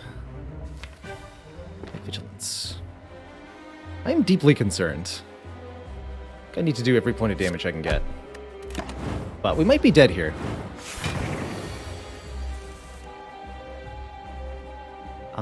Is that enough damage to kill?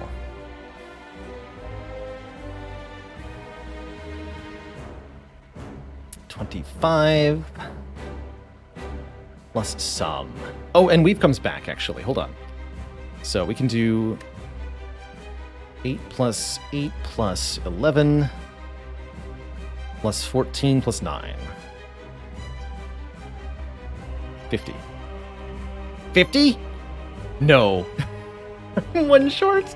Okay, so that means Cut Their Fate needs to find any attack or any playable skill. And yes, we need to Weave first because Cut Through Fate will make it return to our hands. Hey, we drew an attack. And Eruption at that. So we are successfully through the Hexaghost fight as we're able to find a kill here. We could even block with the Vigilance. That was a little close for comfort, but we're through it. GG. Whew. We're offered Alpha, Brilliance, and Devotion. 3 of Watcher's rare cards. Rare cards are a little odd for this character. Many of them are kind of complicated cards with a lot of setup required in order to have some kind of payoff. For example, Alpha. Alpha shuffles a Beta, which then shuffles an Omega. Omega is a 3-cost power that says deal 50 damage to all enemies every turn. Alpha can be really good if, and really only if, you're able to draw and play enough cards to get the Omega effect in play quickly. In most combats, it's just dead weight and can really slow you down. Brilliance offers pretty good base damage that gets significantly higher if you have any mantra generation, something that we've repeatedly refused on this run, and we'll probably continue to do so. Or devotion as a source of mantra. My personal ordering here, probably skip first, brilliance second, devotion third, alpha fourth. These are useful enough rares in their own right, but aren't really synergistic with what we're doing at the moment. We're looking for stuff that says draw cards, we're looking for stuff that says scry, and we're looking for things that say either enter calm stance or enter wrath stance. But none of this says any of that. So we're skipping. All of it. Lastly, we have to choose one of 3 boss relics. Boss relics are one of the most difficult decisions in any run of Slay the Spire and very much define how your deck continues to develop. Many of the boss relics have a downside in addition to an upside, but some of them, like the Holy Water and Violet Lotus here, to Watcher-specific boss relics, don't have a downside. So our choices are Holy Water, 3 miracles instead of 1. Makes it a lot more easy to use this Crush Joints, makes it a lot more easy to play the Wish, because we can have 6 energy on turn 1. But it's once the miracles are gone, they're gone. Runic Dome is energy every turn, but we can no longer see what the enemy is doing. I'm not going to do an over-explain Dome run, I'm just going to be very honest. That said, Dome's energy every turn can be pretty useful here. Lastly, Lotus gives you extra energy when you leave Calm. I think Lotus gets better and better the more cards that enter Calm that you have. Currently, we only have 1. So my ranked choice here is probably Holy Water first, Runic Dome second, Violet Lotus third, as this is only going to be 1 extra energy every 19 cards. So 1 energy every 4 turns, 3 or 4 turns. Runic Dome is 1 energy every turn.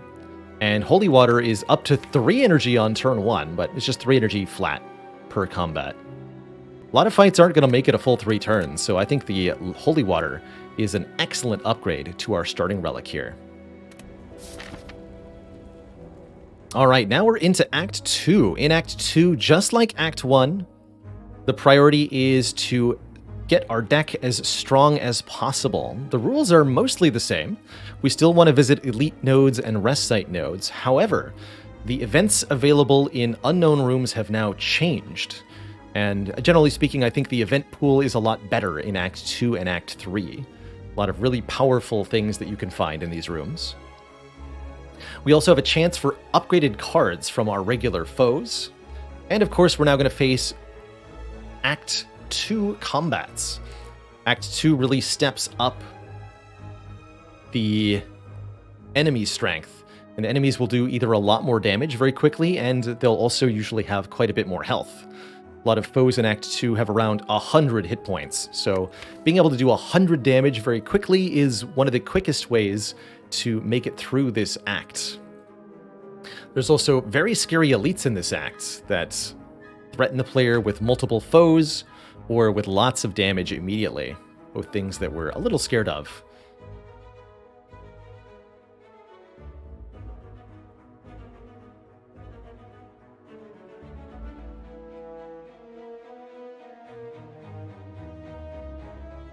Okay, let's just keep going here. What does our path then want to be? I think we'd like to hit at least 1 store.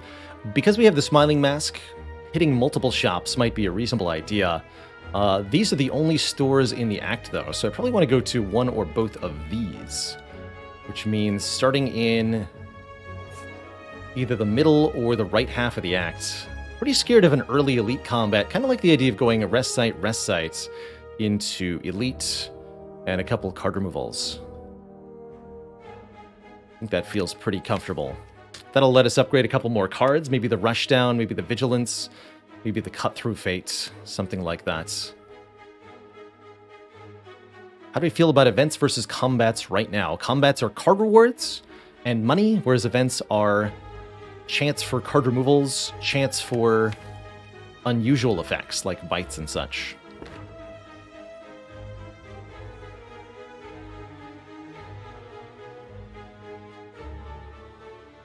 Maybe then I'll take 2 events and 2 combats along the way to that first fire. Actually, it's 3 combats, 2 events. That feels like a reasonable distribution. We could go heavier on the combat. Actually, we can't do better than that, can we? If I want to go to this fire, it has to be 2 events. Okay, let's just do that. The Shelled Parasite with its stinky 21 damage on turn 1. This could definitely be the time to make use of a potion here, as our hand of relatively cheap cards really doesn't do a whole lot against this opponent. Yeah, welcome to Act 2, no kidding. Alright, I'll use a Miracle, and then we're going to drink this colorless potion, looking for either card draw or enemy damage reduction. I think Dark Shackles will do just fine, bringing this 21 down to a 12. Then I can block for 7 and take only 1 with Tori. Perfect.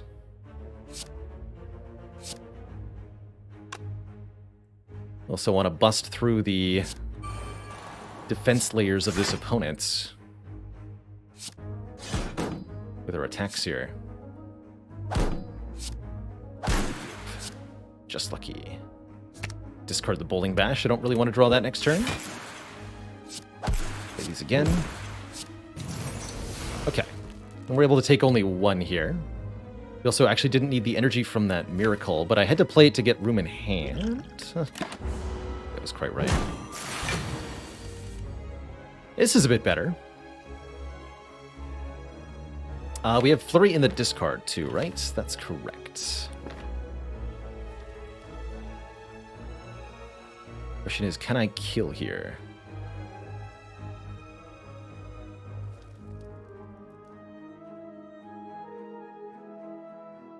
Vigilance, Flurry, Eruption, Crush Joints, Flurry, Strike, Strike. How much damage is that? 4 plus 9? Plus 20? And then everything's triple. 12, 18, 18. All told, that's 81 damage. That's a kill. That is a kill.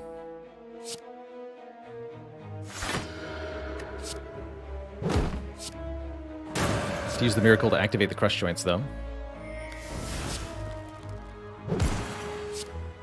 Unfortunately, I'm not able to play the Wish. That's okay. I would be if I had kept the extra Miracle from turn 1, but someone forgot to do that. That's alright. So, as scary as that Shelled Parasite was, we ended up taking only 1 damage there, thanks to careful deliberation. Some block options here, 3 different defense choices, and given that the deck is pretty low on defense at the moment, I actually quite like that. Evaluate puts an Insight into the draw pile for a little bit of extra draw. Mental Fortress will be block whenever we change stances, or Third Eye is more Scry and a little bit of flat block.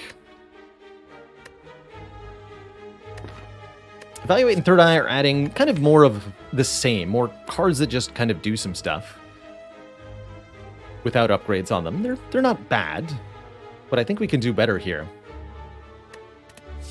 As this deck progresses, we're still looking for more stance-changing cards to add. Getting block whenever we do so is going to be one of the greatest ways for this deck to quote-unquote scale into our late game. Able to capitalize on what we're already trying to do. Enter Wrath and draw cards with that by adding some block as well. I think that's going to be very, very good here. So let's pick up this Mental Fortress. Overall ranking here, Mental Fortress first, Third Eye second, Skip third, Evaluate fourth would be my choice. Give me that. And we said we wanted 2 events and 3 combats. This Chosen is going to debuff us with Stinky Hex, which causes us to add a status card to the draw pile anytime we play a non-attack card. However, I do so much damage on turn 1, we're actually able to just outright kill. But what about my Wish?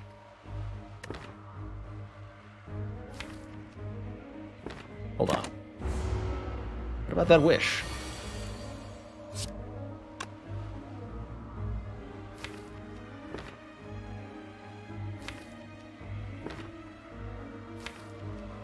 Team block? Okay, I'll wait one more turn. I don't like it that much. Hey, there we go. So we're able, in fact, to get our money here. By waiting a couple of turns. That was good.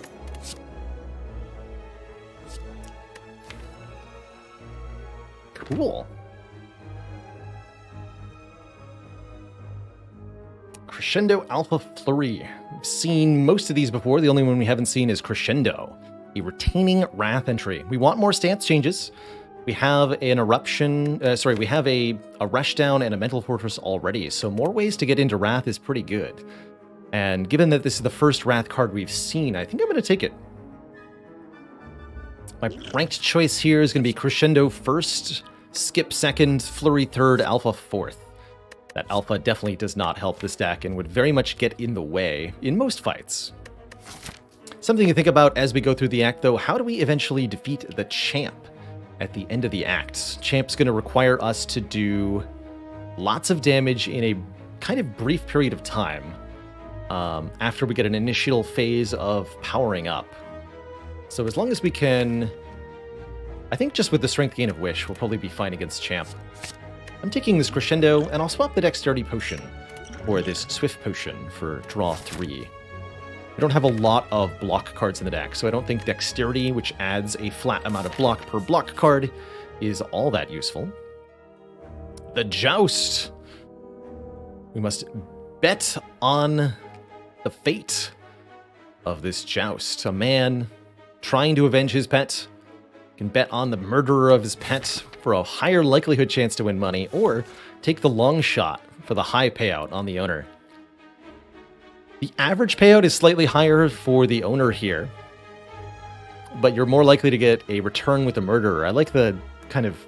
You get a valid reason to pick either one in this event. I, for one, am a noodles betting man. What do we get? We lost the bet, but at least we weren't gouged by a lance. Oh well. I still think I want to avoid early elites, so we're actually not that bad at them. Been a little while since the last Noodles win. Oh man. Parasite is back and angrier than ever. Hello, Mr. Parasite. See, Eruption, Bowling Bash, Flurry, Weave is not going to cut it here. I think I should use the Swift Potion. Otherwise, or the Block Potion, we could also use that, but I can't play Eruption if I don't Swift Potion. So, I'm going to Swift Potion. But in order to draw 3 cards, we must make room in hand here. You can only have 10 cards in hand at one time. Let's go Miracle, Mental Fortress, and play the Flurry. I'd like to kill the Parasite on turn 1. Okay, we got Vigilance. That is a little helpful.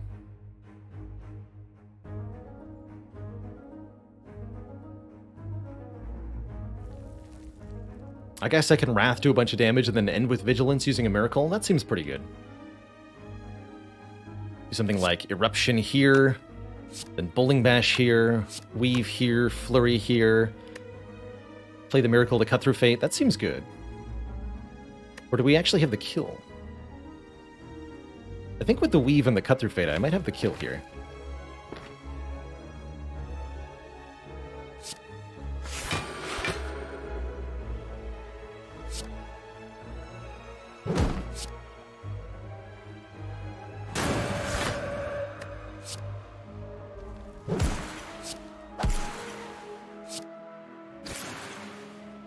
Crate is welcomed.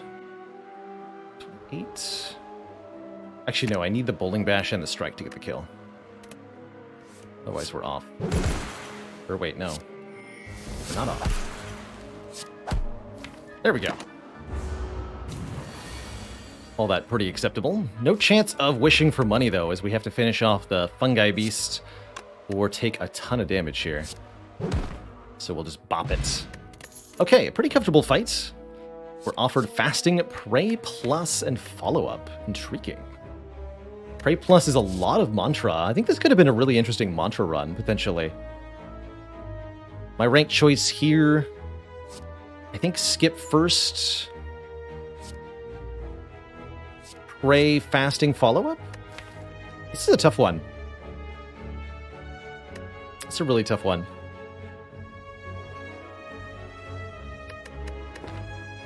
Strength and Dex makes our attack and block cards a lot more effective, but the reduced energy per turn is a real problem if you're only got 3 base. I think I'll be skipping these cards, even the free upgrade on the Prey. Okay, and we're gonna go this way. Grab some upgrades.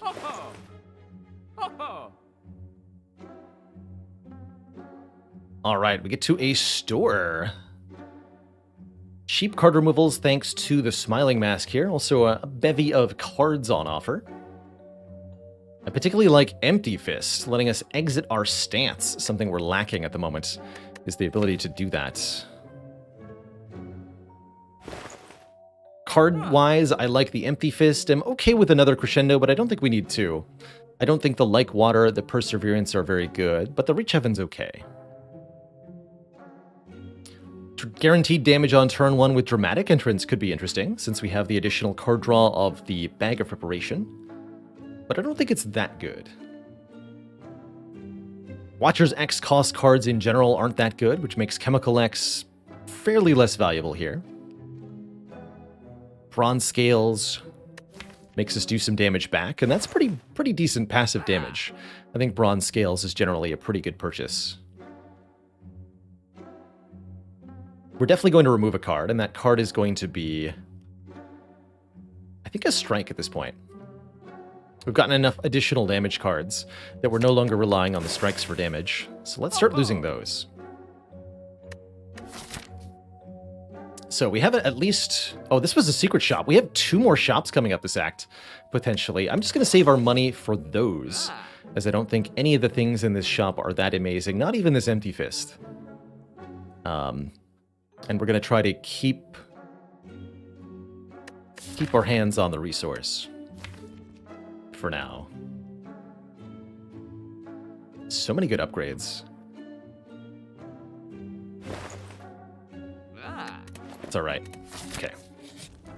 So 2 upgrades. I think Rushdown is a very good upgrade, making that free.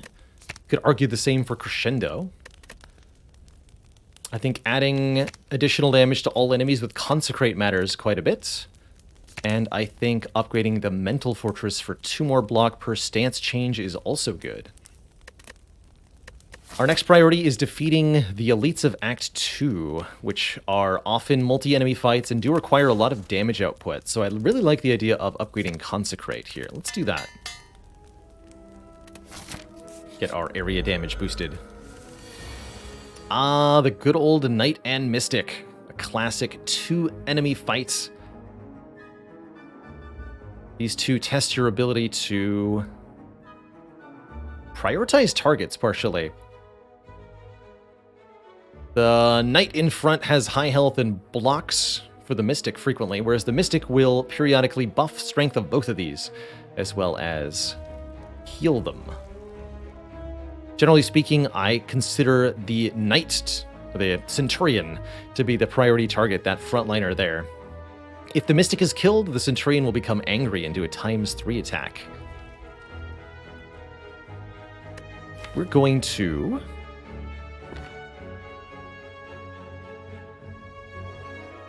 That said, we might want to consider killing the Mystic here on turn 1, because we can prevent her 9 damage attack and end in Wrath stance.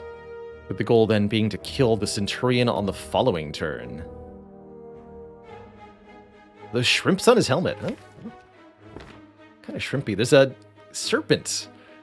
Kind of looks like the Snecko on the armor. But I don't know about those eye holes. Let's see, so we do 9, 29, 29 plus 21, exactly 50? Okay. Go for the Mystic first.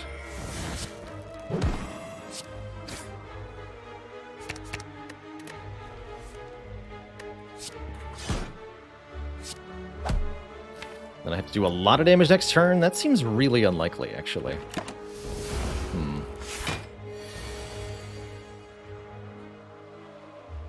I've made a mistake.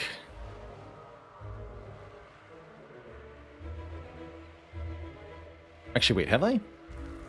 Because I can wish for 4 points of strength here, which makes this plus 8, 16.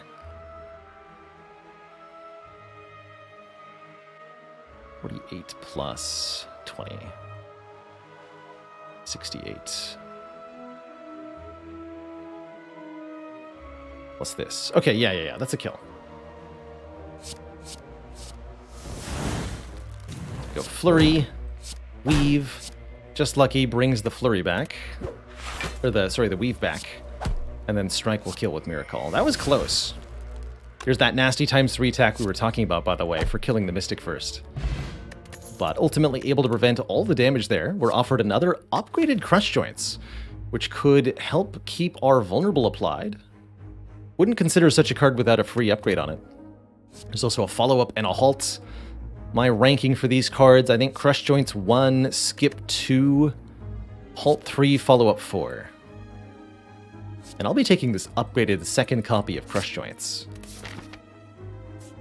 We also get to upgrade one more card here before our first elite fight.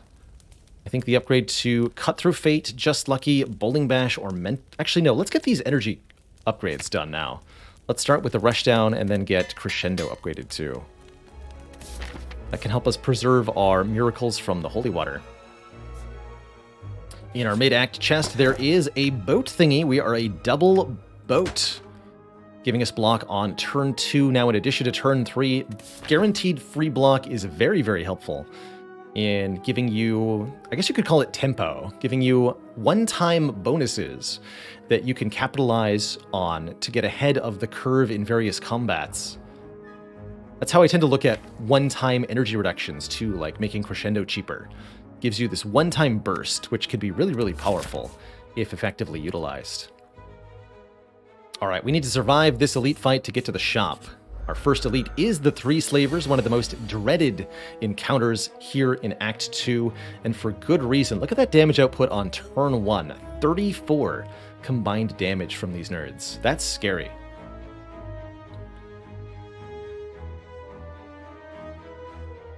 Fortunately, we have some allies in this fight, and I think first and foremost is going to be Wish for Strength here, to make our Consecrate do big damage, to make our Flurry do big damage.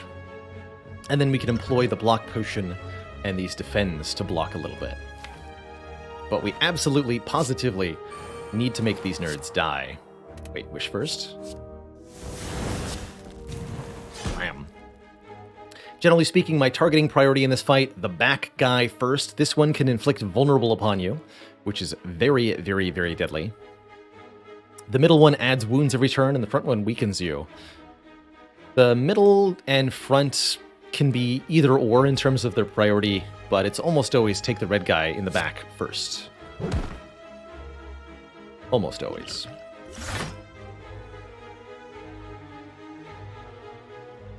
So currently I take 1, 7, 14. 0, 1, 14. I go to 22 block. Take 12. I'm gonna keep 2 miracles. Do a little bit of damage for Tori here. There's that stinky Entangle.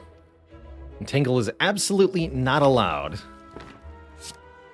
This status effect prevents us from playing attack cards on our turn, which is notably most of our cards. So we have to kill this Slaver before that occurs, or else.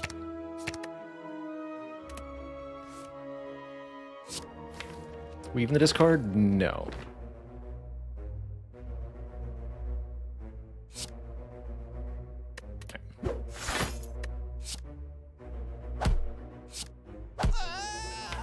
And I'm guaranteed getting Wrath next turn, so let's use these 2 miracles to play the Vigilance and get my Flurry back. When would you wish for armor? Armor wish can be useful in long, drawn-out fights, such as the Awakened one is a good time for wishing for armor. I tend to think.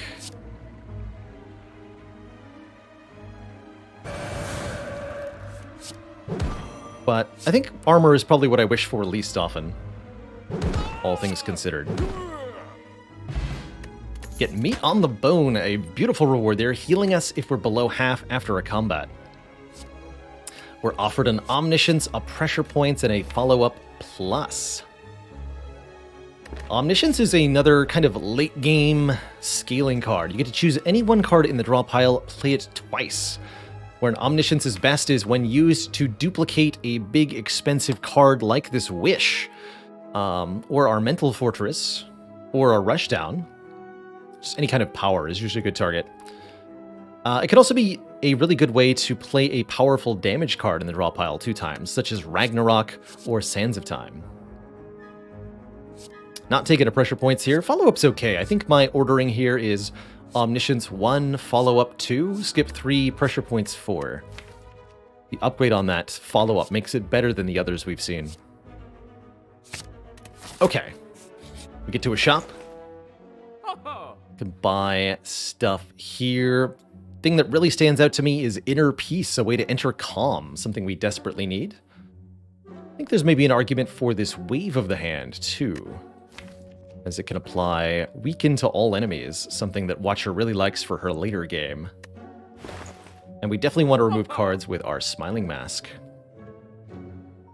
Other things that are okay here, Master Strategy, although it's very expensive, is a ton of free card draw, which is very powerful. If you Omniscience the Wish, yes, you can pick 2 different effects. So you can wish for Strength and Armor, or you can wish for the same thing twice. The only thing you can't wish for is more wishes.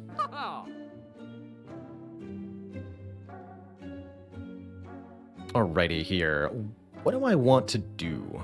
Relic-wise, Akabeko makes her first attack each combat do more damage. Most powerful with attacks that either hit multiple times or attacks that hit all enemies.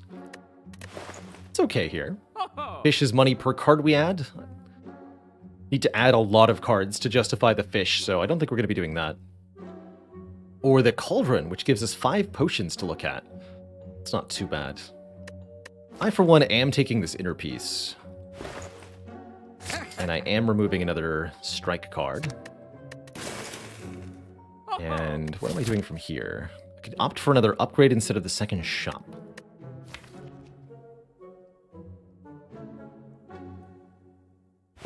Yeah, let's add this Wave of the Hand as well.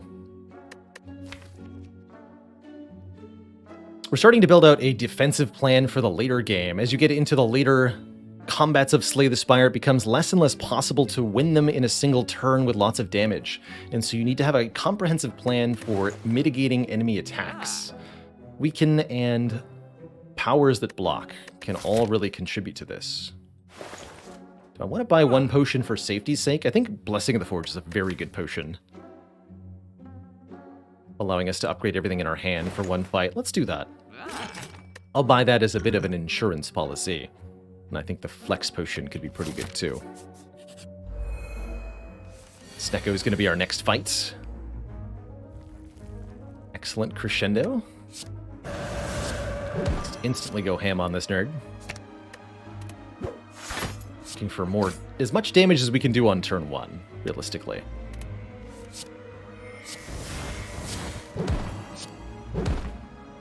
Snecko confuses us, making our cards random cost, which can be a little awkward, but could be really good here.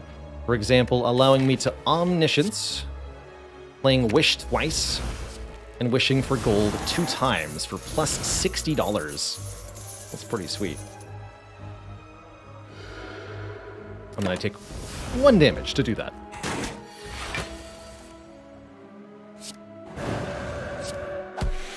And we'll just finish the fight easy peasy like. Oh man, I should have gone Divinity this run. 2 Prey pluses. So a couple unupgraded attacks and the Prey. My order here, I think, is skip first, then Sands, then Prey, then conclude. We really don't need attacks like this at this moment. The Weave and the Flurry are really doing a lot of the work with just the strength we're able to get. We're skipping these. Alright, I got enough money that actually going to the shop is technically viable. But we'll instead take the upgrade here. I think we should upgrade our Mental Fortress for more block per stance change. And then our second elite fight is going to be against the Gremlin Leader. Gremlin Leader is a particularly challenging fight in Act 2 Slay the Spire. Gremlin Leader starts with 2 minions on the field and then summons additional ones over time, which can be particularly problematic. You can win Gremlin Leader fight either by doing just a ton of damage to the leader immediately, or by constantly picking off the minions, forcing the leader to resummon. This looks like a turn where I can do a ton of damage immediately if I use this Blessing of the Forge to upgrade all these cards. It's going to be a lot of damage, let's just say that. Check this out. Bowling Bash deals 30 times 3. Kabonk.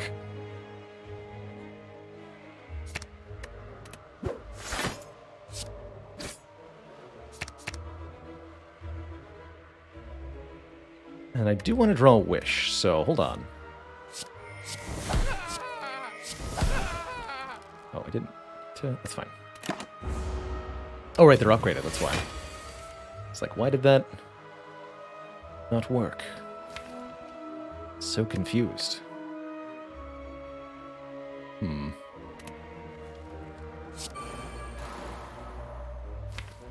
free block next turn. There's no attacks in the draw pile, which is a little confusing here.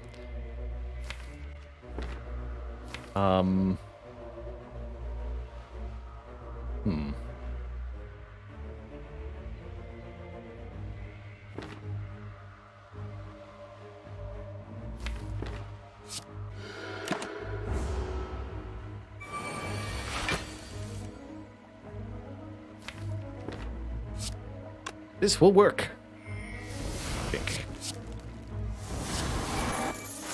Hopefully we draw a damage card next turn.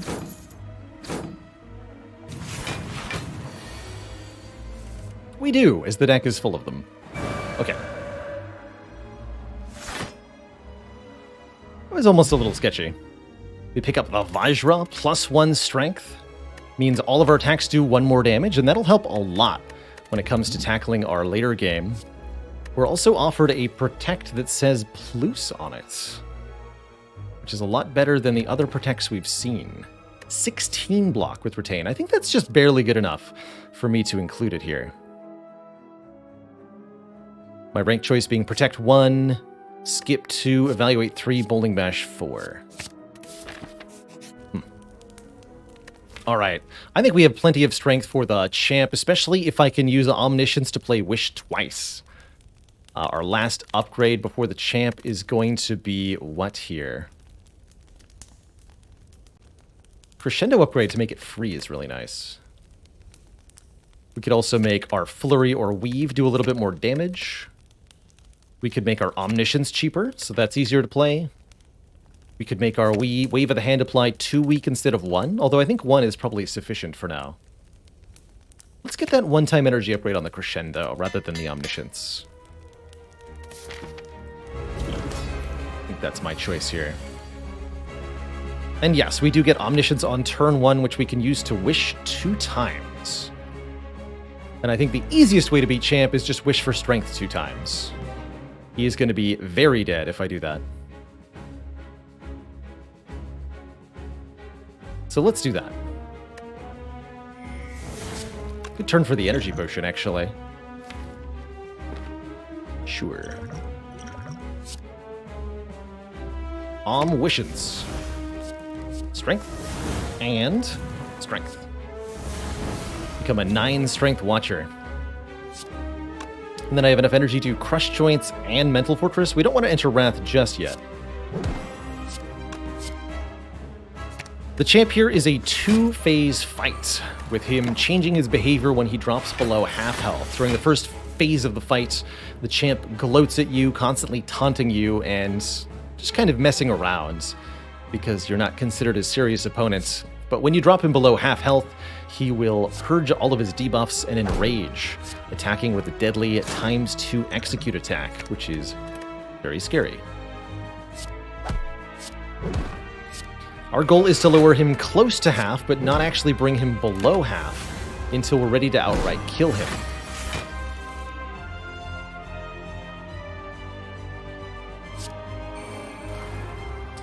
protect is here.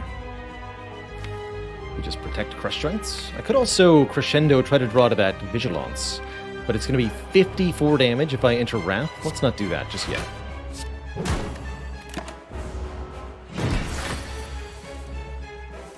Okay, I think now is the time when we're ready to go ham here.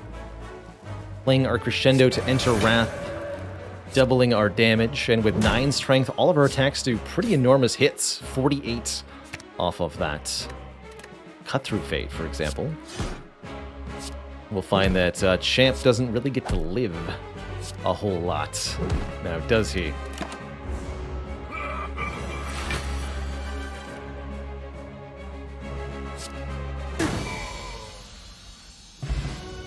Okay, and our damage output is absolutely sufficient to get through our Act 2 boss. I think some more broadly useful rares here. Blasphemy puts us into Divinity, makes us die on the following turn. Blasphemy is all about getting a one-time spike of power, using it to end the fight decisively, and not having there be a next turn. That's the secret, is if you win the fight by killing the enemies, there isn't a next turn and you don't die. Scrawl is just lots of card draw. Draw cards until your hand is full. One of the best cards draw-wise in the game. Or another wish, allowing us to potentially gain more strength or get more money. My ranked choice here, personally, I think would be Scrawl first.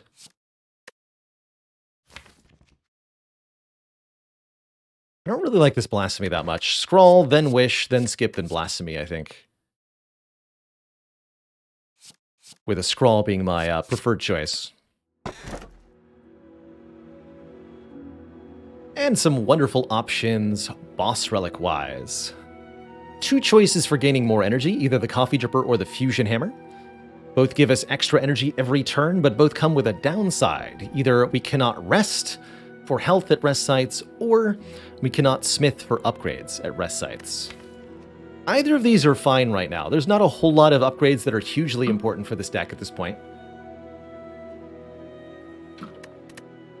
But I also think that we're highly likely to avoid needing to rest because we're healing with the Meat on the Bone and the Blood Vial relics. Often when I'm figuring out whether I can take Coffee Dripper or not, my first thing that I do is I look at the relics that I have available to me and try to determine whether or not I have healing. Since the deck is fairly expensive, and we've got good card draw, more energy per turn would definitely help a lot when it comes to tackling the later game. The other option is the Sacred Bark, making potions more effective. Don't generally like Sacred Bark that much unless I have more than 2 potion slots, or some other reason to want this, like maybe a specifically good potion. That's true. We also have guaranteed block on turn 2 and turn 3, as well as additional draw on turn 1, making all 3 of our first 3 turns boosted by some relic or another. That's pretty good. And I think that'll also help make this Coffee Dripper a nice and easy pickup here. But the idea is that with more energy per turn, we can play more of our cards, draw more cards, get more stuff done. And that's going to allow us to tackle the greatly renewed and powerful challenges here in Act 3. In Act 3, the rules of foes again shift. Act 3 is all about long, drawn-out battles against enemies that get significantly more powerful over time, usually. So in Act 3, having both a really good damage plan and some kind of longevity and block plan is essential. You really do have to have a coordinated and fully functioning deck of cards at this point. And we've managed to get there pretty well. We've gotten rid of half of our starter cards, we have a lot of upgraded cards, we have a few sources of card draw, and we have a lot of good relics that are helping us out. And it really is all of these things combined that are keeping us alive. If we didn't have all these relics from fighting the elites in earlier acts, we would be in tough shape here. If we didn't have all of these upgraded cards, we would be in tough shape here.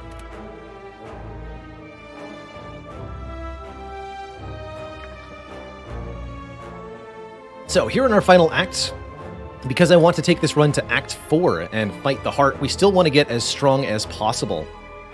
If your run is not going to the heart, not going to Act 4, then I usually advocate for simply reaching the boss with as much health as possible, avoiding unnecessary elite fights where you can, and keeping your resource high. But if you're looking to tackle the Corrupt Heart in Act 4, as I am, you're going to need to do better than that, and you must take advantage of the opportunity to fight elites in Act 3. Act 3 elites are no joke, they are tough, mean sons of guns who hit really hard or add lots of statuses to your deck. We have most of a functional deck of cards at this point. I think the question of question mark rooms versus combats has been swung in favor of question mark rooms here in Act 3, as there are a lot of good events in Act 3, and because we care less about card rewards at this point. There's a particularly good outcome we could get if we find a particular event in these first 3 question marks. So I'm going to start out here and take 3 events along the way to what might be our first shop. So let's start here. Deck really wants a talk to the hand. I think a talk to the hand could definitely be one of the good ways to scale from here, but in terms of blocking, we can also get there with another Mental Fortress Plus, or maybe a few more defensive relics. Alright, wish is in my hand. I'm just going to wish for money here. Nothing to omniscience. These shapes in early Act 3 are one of the easier fights to deal with. They're not too bad. Although the Spiker can really make you question your sanity if you've got a block light deck. They can be really awkward. Get 10 block, but they'll take 7 damage back when I strike the Spiker, so play the Consecrate that way.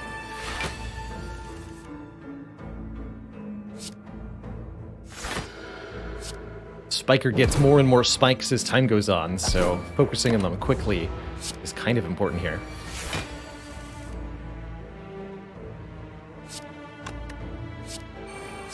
To Wrath!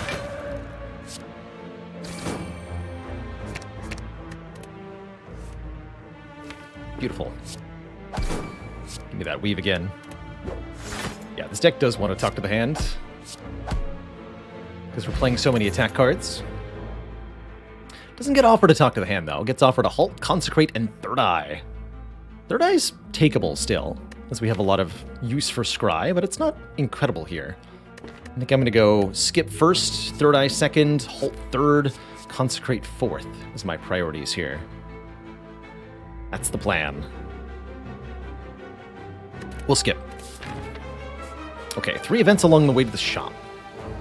We want to be able to take advantage of all of these elites here in the left half of the act, fighting maybe 3 of them, also visiting several shops to get easy card removals with the Smiling Mask. Our first event is Glowing Tesseract, offering us colorless cards in exchange for health. You'll almost always see me pay 10 health to look at 3 colorless cards. That's because colorless cards are really good, especially here in Act 3. A lot of them are just free card draw, which can be really nice. And the 10 health penalty isn't too much most of the time.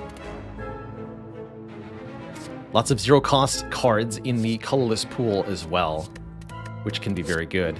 And I really like some of the options that I'm seeing here. Let's see. Panacea. That's interesting.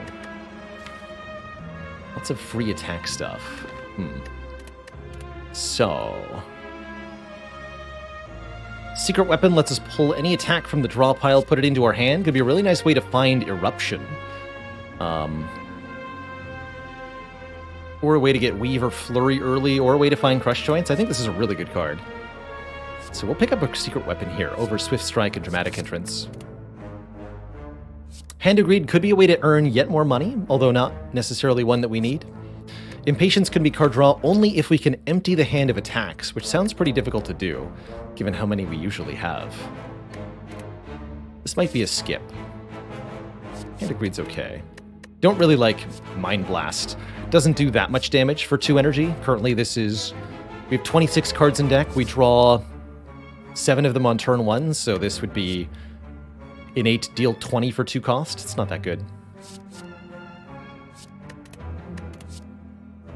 How about gain 1 artifact? That can block a debuff, which could be a debuff from the heart, or from any other enemy that inflicts it, like the Time Eater. We can also block our own debuff if we find a card like Fasting from the shop.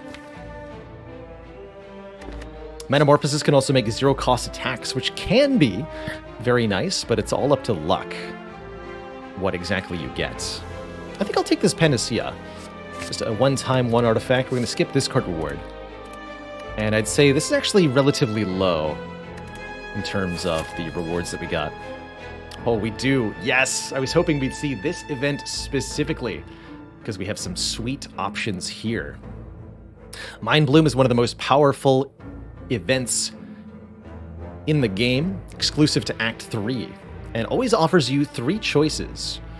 I Am War, you fight a boss from Act 1, which is pretty easy at this point in the game, to get some money and a rare relic and a card reward. That's pretty good, almost always a good positive.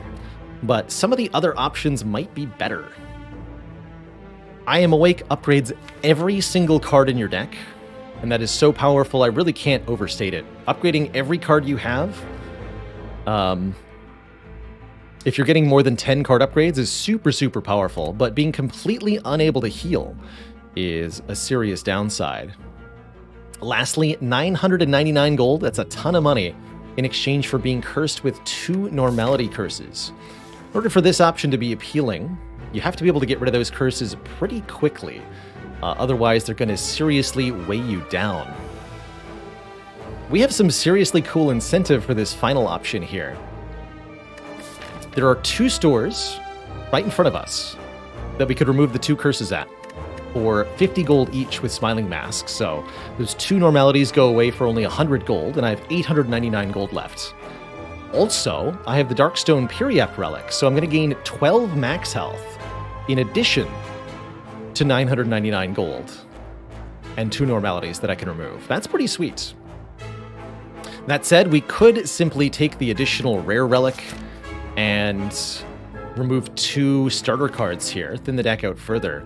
But I think this is a clear time where the 999 gold option really shines because of the presence of immediate stores here and because of the 12 health from the Darkstone Periapt. That's actually why I went this way, was for the chance we'd see this specific event and get this specific outcome. Can it really be this easy?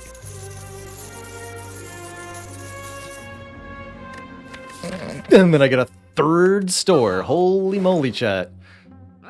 The ridiculosity is out of control here. Just out of control. Like, really out of control. And there's some really good things I can do in the store. Really good things I can do in the store. Holy moly. So first and foremost, we remove 1 normality. That always happens. Other things that are here.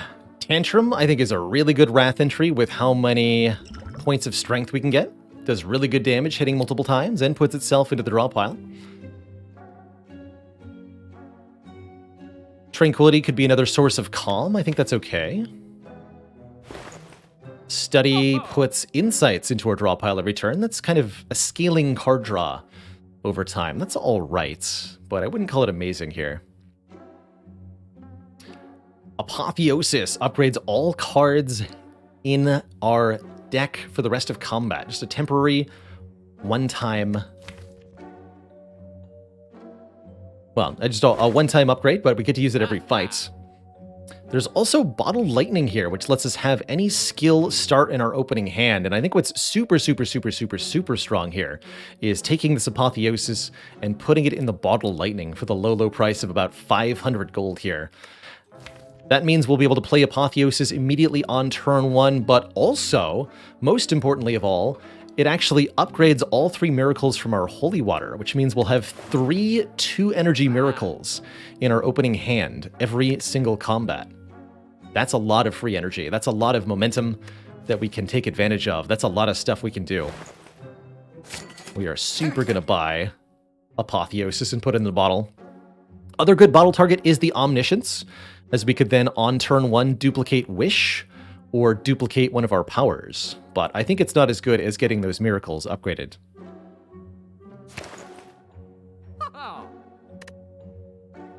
I think I might buy this Tranquility and the Tantrum, too. I am buying Tantrum. Going to be a Tranquility Plus. Yeah, I want it. Okay.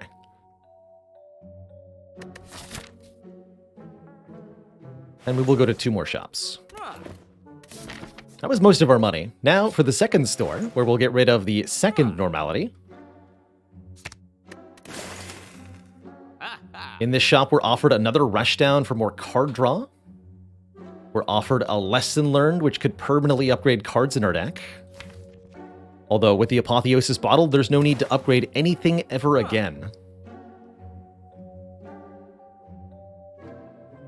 Relic-wise, Bird-Faced Urn heals us whenever we play a power. Don't have that many powers, but a little bit of healing goes a long way.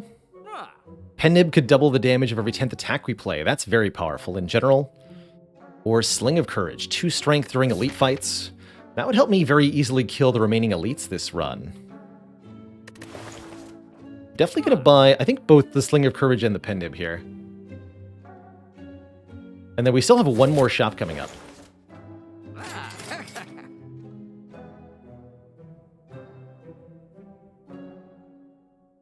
Do I want that rushdown? Yes. Yes, second rushdown will round out the card draw in a big way, I think. I'm going to upgrade this Bottled Apotheosis. This is the last upgrade we need to have. Any other upgrades are basically useless from here.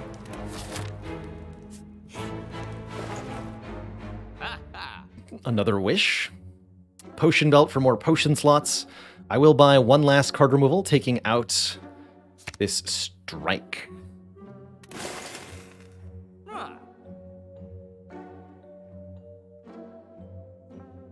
Do I add another Wish? Yeah, let's go double Wish. That sounds really entertaining, actually. Could also take the Strange Spoon, making cards that exhaust, such as Wish, return to play half the time, notably letting us keep our upgraded miracles, too. Which is kind of interesting.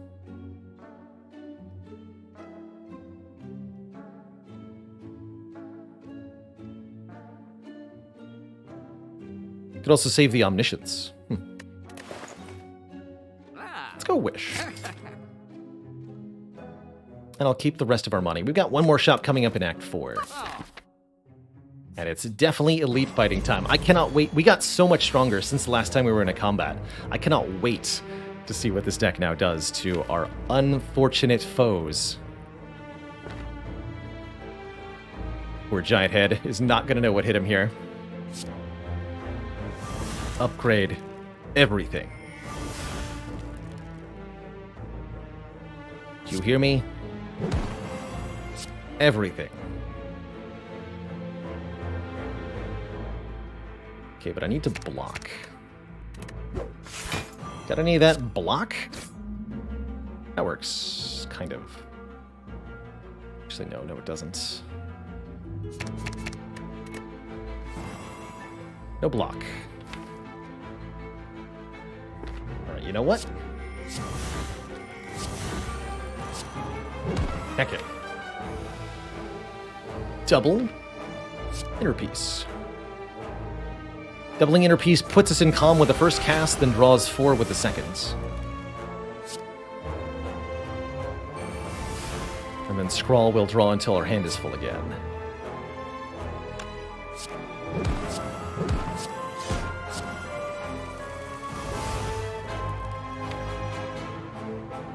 That's actually pretty good. We get to play Rushdown, Secret Weapon for Eruption. Kind of a weird turn, though. And I want the Pen Nib on 8, so that the first attack I play after Eruption next turn will get double damage. Plus Wrath, so like triple damage. Oh, actually Tantrum, excuse me, not Eruption. Now we draw 4 cards when we enter Wrath. 100 damage strike. Now, hold on. We can draw even more cards here. Here's the power of the Stance Dance. Didn't get any attack cards? Well, with Rushdown, if we enter Wrath again, we can draw 4 more cards. Playing the Crescendo does that, but if we're already in Wrath, we can't enter Wrath again. But we can enter Calm with Tranquility and then enter Wrath with the Crescendo, drawing 4 more cards and playing Tantrum for 57 times 4. Got him. We get a Mango bringing us up to 94 max health here. We just got tons of max health in a few floors. We're also offered another Omniscience. Omnisciences work with each other. With 2 Omnisciences, you can Omni to begin playing more cards for free. It's a great inclusion here. My ranking overall, Omniscience first. I think then Cut Through Fate, Skip, Evaluate. Wish for more wishes. It's happening. What's in this chest? Kurya, that would be insane. Allowing us to lift for strength permanently instead of resting at rest sites. However, if we want to go to Act 4, we have to take the blue key now, as this is our last chance. So the Kurya will not be taken. Alright, Reptomancer. Reptomancer's a pretty scary opponent, constantly summoning daggers. This is one of the biggest damage checks in Act 3. If you cannot do any damage to Reptomancer, she can attack you for 100 damage on turn 2. Think about that for a second. 100 damage. Can you block for 100? No. No, you can't. Nobody can. Nobody. So that means usually the quickest way to win this fight is just hitting the Repto really hard in the face. Which is nice. We've got that. Let's go Eruption, then Miracle, then Crush Joints, then play these cards. Now draw 9. Beautiful.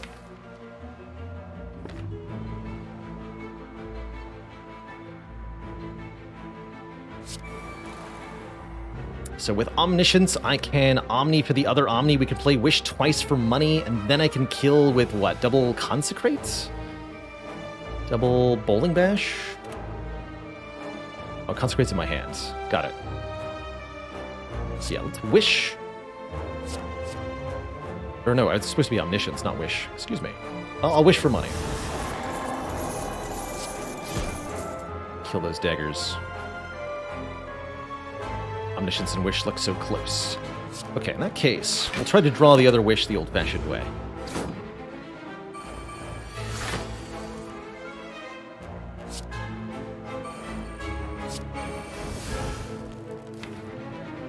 Flurry in the discard? No. It's fine.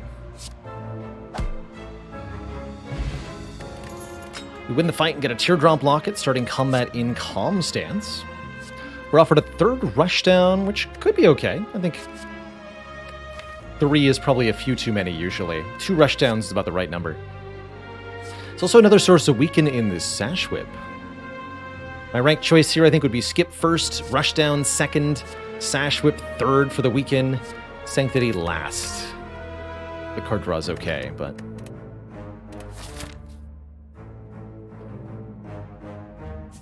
Since we have that Apotheosis on turn 1, there's no need for rest sites. Let's just take events and combats through the rest of the act here.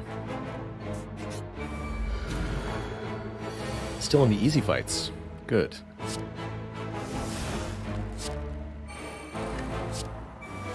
See, block with this. Keep all these cards in hand. These guys are pretty... Hey, here we go. So here's the actual way to do this. Omniscience for Omniscience, targeting Wish, targeting Wish. So I wish for money, I wish for money, wish for money, and I wish for money. And now we're rich.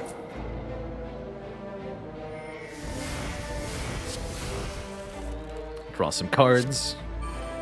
Draw some more cards. And now I'm going to bonk this guy.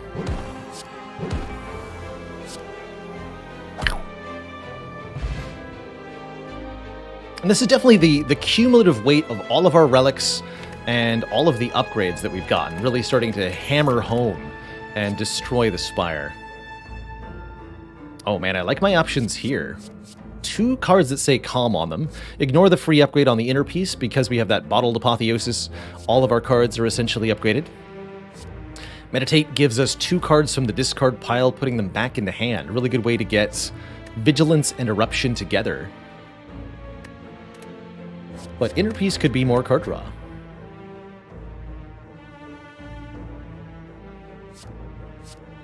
And then Skip and Evaluate are my least 2 preferred choices here, but either Meditate or Inner Piece is great. I'll go with the Meditate. Meditate allows me to fetch any card I wish from the discard pile. That's great stuff. Also, guess what? I'm wishing for money.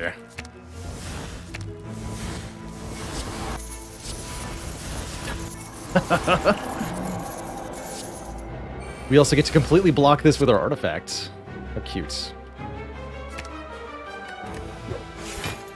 I'm gonna discard that Rushdown so that I can use the Meditate to get it back into my hand here, too.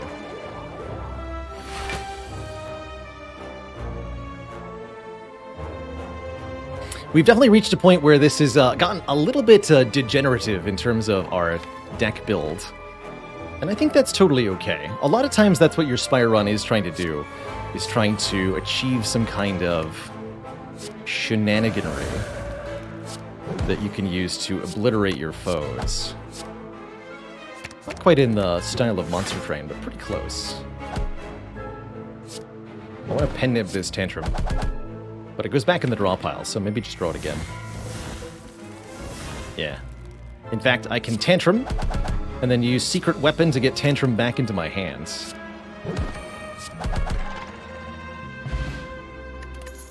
Beautiful.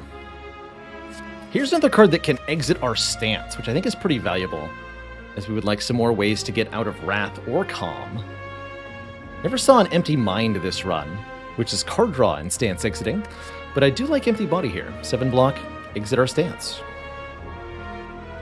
This is close to the last card we're going to add to this deck. I mean, we don't get many more options from here. But at this point, we have what should be pretty functional for the late game. We have a damage plan that revolves around gaining strength and then multiplying that strength with both Wrath and Vulnerable. And we have a defensive plan that involves using Wave of the Hand and Mental Fortress to accumulate block and weaken here.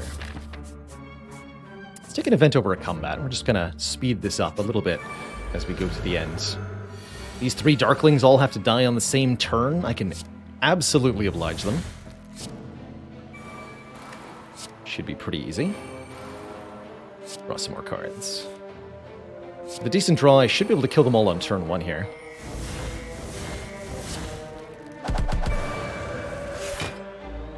Interesting. Well, I can't Omniscience my wishes if they're just in my hand.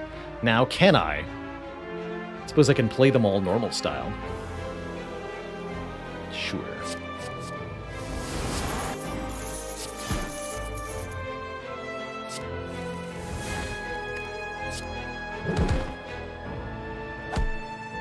$22. Okay, let's swish one more. Actually, no. Let's just end this fight. Don't need to play that wish. Another Third Eye, Consecrate, or Empty Body. I could reasonably take 1 Third Eye, just for a little bit more scry. And 1 last block card. This is almost assuredly the last card I add to the deck, bringing us to a nice 35 overall cards. Liquid Bronze could be rather nice for our Heart Fight, as it does 3 damage back whenever we're attacked. That's probably more useful than the Bottled Miracle, as I have so much energy on turn 1 already.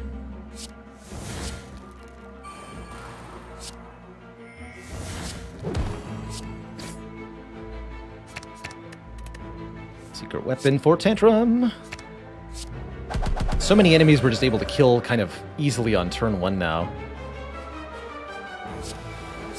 Really is kind of unfair. Look at that. Only 23 health left on turn 1. Just go for an easy kill now on turn 2.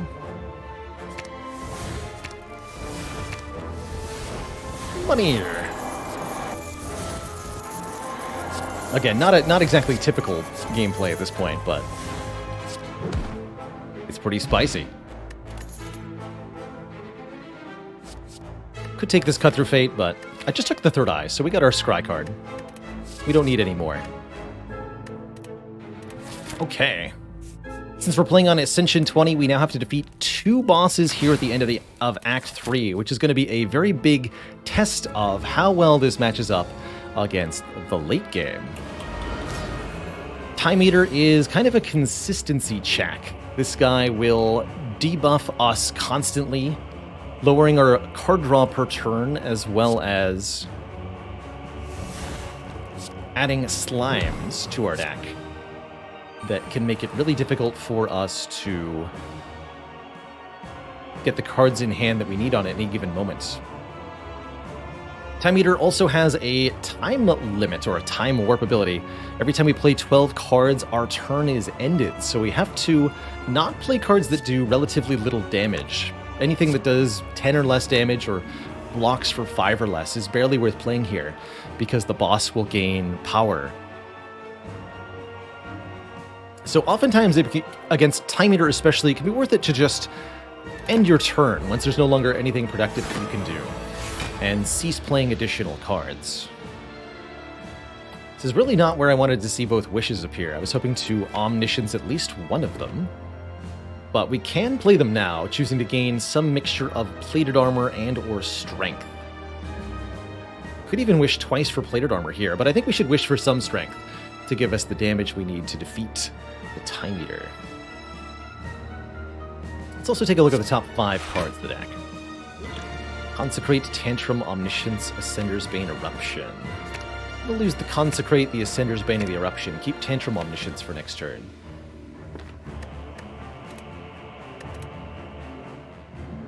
This brings me to 32 block. And then 8 plated armor would get me to 40. So we're not able to really meaningfully block that much either way. I think what I'm going to do is wish for strength 2 times. The simplest and easiest way to end our boss fights from here.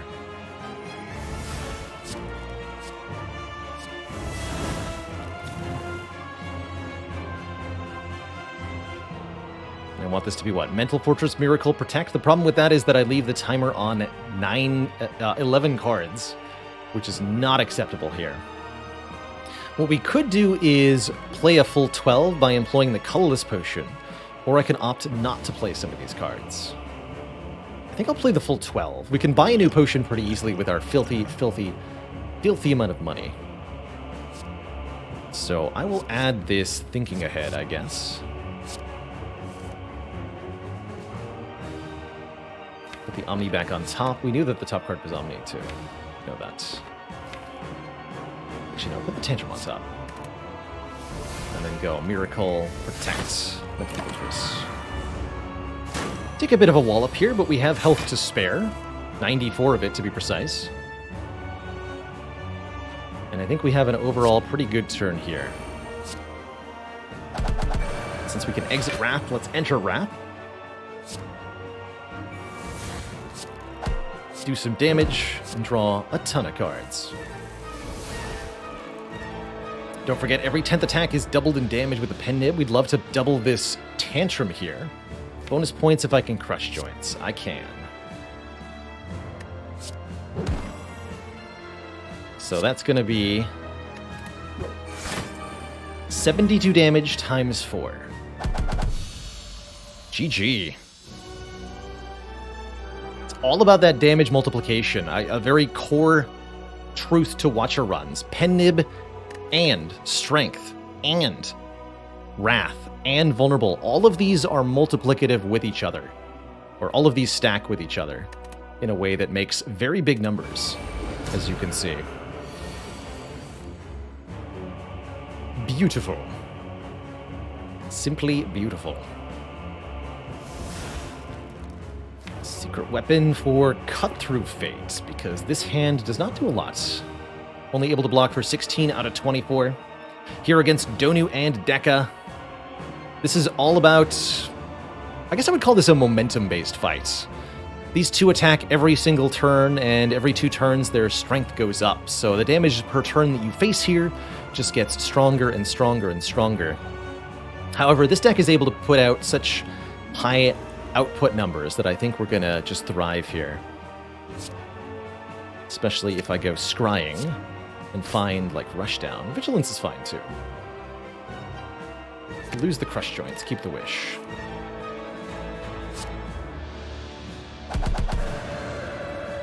Defend Vigilance is almost a full block. We'll block for 20, take 1 with Tori.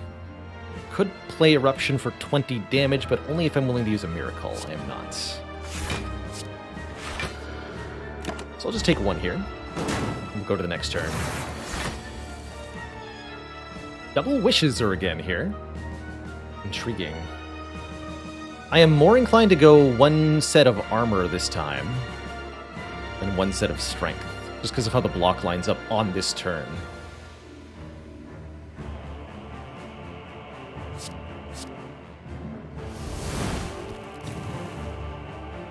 This 3 block brings me to 17. 17 plus 8 is 25. Yes, yes. So I'll wish for armor here. Not sure what's left to Omniscience, but we'll find it. So here I'm going to wish for 8 plated armor. 8 block per turn, although it goes down by 1 whenever we take damage. Our damage is going to be focused on Donu first here. Donu buffs the strength of both of these creatures, whereas Deka blocks and adds Dazed to your discard pile. So they represent different threats. Usually I advise that you should go for Donu first if your deck is good at damage, and Deka first if your deck is good at blocking. But that's an oversimplification of it. We're going to rush down. We're gonna Omniscience for the other Omniscience. I'll double Mental Fortress, and then I'll double, I guess, Tantrum?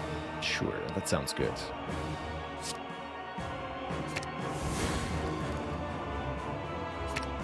we'll also gain 12 block, but we'll delete our Tantrum in the process. It's also randomly targeted, so we end up hitting Deka here by accident, and I'm okay with that.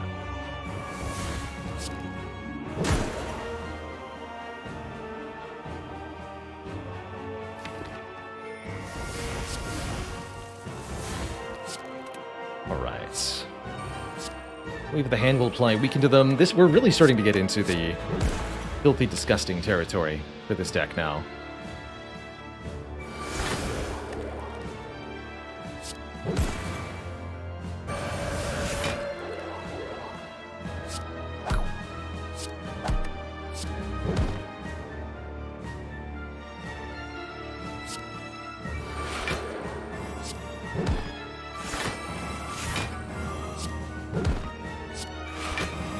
Doesn't bring back the thingy, but we can keep blocking here. 100 block. Can you block for 100? So we also applied tons of weaken to both of them here. And we should be able to finish 1 or more of them off this turn.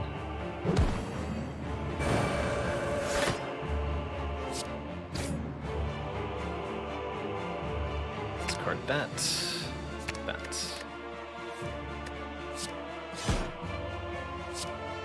Top of the draw pile, Crush Joints, Secret Weapon, Wave of the Hand, sure. Actually, I don't need the wave. So we'll again get back Eruption.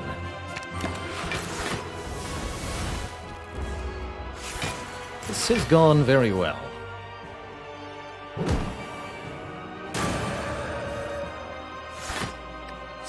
just have a lot of damage to kill with here. Okay, beautiful. This run has absolutely gotten very, very strong. I mean, duplicate copies of Rushdown, duplicate copies of Wish, really helping us tackle the late game very, very easily. Been loaded up. So, that's the end of a normal run of Slay the Spire, but because we grabbed all 3 keys, red, blue, and green, we get to go here to Act 4, where we also face the Corrupt Heart of the Spire. None of these upgrades matter in the slightest thanks to Bottle Apotheosis. I can't rest, so I guess I'll just upgrade Panacea. None of them matter. None of them matter. And we have good money for this final shop, courtesy of those wishes.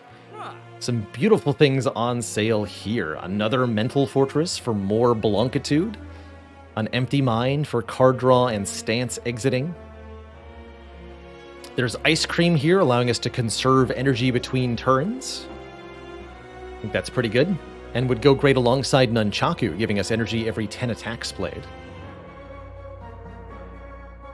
The only thing that I think is not that good here is Toolbox, giving us 1 of 3 random colorless cards on turn 1. That's not because Toolbox is bad, but rather because we already have 10 cards in our opening hand.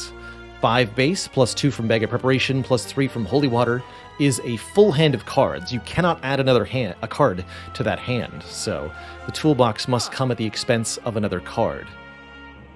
Therefore, I don't think it's very good. But I do like this ice cream, I do like the Nunchaku, I do like a card remove.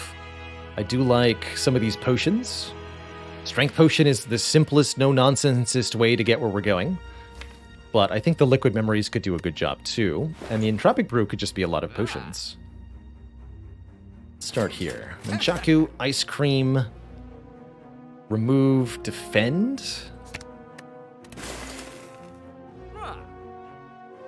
And I could afford some combination of Fortress, Strength Potion, Empty Mind.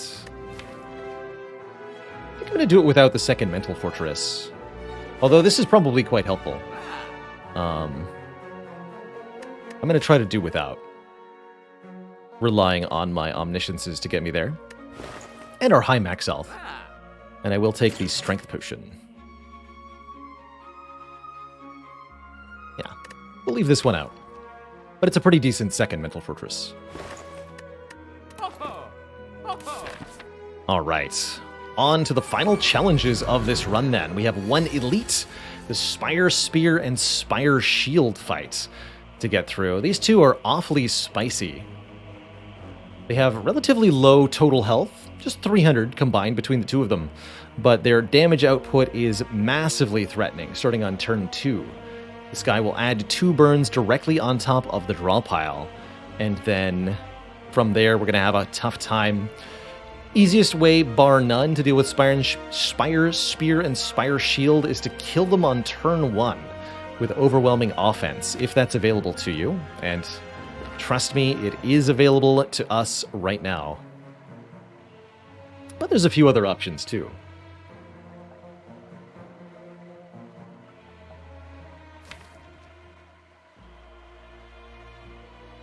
Double both wishes. We can gain so many points of strength here.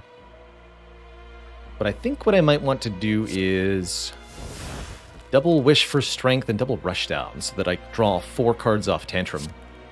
Let's do that. So Omni for Omni, double this wish, double this rush down.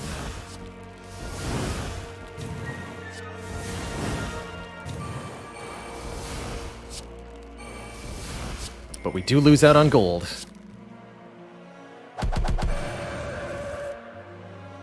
$28 damage 4 times. Tough life, Mr. Spire Spear. It's a really tough life. Alright, well that's the Spire Spear and the Spire Shield.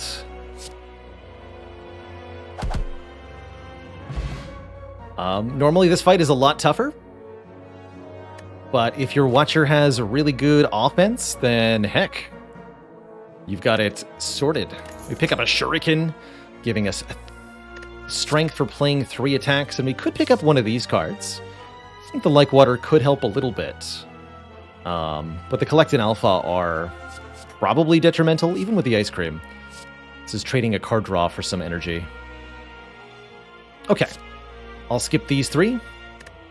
I think Thorns Potion, Liquid Bronze, and Strength Potion are our best options for the heart. This will do good damage back when we're attacked, and a little bit more strength goes a long way in that fight too. If we're lucky, we'll see our Panacea early. But overall, I think we're just in excellent shape for this fight. That said, heart is pretty dang difficult. This boss has the highest health of any boss in Slay the Spire. as well as the invincible buff, meaning the heart can only lose 200 damage per turn. That means even if I do as much damage as possible, we have to survive 4 turns of attacks from the hearts. And the heart has some very rude attacks that are going to make that rather challenging. We'll be drinking both of our potions here for 2 strength and the thorns. We also take damage whenever we play a card against heart, which makes card spam strategies rather difficult in this fight. We'll have to deliberately take some damage here and there, starting with 2 damage for playing Apotheosis, before I'm allowed to play Vigilance here. Get these miracles in play. Let's go Live Vulnerable, Rush Down, and now I'll draw, taking 2 more. Okay, one of our wishes is in hand. It's a good time for Empty Body. Still no Wrath Source, but that's okay. Just the sheer number of cards we're able to draw in turn 1 is very, very helpful here. If we can get these powers set up, everything's going to be good. So let's find out what's on top of the deck. Here's Panacea. That'll block Vulnerable. That's hugely important. I'm not going to play this. Actually, Rushdown will draw cards. 4 cards. So actually, I will play that Tantrum.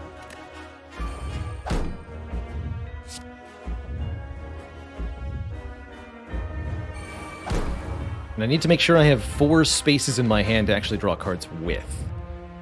It's easier said than done. That I don't need.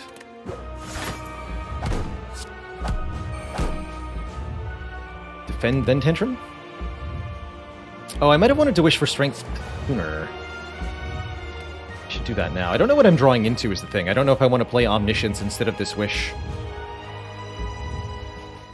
So I'm going to hold off on actually playing Wish for the moment. Secret Weapon. Also did not get to double Mental Fortress.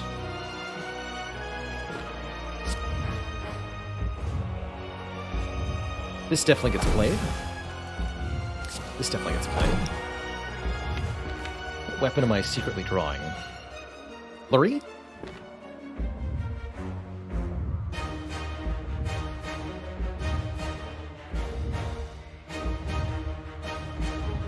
I have to take some more damage here, but I think this is worth it. We go Flurry, Tranquility, Flurry, Eruption.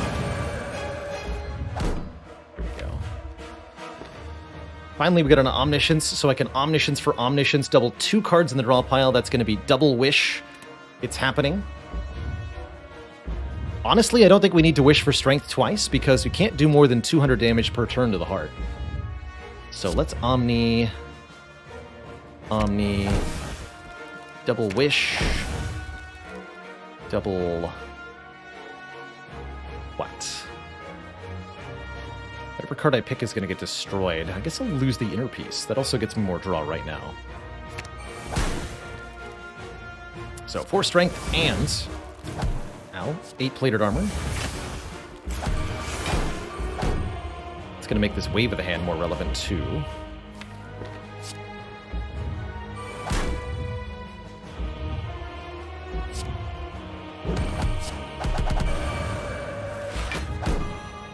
And then Meditate is the last card in the draw pile. I don't think that that's what I wanted, but that is now where we are.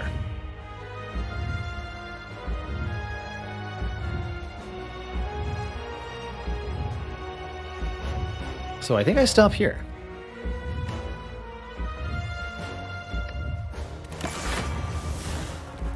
Oh wait, oh shoot. Made a terrible mistake. Oh good, Meditate.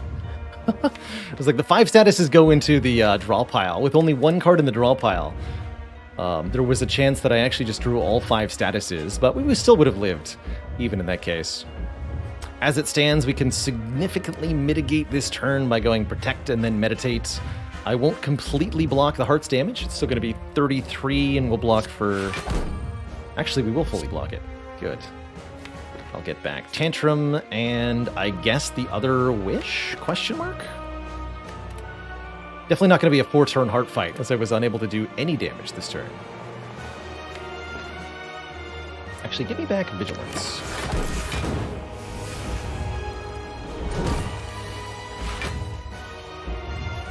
Any reason for not playing the slime there? Yes. With the ice cream, we get to keep that energy for something else. But there was some argument for getting rid of it there, I think. Yeah. Shouldn't matter one way or the other. Now we're just kind of executing on what we know here. Doing as much damage as possible each turn. And blocking where we can. Also scry, give me a better turn next turn.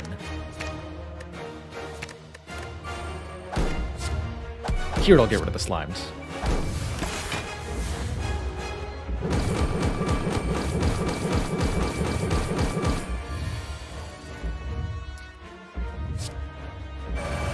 So intro Wrath. And then all I have to do is draw that again, yeah? Especially with Pendib. So let's just set up Pendib. Pendib Tantrum to kill next turn.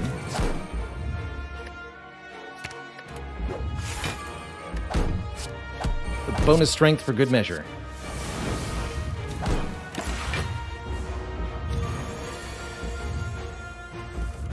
A 114 by 4. GG. Mr. Hart. And that's how it's done. The Watcher slamming her way through Act 4. No problem. Hope you enjoyed this run and that you were able to learn something about the Purple Lady while we played on this beautiful, beautiful run. I think we had a somewhat typical Act 1 and Act 2, although this absolutely got out of control when we got 1,000 gold in Act 3. But still, I hope that this was able to show off some of the fundamentals. If you've got any questions, please let me know in the comments below. I'll try to look through after this video goes live on YouTube and elaborate on some of those. Please also let me know. Feel free to drop a like if you enjoyed this video also. And let me know which character you'd like to see a detailed explanation on next time. GG, and thank you. That's me, Baylor, tuning out for now. Good stuff. GG.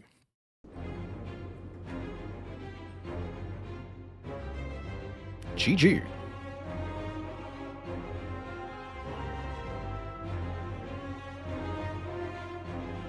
Meow. What? Has it been done? Spire sleeps.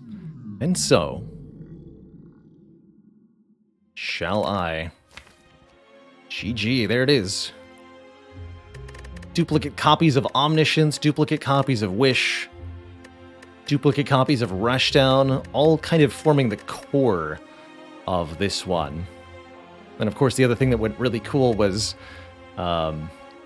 this floor, where we gained 1,000 gold and 12 max health from the Mind Bloom event. That absolutely transformed our run on the following shops. That was so cool. So cool.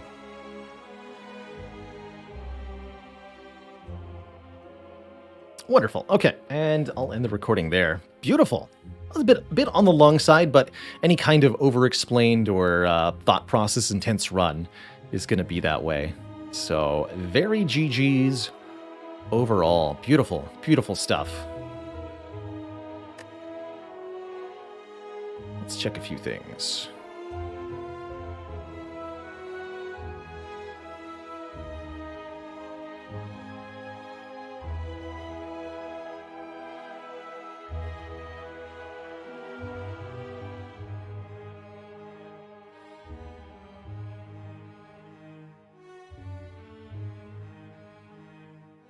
GG.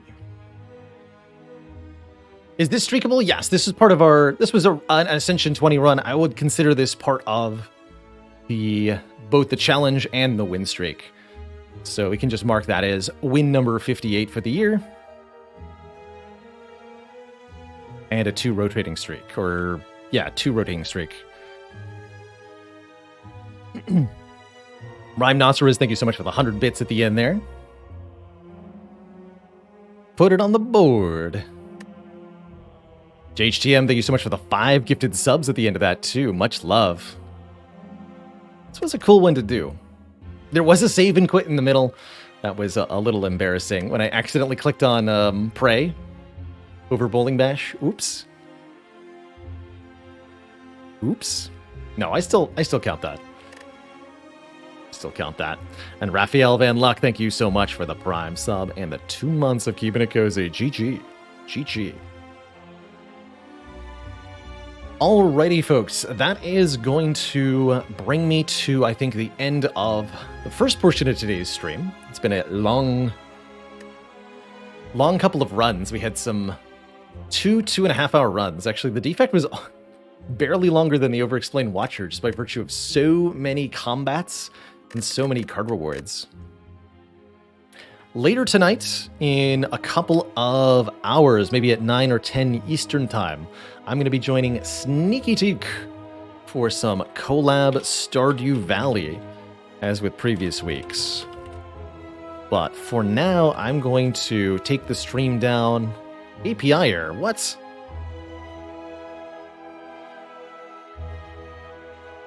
Did BailerBot break?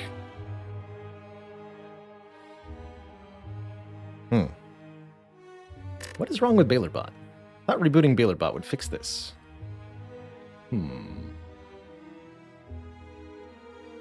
Interesting. Well, anyway.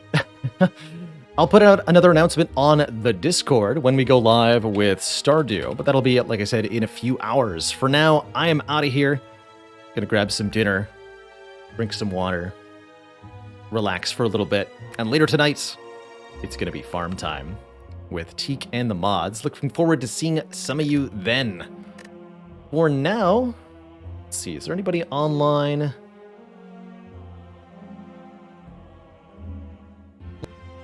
I want to throw a host too.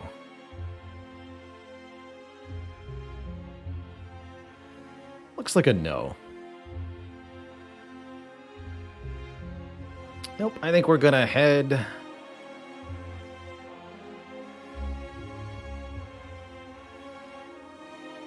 on out and say toodaloo for now. Thanks so much for watching, everybody. Ta-ta for now. I'll see y'all next time. Till then, toodaloo.